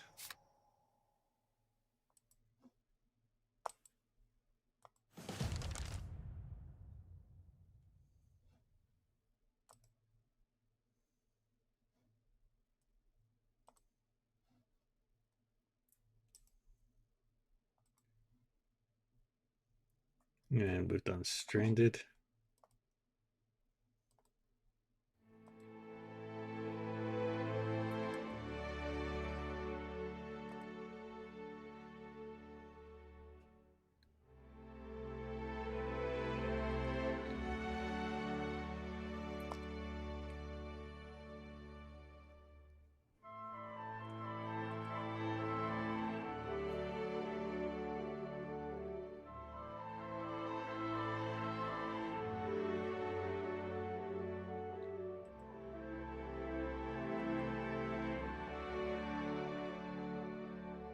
And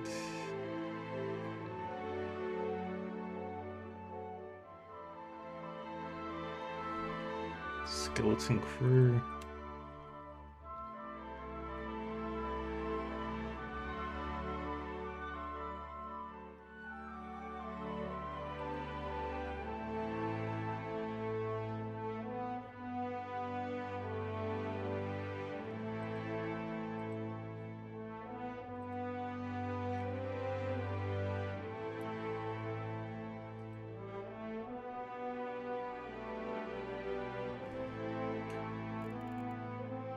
Alright, we can almost do the Lantern of Gorn.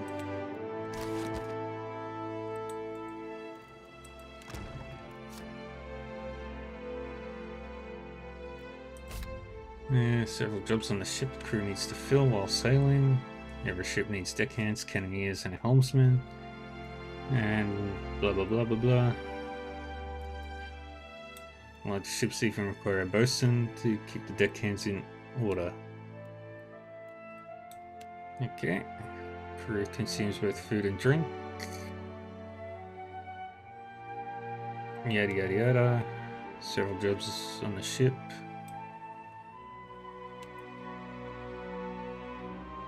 Deckhands are required to perform maneuvers in ship-to-ship combat.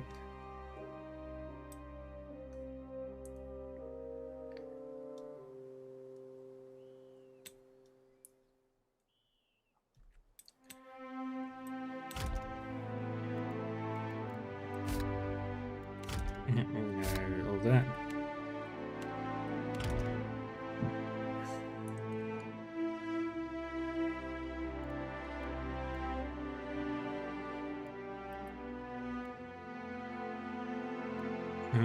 Okay.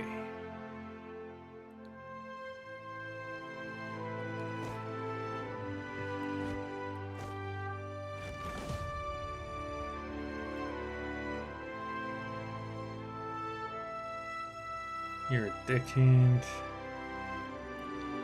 You're a helmsman.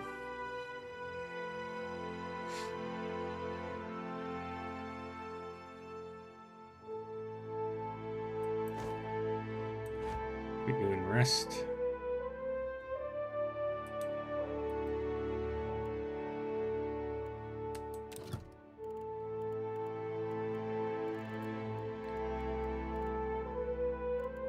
The ship name will be Purple. Primary sails. Purple and that. Alright, I head to Port Marche.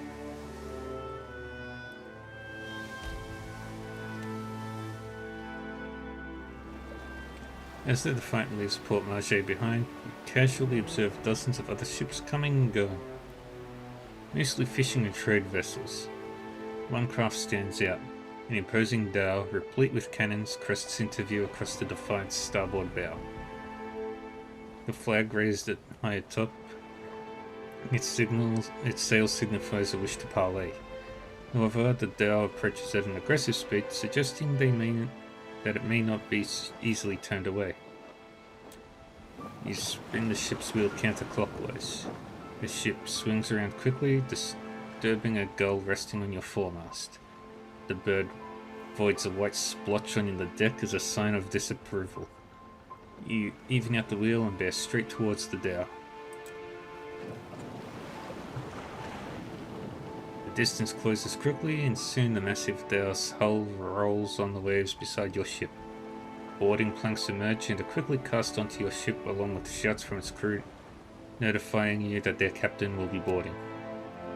Several well-armed men cross the planks, their eyes watching every inch of your ship. The crowd parts open to make way for their captain, a tall, well-dressed man. He peers at you with one impeccably groomed eyebrow raised.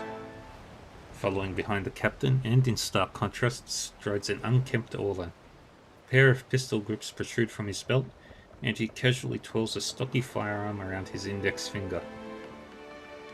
His shaggy face, framed by long cobalt blue hair and a wildly braided cerulean beard, makes the crooked smirk he directs at you seem almost sinister.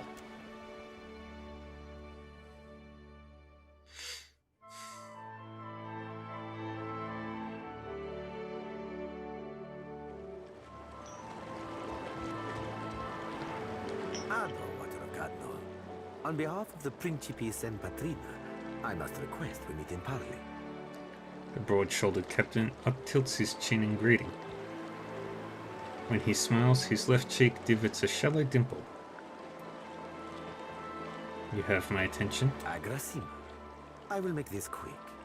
He flourishes a courtly bow. You are a famed woman to me and my kind, Watcher. Not just anyone could forge a friendship with the Dominels, let alone survive it. Ooh. Some fools would seek to make a fortune by pilfering from one such as you. I take it he is not one of those fools. Perhaps we should listen. Alas crosses his arms, cautious but curious. Under the captain's urge, you hear a faint but insistent buzzing. It blooms, overwhelming Ferrante's voice, drowning out all else around you. No one else seems to notice. A vision. Thunder cracks between your ears and you glimpse a different sun-shod sea behind your eyes. The visions streak across your mind's eye, fleeting and incoherent. An elf, dark-haired and battle-scarred, stepping across the gulf between vessels. She shakes Ferrante's hand, and warmth spills through you. Excitement, pride, respect. The imagery melts like candle wax into a lamp-lit galley swamped with the scent of unwatered rum and sweet fruit, with sailors and their songs and sweat. The scene billows away, ice-cold and clawing, replaced with the crew on deck, solemn and staring as Ferrante grasps one of their own by the throat. No, not one of their own, no more. You don't steal from family and stay family. Tears and mucus mar the man's features as Ferrante reads the man his last rites. Thief or no, they'll consign him to Andra as tradition dictates. The vision passes, leaving you blinking on the deck of the Defiant, looking into Ferrante's face. He raises an eyebrow. I believe you have met such a fool. Captain Benweth of the Drake. Despite the gravity of his words, he smiles grandly, and the dimple cuts deeper into his left cheek.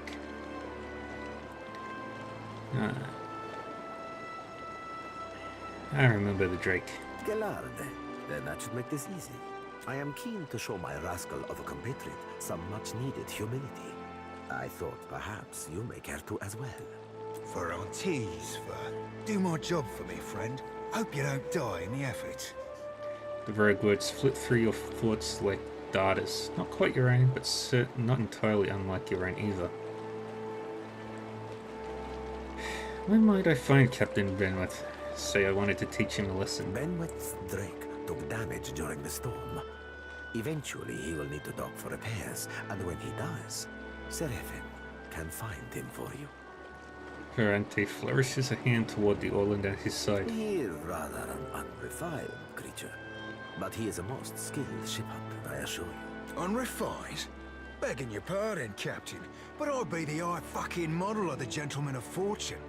The Orland scoffs. As for Benwith, that sucker of squid tits be as predictable as the tide. I'd wager all my furriest bits that he'd set sail for Deadlight. That would be felicitous indeed, as I believe the traitor Remaro hides there as well. I quite enjoy killing 2 men with a single bullet. Wouldn't have even thought of it if you hadn't brought it up, sir. Yet you feel a surge of anger that's not your own.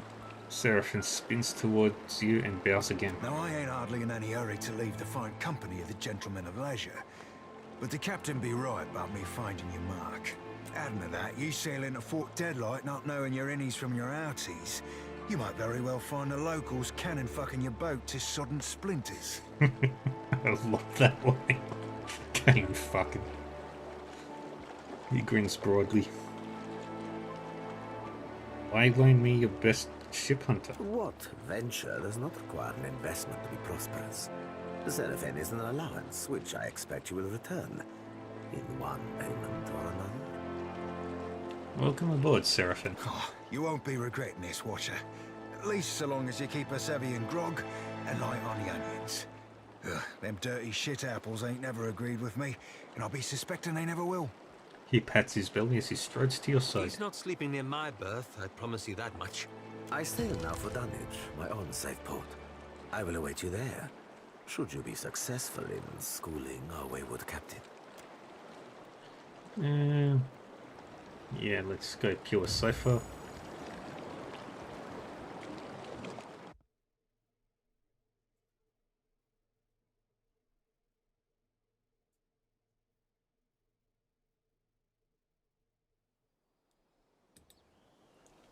Yippee.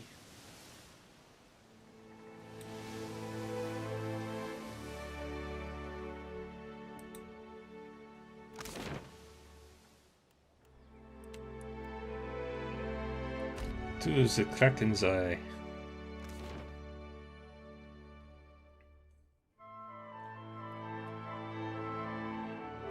What else do I need for my crew?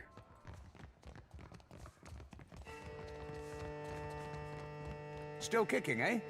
What'll it be? I'd like to hire some crew members onto my There's ship. plenty of people looking for passage out of here. Let's see if any of them catch your interest.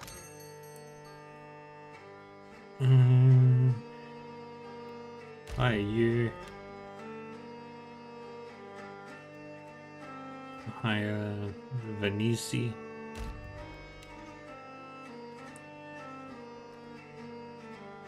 Ah. I didn't realize that.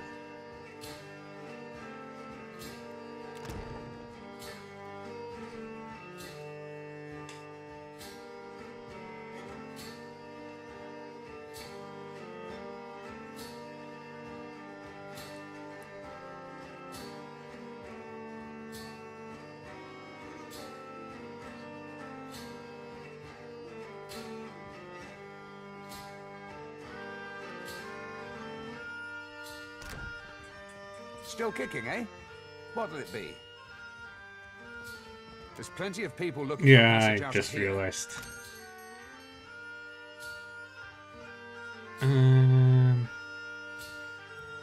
I'll hire you as well. Get a navigator.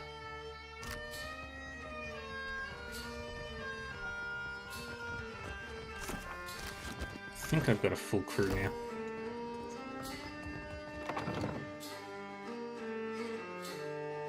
get a kick.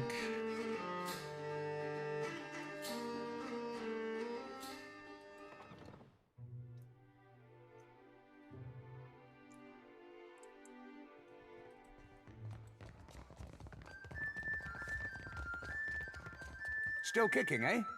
What, there's plenty of people...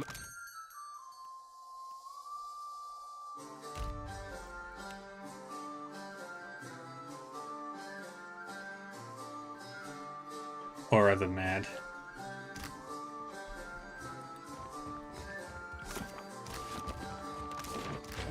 How's my crew looking?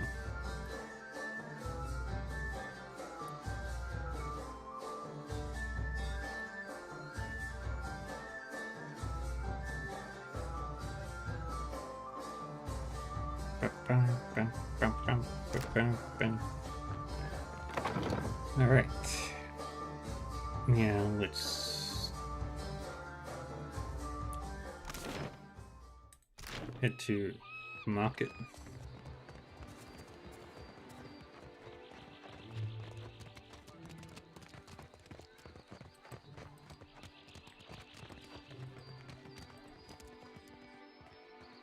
Swords!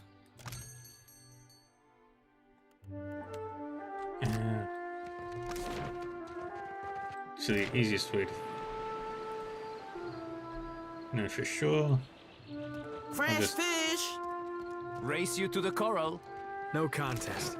What? Just because you have webbed fingers and I can't swim? You are a strange man. I'll just do it this way. Yeah, that makes a lot of sense.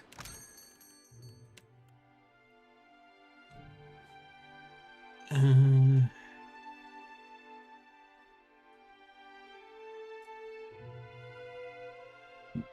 4 turns to reload.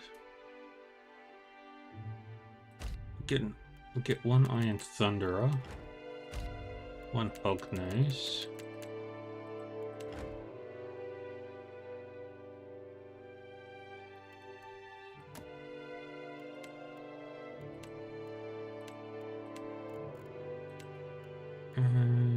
doesn't look like there's anything else I can sell.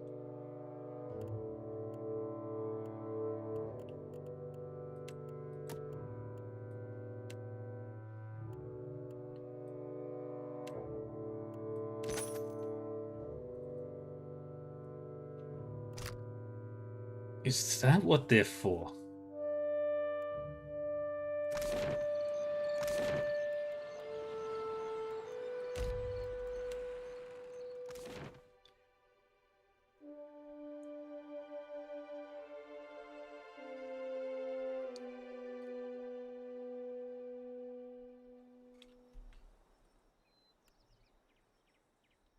All right. There's Nekataka, Fort Deadlight, Harbinger's Watch. There's Dunwich.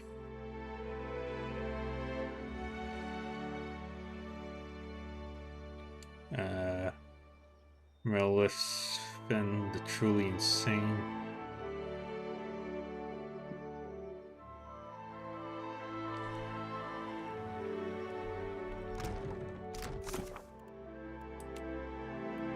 Can do this one.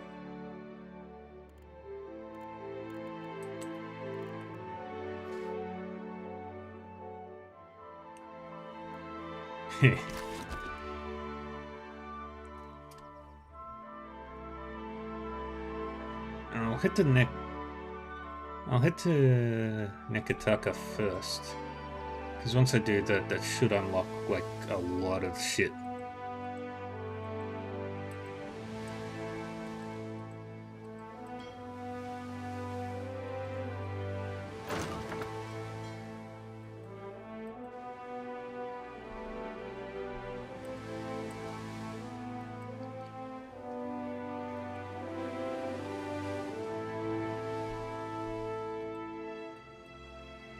Actually, I want to go to the Horaro first.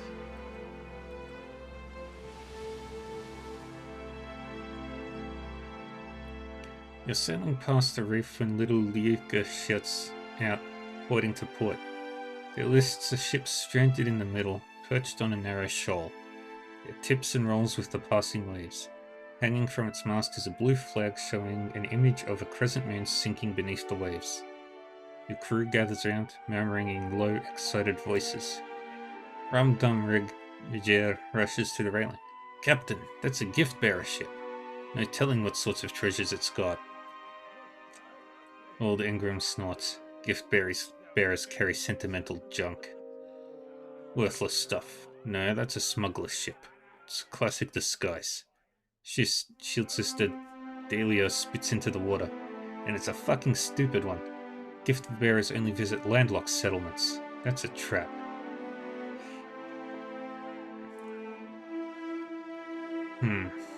Dang it, I don't have a spyglass. What was that about the gift-bearers, Eld Ingram? Eld Ingram fixes a pensive frown on the wreck. No offense, Captain, but the servants of Andra collect things people want to forget and consign them to the sea.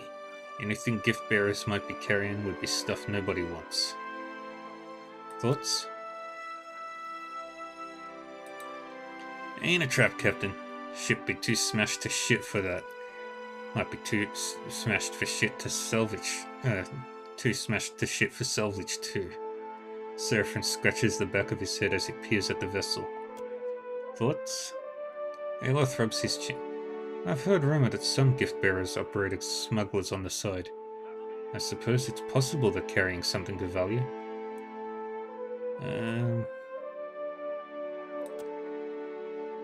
Nah. I'm gonna go investigate. You row the skiff above the reefs, waves tossing it, the bottom of the small boat occasionally scraping across the jagged structure below. You tie off on a snag of coral next to the wreck. The water is rough and the hull slick with brine, but you're able to find purchase between the shifting planks. You pull yourself up using bent planks and barnacles for holds. You've almost reached the main deck when a wave slams against the ship. You hear a crash from somewhere below as the vessel rocks.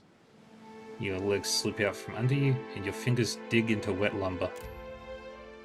Your grip holds.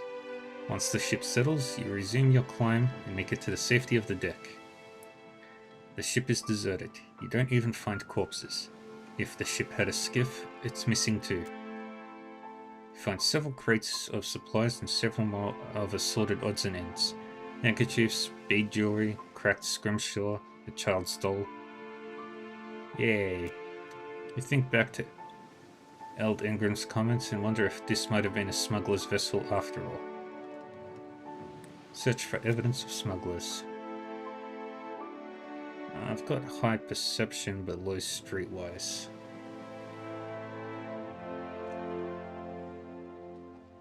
I'll try it. But then you notice scuff marks along the deck, as if the box of junk had been moved repeatedly over the same spot. Slide it aside and find a trapdoor underneath. Within rests a small chest brimming with golden skellings. Yay. Among the coins rests a small figurine of an imp of all things. Laughing imp cameo.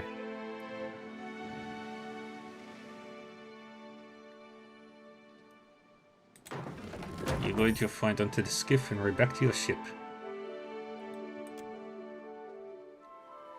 Neat.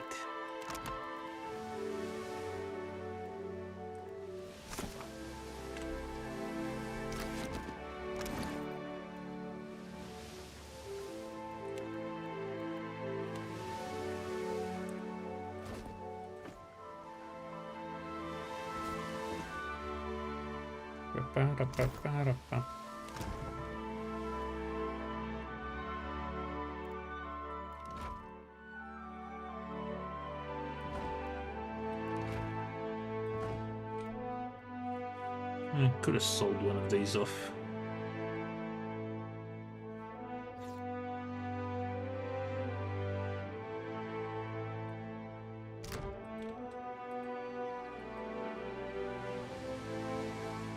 The ring of a bell comes to you on a cold wind.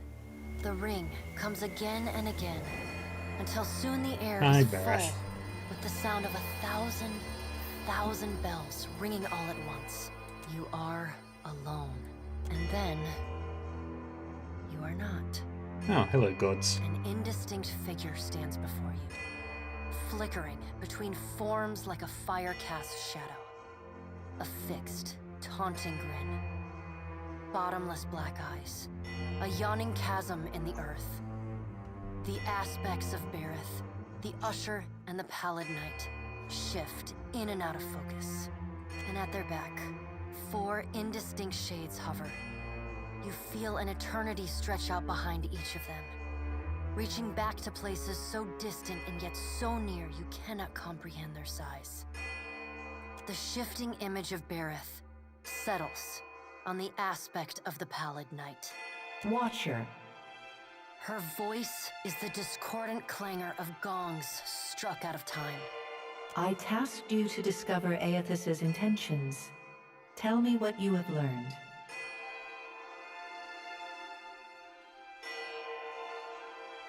He's draining souls from the veins of Lumina Sadra. The Pallid Knight knits her brows. He does not seek to return to the beyond? Intriguing.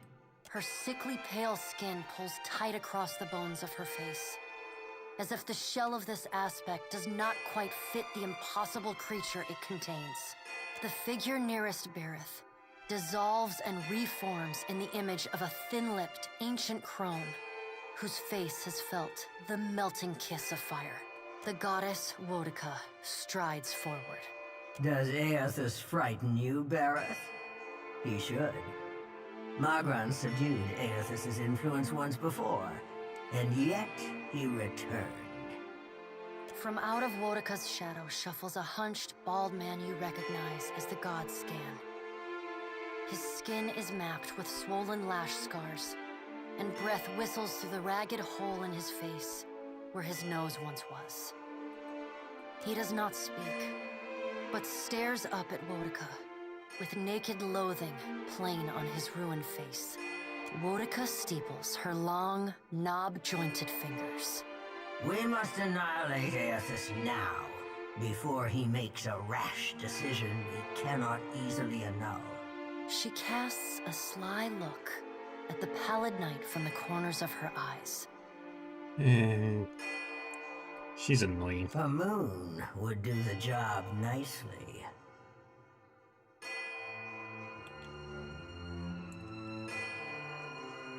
I'm pretty sure we need that. A voice echoes from the shape nearest Bareth. Balava is too large to be moved, and Koltha too quick to be caught. Even for a god of Wodica's strength and apparent lunacy. The figure beside the aspect of Bareth flows forward in a swirling cloud of ash. The ash falls to the tiles and reveals a molten-skinned woman, leaning on a monstrous, wicked-edged broadsword. Magran's glowing lips curl in disdain. We must find a solution to the problem of Aethys that is neither do nothing, nor destroy the world. She has a point. I acted in haste during the Saints' War. You will not goad me into doing the same now.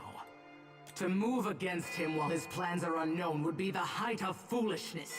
We must find wisdom in precaution. What kind of precautions do you suggest? Magran looks at you as one might a wayward gob of spit on one's shoe. It is no business of yours what the gods decide. Another of the silent figures steps forward, and the warm, golden light of a summer's afternoon spills across your face. Let's all take a deep, calming breath. Perhaps cooler heads will prevail. Behind Helia's words, you hear the soft coo of doves. Aethys has been separated from us for too long. Isn't it possible he intends only to gather enough souls to reclaim his realm in the beyond? He should be welcomed. You look up then into avian eyes. Through them, you see clouds of starlings converge and divide. Scan shuffles forward. Yes, yes. We should welcome Aethys's return to the fold. His gratitude we can leverage to cajole him into divulging his plot. Then, when he believes himself to be in our good graces, we do as Wetica suggests and crush him into the earth. Scan pauses, inspecting you. Ah, and here is the Watcher who killed Lord Harren, the man who tormented his dear niece, Alice. Curious. Yes. Scan licks the ragged edge of his lipless mouth and grins, then turns to Helia. I did not expect such a deliciously ruthless idea from you, Helia. I am impressed. Helia's feathered crest stands on end. You wretched little creature. Attempting to end Aethys may only make things worse. Your point is well made, little Watcher. If self-evident, Aethys has not been known to possess a vindictive nature. Indeed, he has occasionally been magnanimous to a fault. However, if we push him to the brink of reason, there is no telling what he may do. He is, as ever, unpredictable. Something akin to fondness creeps into her voice. And what's the point of this exercise? The Pallid Knight gestures for silence. Aethys cannot be killed, but he may be subdued. Yet to do so will take immense power and time. Both stand in his favor. Magran grits her black glass teeth. That is why we must ascertain his plans before he has the chance to put them into motion. She begins to pace. Her steps leave little trails of fire in her wake. Magran stops and balls her hands into flaming fists. Even if we manage to destroy his current form, there is the possibility he could return, if he has not already absorbed all of his children. Absorb these children? I don't understand. The Pallid Knight casts a cold, cutting glare in Magran's direction. Magran speaks too freely. That knowledge is beyond your ken, Watcher. Is Aethys the Baal of this world, but not murder? Wotica waves the gods to silence. Aethys gathers strength. His strength is a threat to us.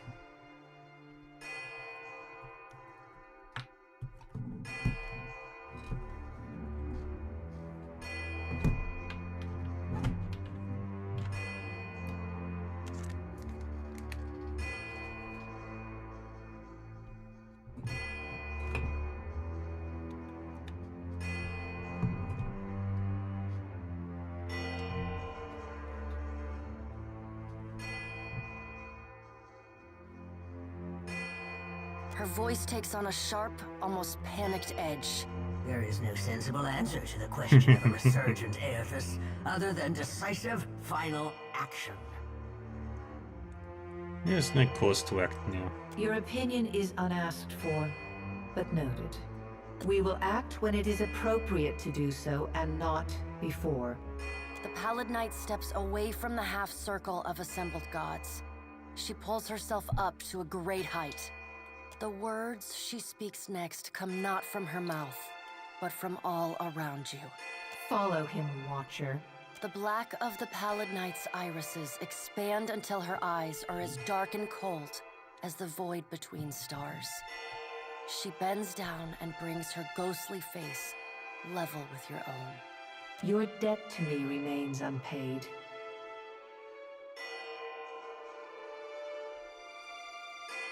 I'll do what I can. She stares at you, unblinking. Like a needle drawn to a magnet, you are pulled toward her one compulsory step at a time. You blink open your eyes and find yourself on the floor of your ship's cabin. Alone. Yippee.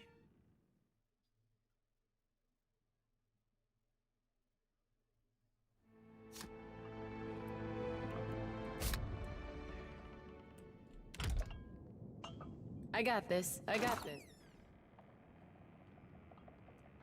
Take all that.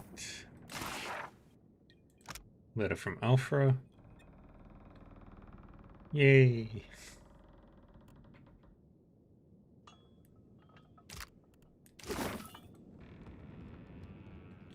Give me a real challenge.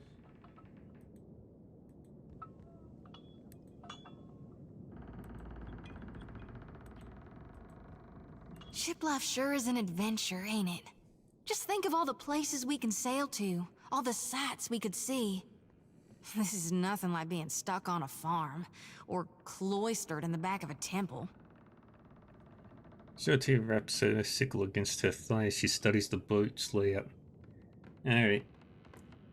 You got some good sleep, Lady Curran. Let's see you next time.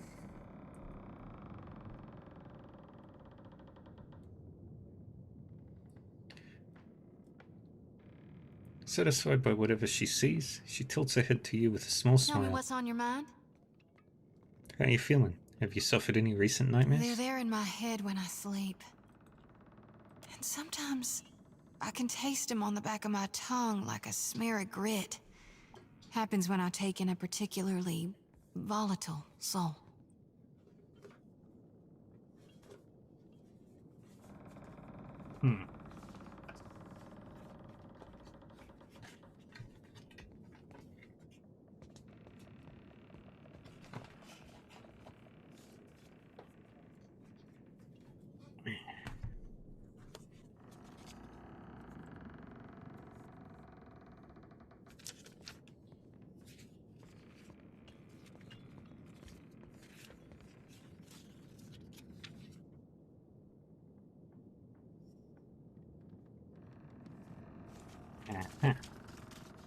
Okay, I figured out how to connect on controller now.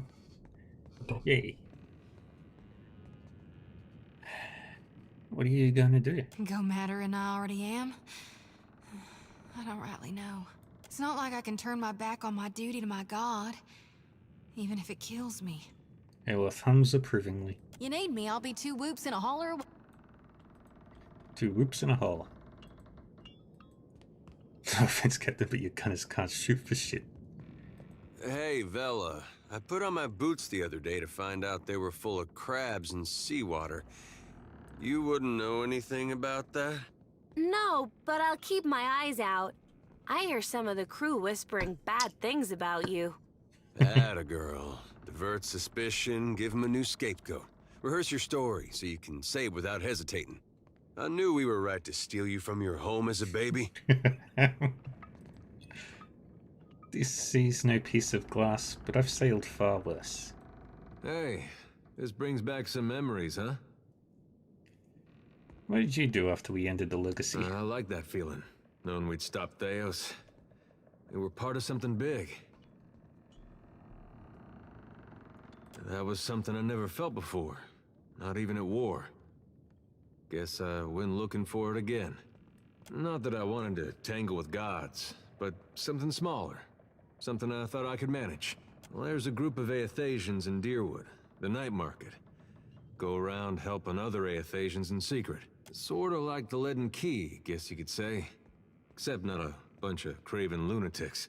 So this one night I'm at a tavern and this fella has a disagreement with me. Game of Orland's head he'd lost some money at. And I'm bashing his head into the target when he notices I got this pendant with a symbol of Aethys on it. So we get to talking, and it turns out he's an alright fella. Runs with the night market. And after he was feeling better a month or 2 later, he introduced me to some folks in the group, and they let me in. How'd that work out? Well, it depended. The jobs we did, I got to help a lot of folks. A lot of times it was helping folks get out of bad situations. Getting them set up with better ones. I like that. But the group had problems. A lot of different ideas how to run things. Sometimes it cost the people we were trying to help. I see. And I don't know if that was something we could have avoided, or if it was the cost of trying to fix things.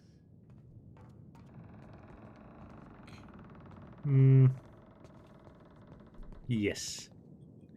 If you like. What are your thoughts on Aethys at the I moment? want the destruction to stop. I want him to finish what he's doing and then go in peace.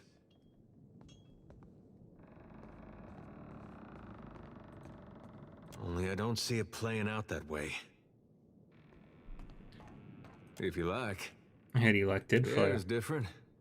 Especially compared to Gilded Vale, where there's more livestock than shovels.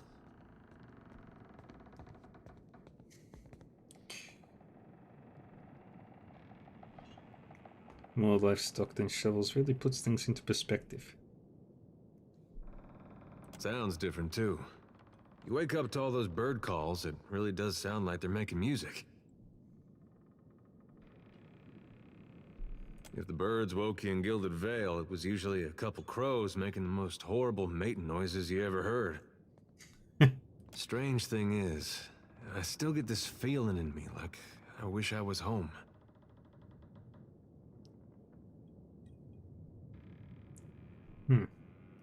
Let's get moving. Ella? Thank you again for maintaining my story in front of Vanessa and the others.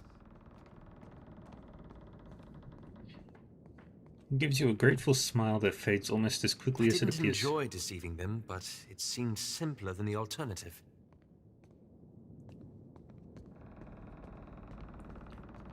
Keeping up a lie is never simple. You should know that better than anyone. Believe me, I take no pleasure in duplicity. What exactly were you doing out here? After we parted, I set out to destroy the leaden key. Adir points affably in approval. It's controlled us for too long. I wanted to free Kith from it.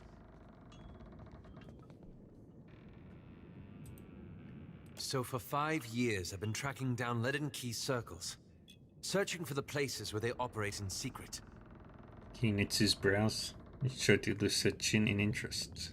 Trying to undo them.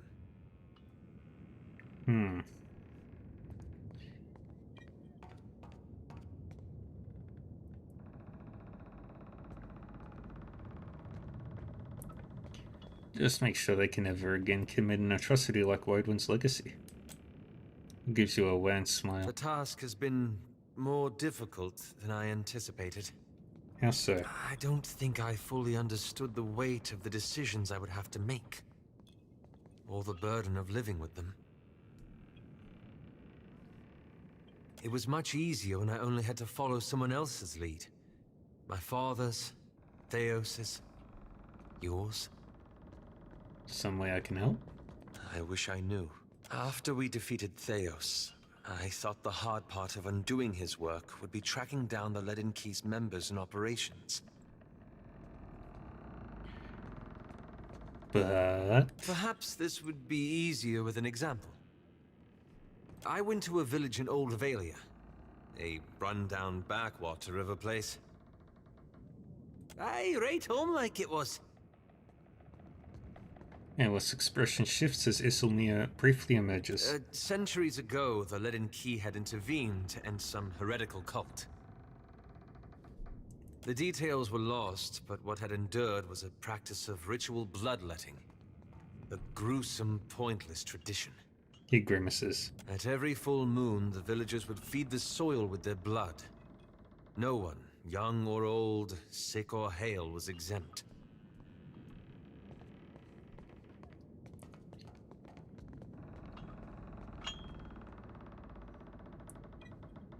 You helped him, right? That's where it gets complicated.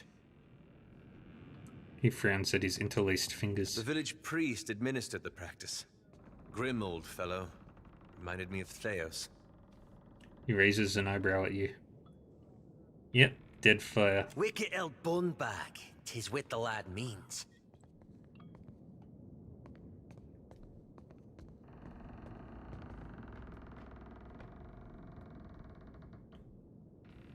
He was a tyrant. I was certain that if the villagers were free of his influence, they'd be free from the bloodletting too. We've got a boat. We're on the boat.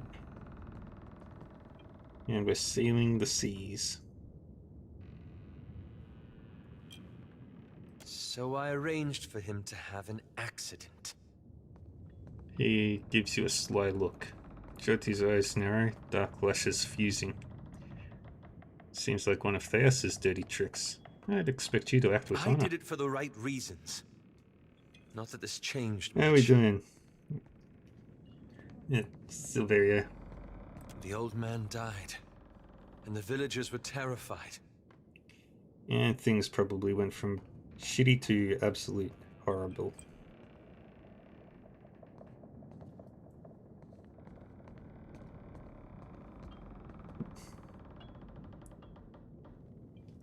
They were convinced his death was an ill omen. They blamed it, and every other mishap that befell them, on their lack of faith. So they began bloodletting every week, turning on their neighbors for giving too little.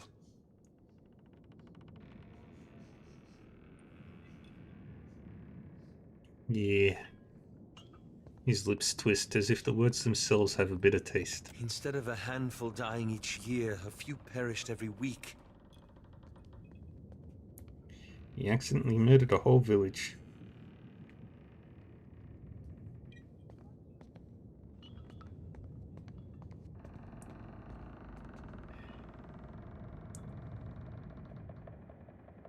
If you barely understood this ritual, how did you expect to stop it? I had to do something, didn't I?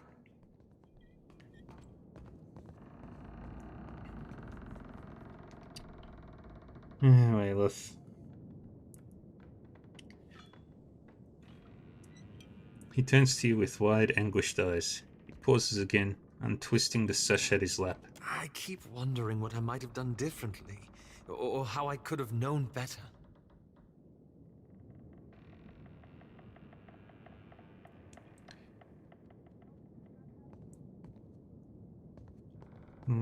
Learning from mistakes like this is a good start. I suppose so. I should get some rest. It's been a long day, and you've given me a lot to think about. Wait, you still haven't told me what the Animancers had to do with any of this. Ah, that. He massages his temples. I'm looking for an old Leaden Key sect. I've found several references, but... A sect, you say? He breaks off, shaking his head. I want to be sure. Please, let me go over my notes again. Then I promise I'll tell you everything. Very well. We'll talk more later then.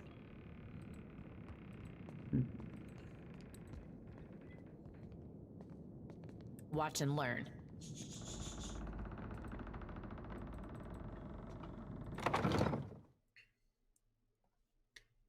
I have a boat. It is my boat. Little Luca.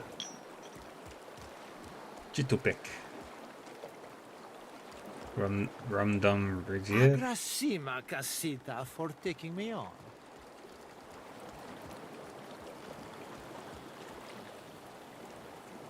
Pedro.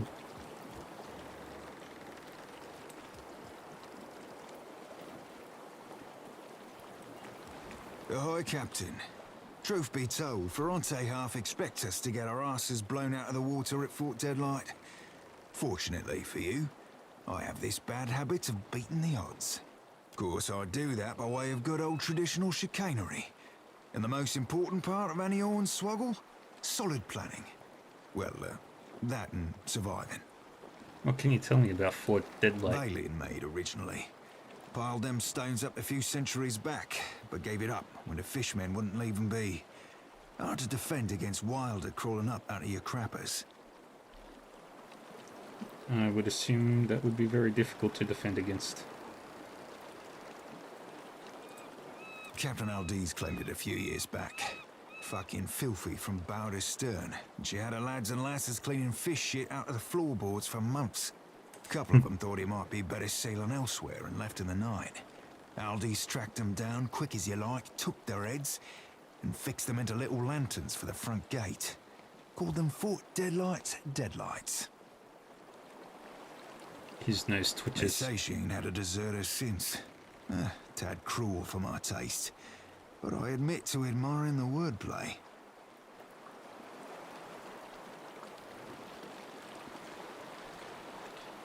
You know anything about the fort's defenses? Funny thing about it being a fort means it ain't a boat. Means I don't have to worry about the weight of cannons are storing honking big balls. Guns they got crowning that castle put a hole in your poop deck before you've sighted land.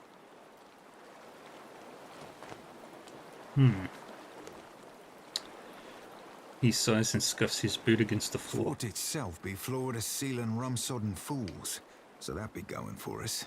But Aldi's keeps the crew on the walls sharp and sober. One blast of their horns and deadlights locked up tight as an adhering mugranite. We'll stay that way too, till any unfamiliar ships have been shot to shit and shot again. What do you know of it, Aldis? Yeah, she's sharp as shit, that one. Tongue, mind, and ears alike. Sailed out of Deerwood or Adir one. Knows her knots, and how to crew a ship that won't turn sour. But words ring out among the Principe. More than you'd think for new blood. Part of that's her fierce support of freedom. From slavers, from the Empires, from the Juana's caste system even. The rest a lenient hand. Step out of line and Ferrante's got your old crew up for lashes. Aldis, though, she's, let's say there's a reason she attracts limp-cocked nut twists like Benwith. Can't say I much approve of a lack of regard for our traditions, but, can't say I don't share her vexations with Ferrante and the old garden either. He runs a third paw over his braided beard. Why are you frustrated with the old guard? Shit, Captain. Buy a lad a drink before you go rooting through his unmentionables.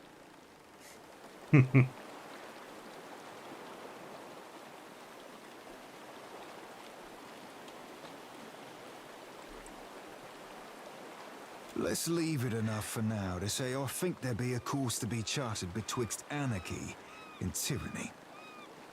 You mentioned you have contacts at the fort. Can we rely on their help? I did say contacts, didn't I? Seraphin rubs the back of his head as he takes a sudden studious interest in his boots. Contact would be more accurate, in the singular. A lass by the name of Ciri. Been running the same circles for years, doldrums and fair winds. We're never family, but never on the wrong ends of arms, neither.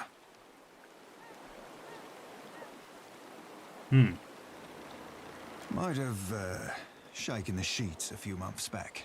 Regardless of how she feels about me, there's no love lost betwixt her and Benwith, that's for damn certain.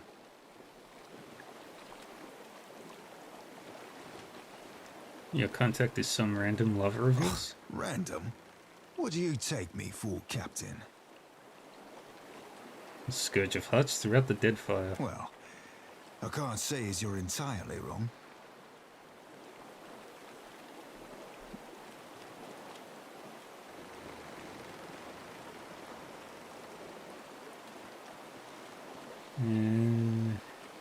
Let's go over the plan to get into Fort Deadlight. Deadlight's a tough coconut to crack, but if not cracking, what are nuts for?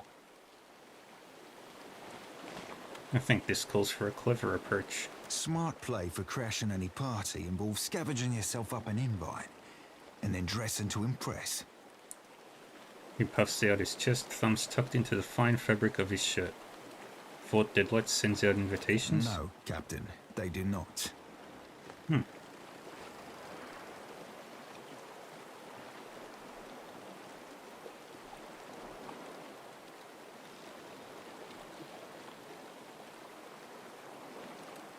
Looking the part in this case means hoisting colours identifying us as Principe. Ah. His left ear I have twitches. to tell you how dangerous such a bit of fabric can be if the wrong person catches you flying it.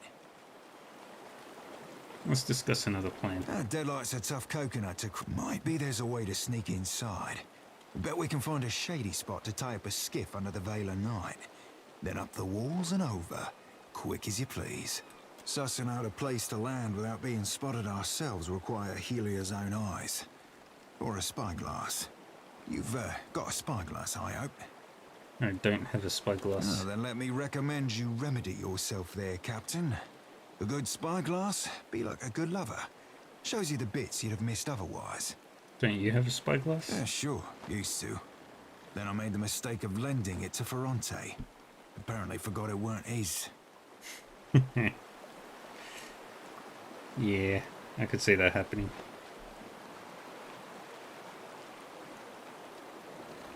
A low growl builds beneath his grumbling. Showed him the S I carved into it, and he turned around and told me it stood for spyglass.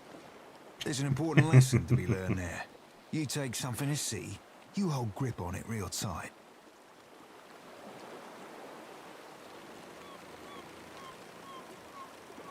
Alright, let's speak of this later. Later, sure. No hurry here to ship off back to the Gentlemen of Leisure.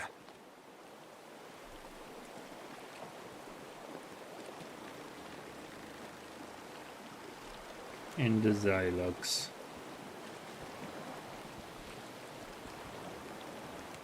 Alright, back out onto the seas.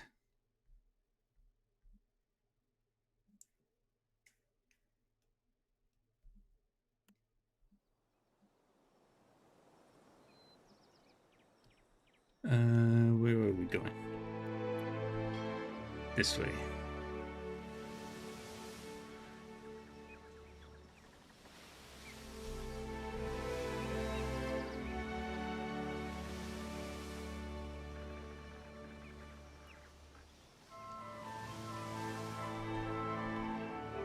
Go this way.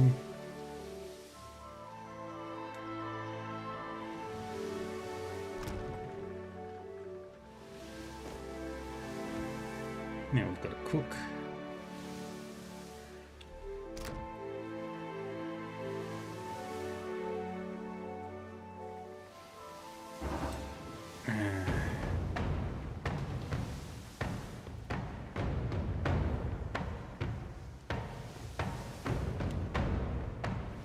Let's have a look at their ship. It's bigger. Naval combat.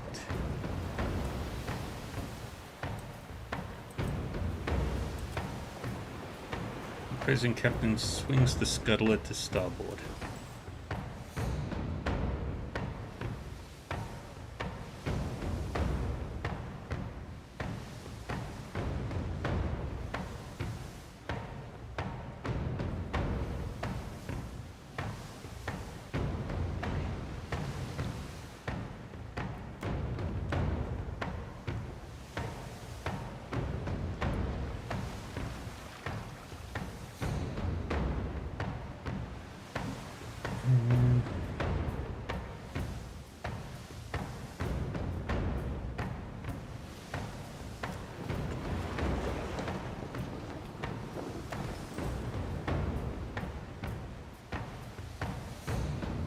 Apparently the ship comes about with all possible haste, though the opposing crew is fleet of foot. Turning of a vessel of the scuttless size takes time. Fire the starboard cannons.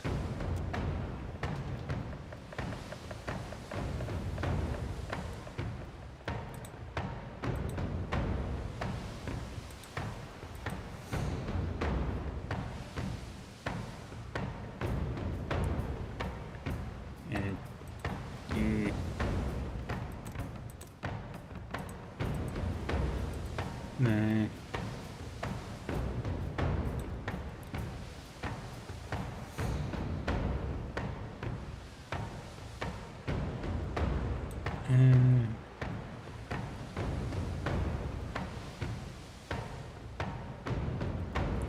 Cannonballs.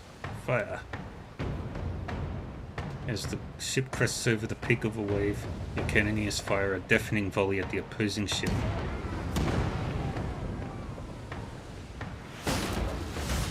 Good.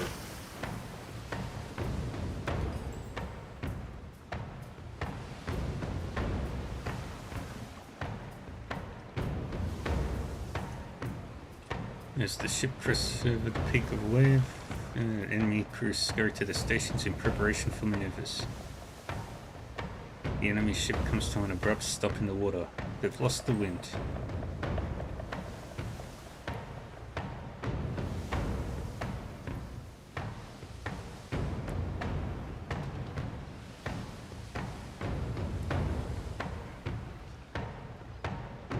Half sail. With the sails full and the wind at her back, the Defiant cuts across the open vessel towards the enemy vessel.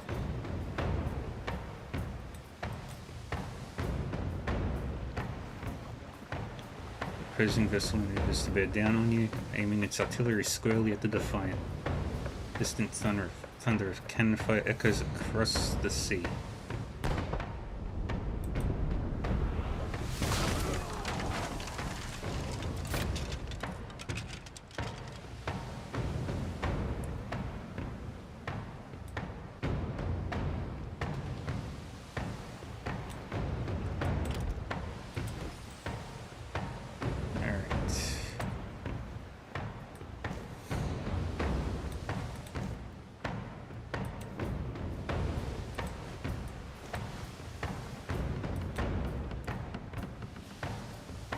Crews scurry across the deck to take up their positions.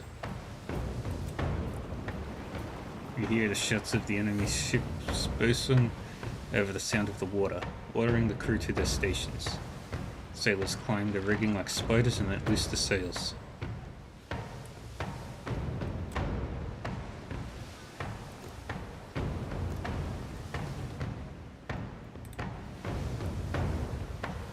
Fire the chain shot.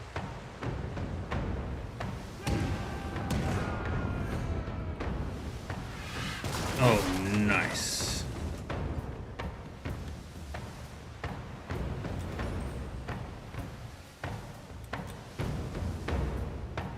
Opponent's sails hang empty as their ship comes to a stop. The wind has died.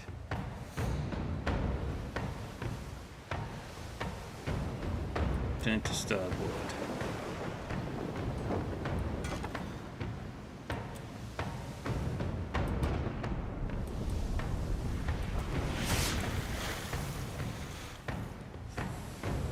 Full speed ahead.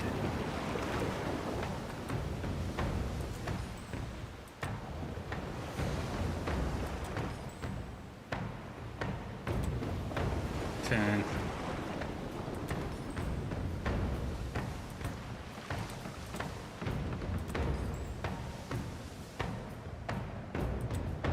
Fire. Do great shot this time.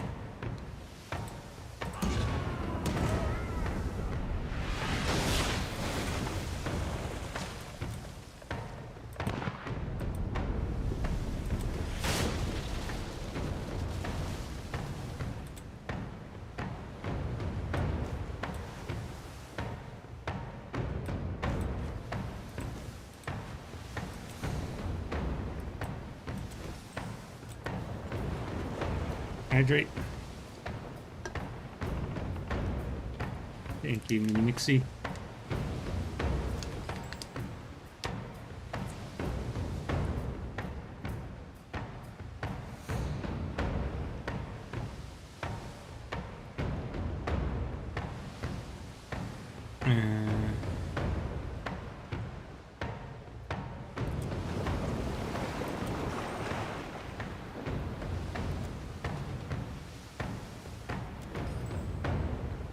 Fire the starboard cannons.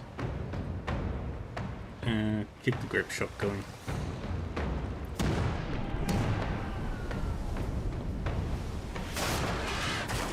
Oh, nice. We took out another crew member.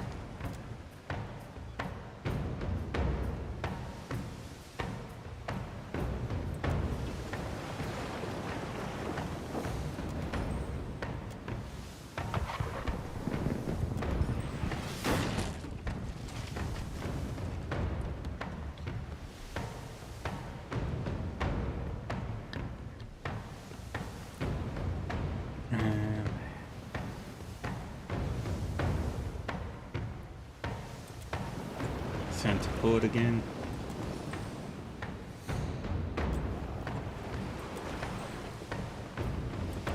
Fire the cannons. Fire.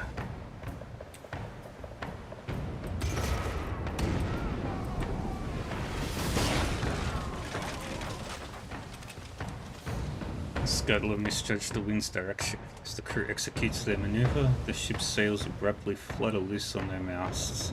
The ship comes to a stop.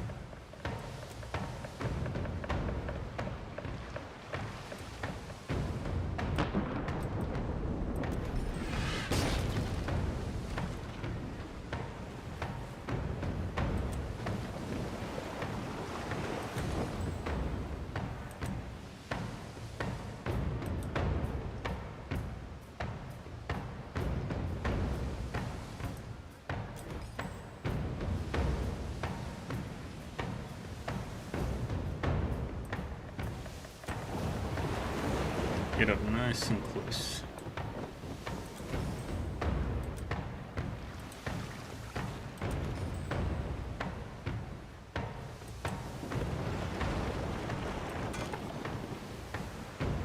And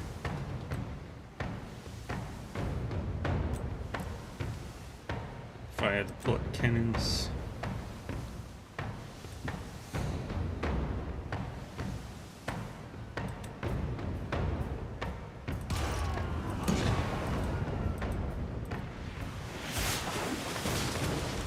Oh, nice.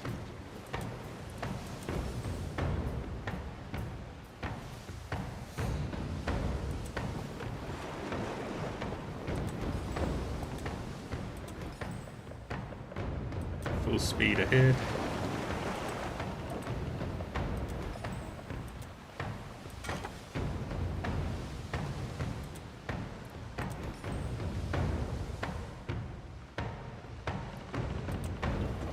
Starboard.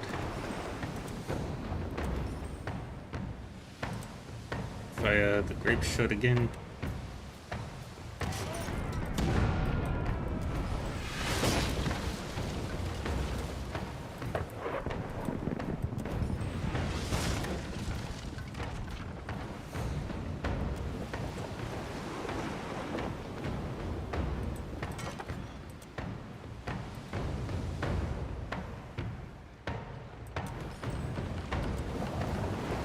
Get up nice and close to them.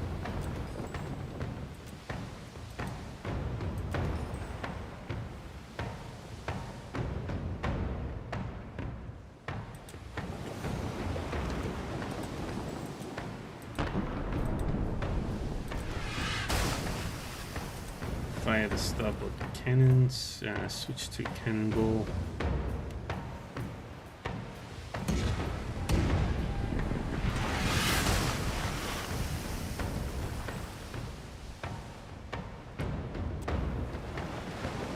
Oops.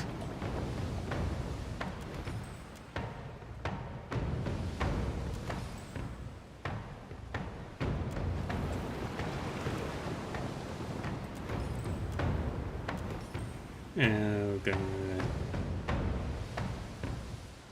fire the starboard cannons again.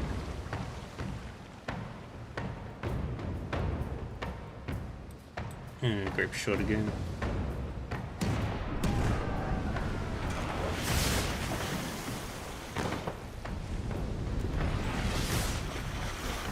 Alright, turn to the starboard.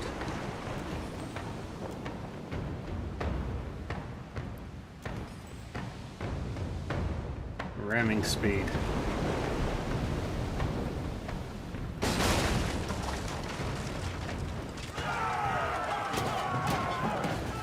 Hehehe. Boarded their ship in the coolest way.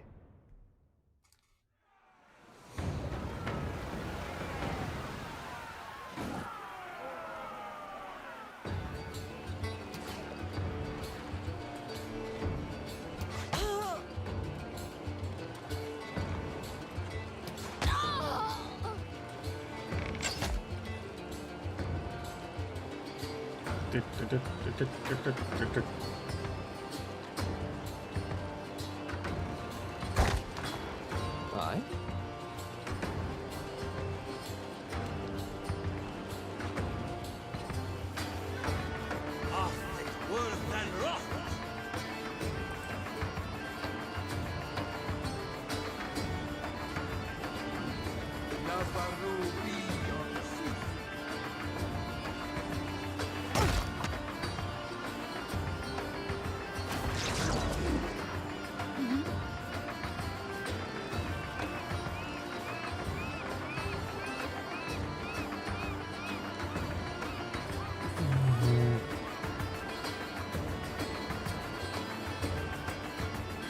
Right there.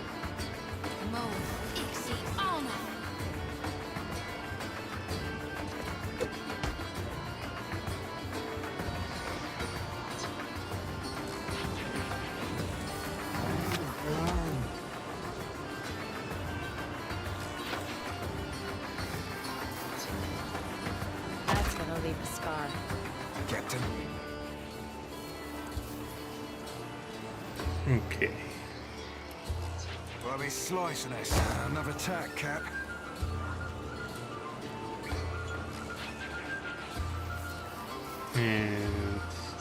And the turn.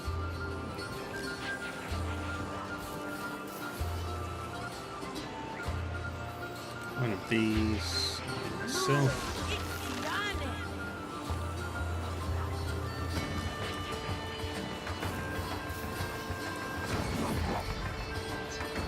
Oh.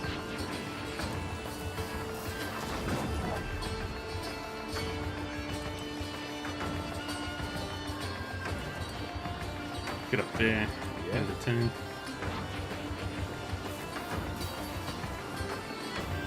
Here we go.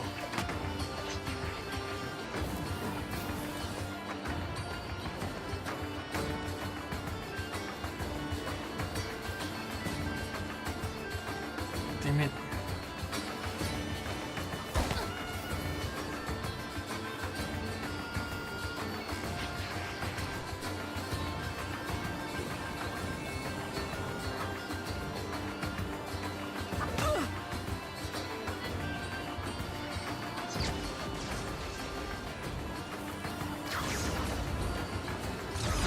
How may I help?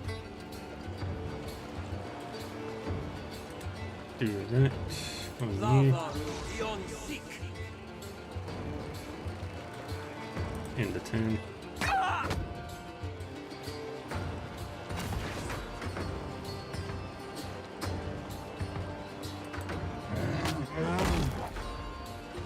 Good.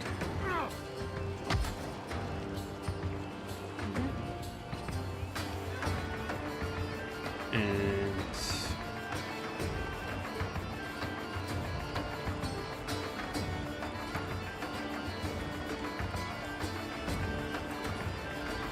Try this. get over there.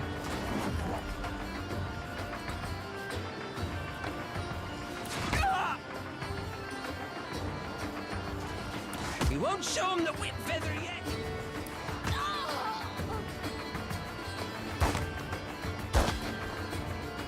Good.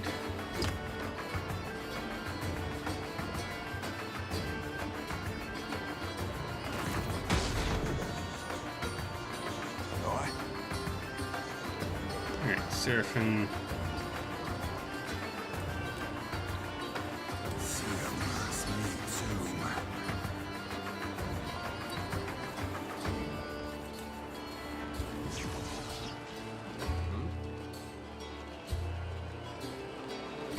Stay behind me. Yeah.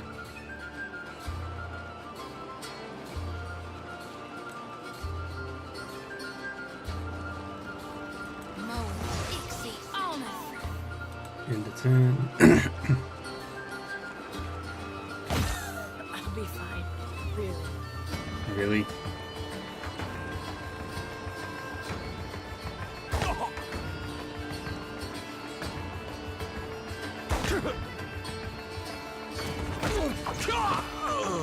And I will fist down.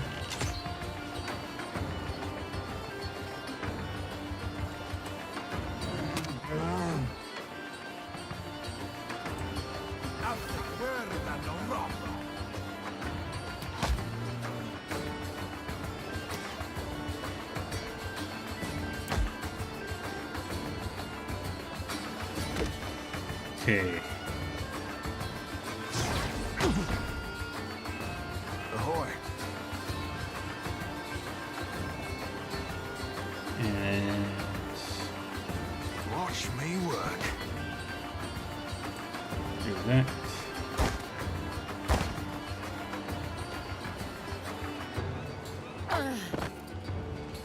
Fucking fighters. What can I do you for?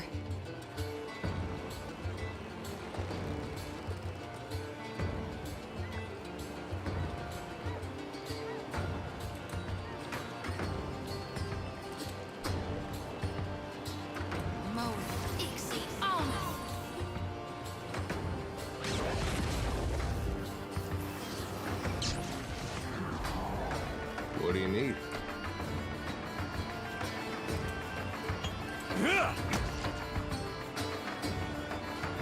You take that instead.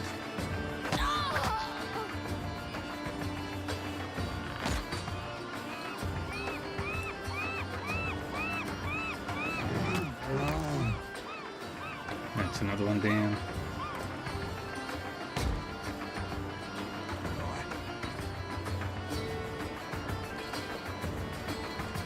Watch me work.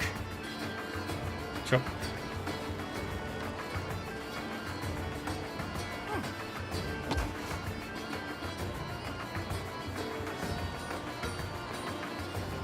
Yeah.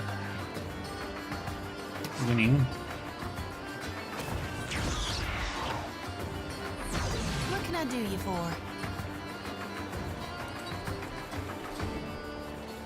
Mo exceed honor.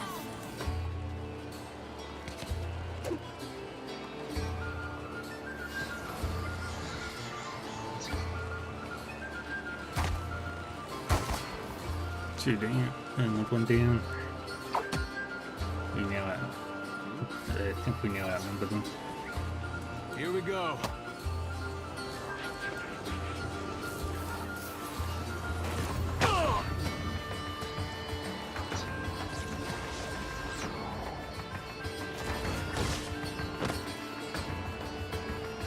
Yeah.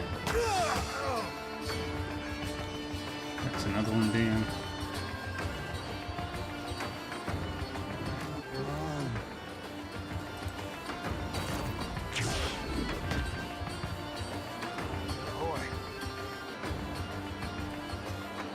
Fare thee well, cog swabber.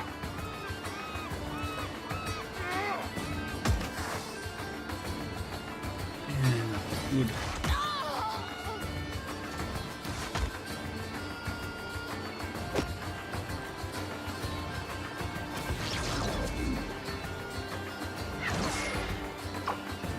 Very good. Happy to oblige.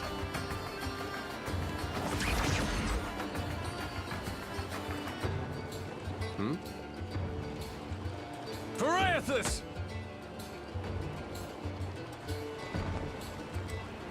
Get over there. End the turn.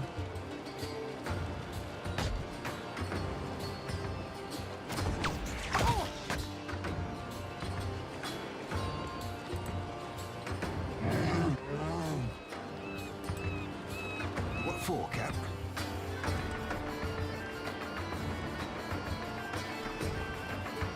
I'll be cleaving it to the brisket. Good.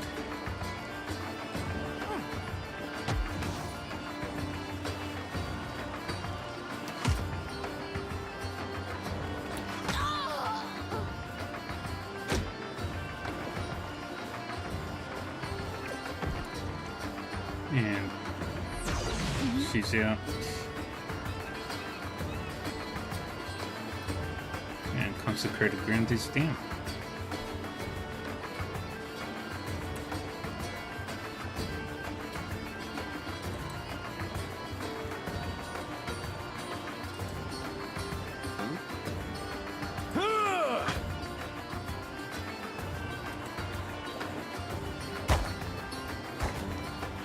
What can I do you for?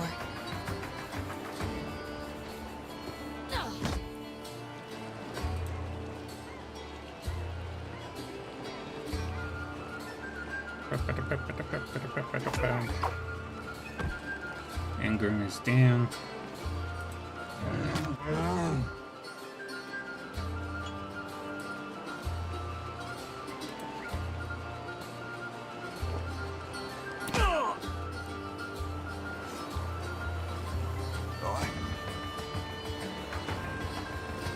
I'll be cleaving it to the brisket.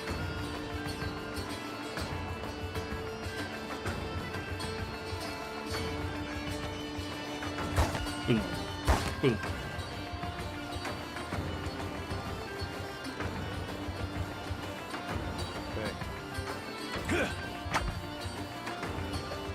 Another one bites the dust.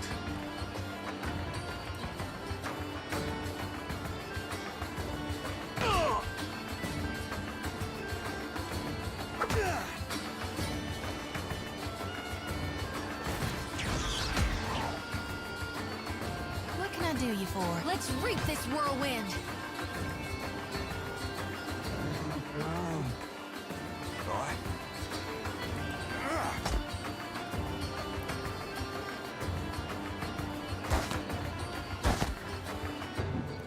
Yeah? Yeah. I don't like the darkness. And another one down.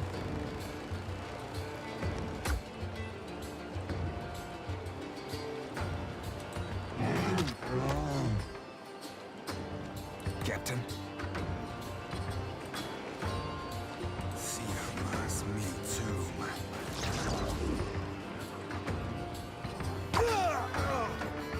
And now there. Go and knock him over.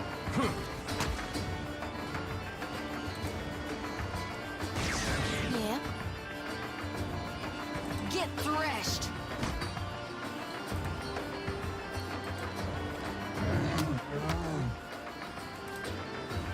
Ahoy.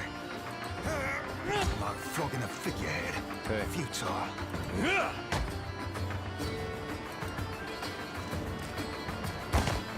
Good job, team. Yeah. Stop them from living.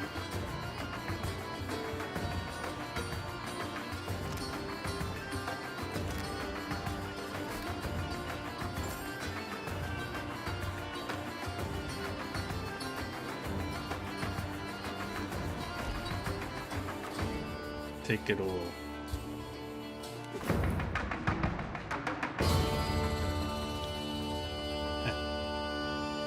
I did it.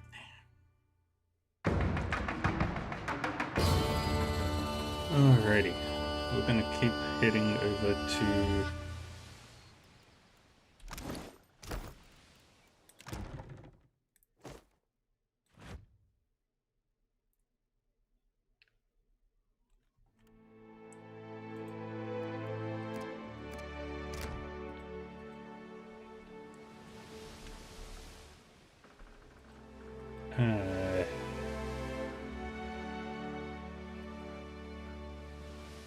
whatchamacallit, Nikitaka, and then that's where we'll call it for the day.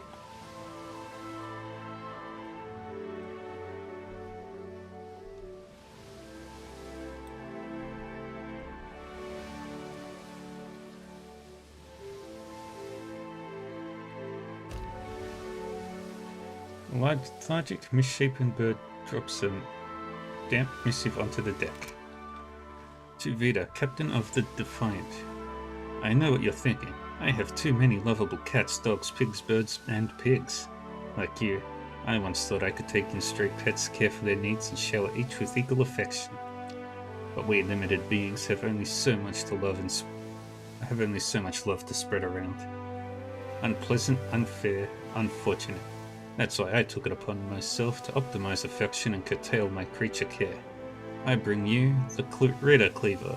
The Cleaver is a handy Ethics 3 apparatus yanked from a genuine and dig site and restored to glorious functionality. Simply slide your favorite feline down one end and let the Cleaver do its charm. The best is yet to come. See, the Cleaver remembers. Stick a white bird in there, it remembers. Purple pig, it remembers. It even remembers your pet's strengths, weaknesses, and favorite places to poop. Now, your furry friend isn't just going to slide out of the Cleaver's business end same as it went inside. No, they come out different, better, sometimes. That's where it gets fun. Combinations. Want a bird to think like a pig? Want a cat to think like a different, better cat? The Cleaver provides. You'd be doing me a favor of epic proportions if you gave the Critter Cleaver a whirl. Once folks see you using it, everyone will want a turn. I've moved it to the far wall of the dark cupboard, which is at Periki's overlook in Nekitaka. You can find the Cleaver just due west of the Wooden Fella, a friend and a fellow animal lover. P.S. I fixed the insert receptacle so that it no longer accepts Orlans and gave it a good scrubbing. You are welcome.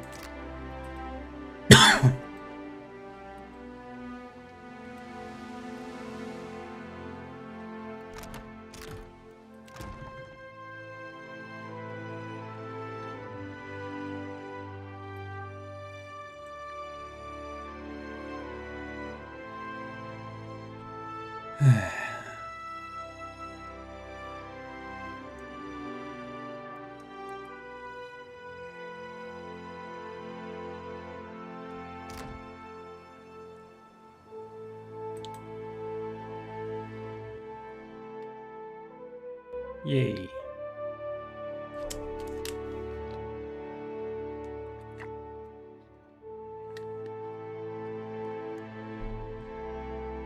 Alrighty.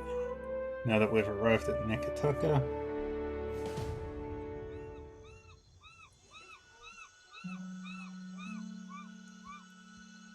Deep Spring, Von Prima 2828.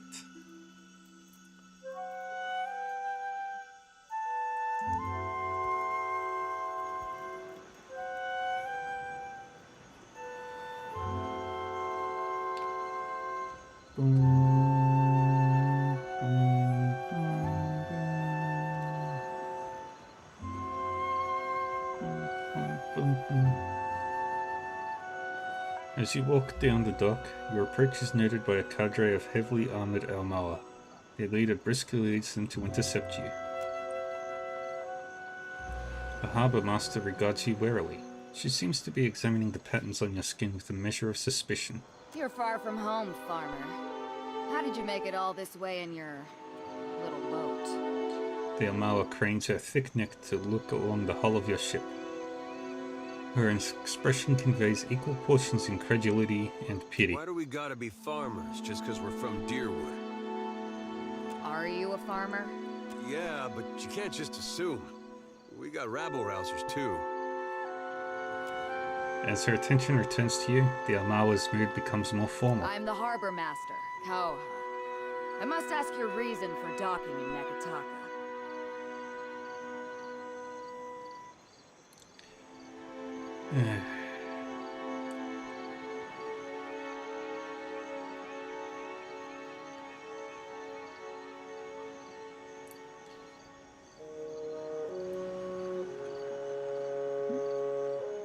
Bereth has tasked me with finding Aethys. He's walking across the Deadfire looking for Luminous Adra.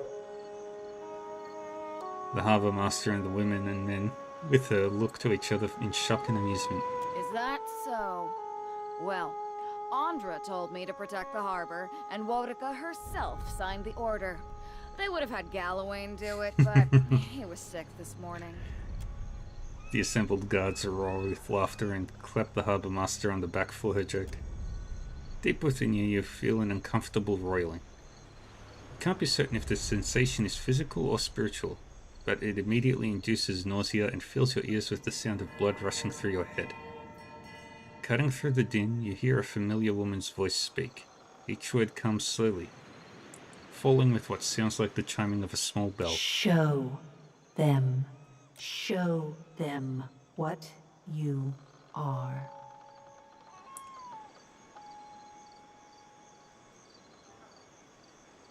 Concentrate on folding the edge of the in-between.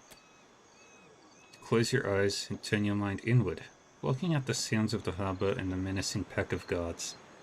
Soon, all you can hear is the rushing of blood in your head and a muffled chime ringing somewhere far away. Yes, that's it. What's the matter with you? What are you doing? If you're trying to scare us with some cipher mischief, save the purple flames for the tribes of the Outer Islands. The roar in your head begins to abate. The ringing of the chime becomes clearer. Rhythmic, two successive peals followed by a brief respite. You realize the chime is ringing in tandem with your heartbeat. You open your eyes. The harbour master is gesturing wildly, presumably to get your attention, and yelling in your face. But you hear no words, only the ringing of the chime as your heart rate slows, and slows, and slows, and slows. Now. What? What is this?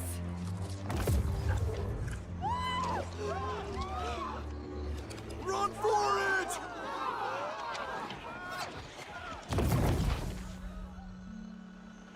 Oh.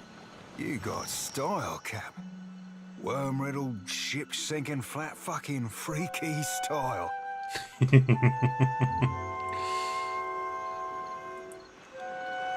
Yes, indeed.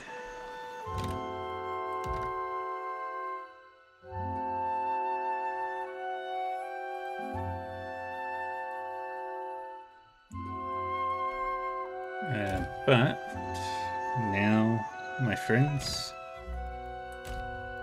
we say bye-bye for now.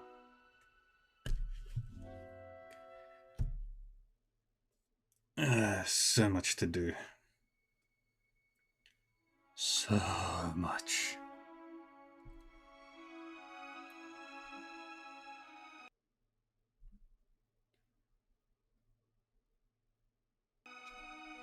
There we go. Okay, friends. That's going to be it from me for today. For now, I will be back on later tonight with Etrian Odyssey 2.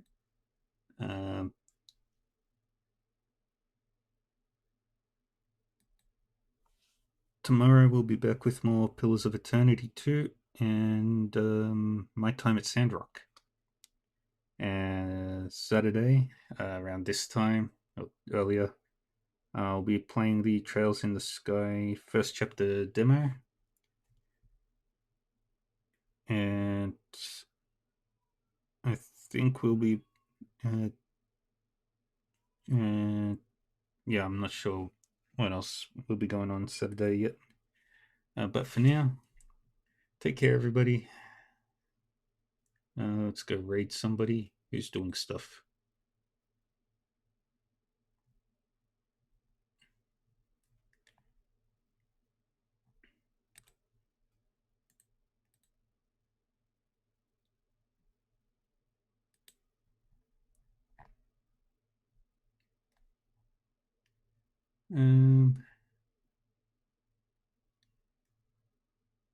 Let's go say hi to Axel.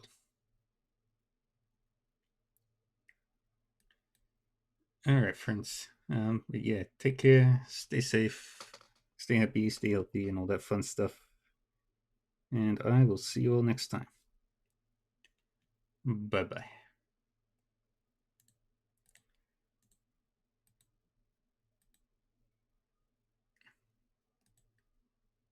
Great.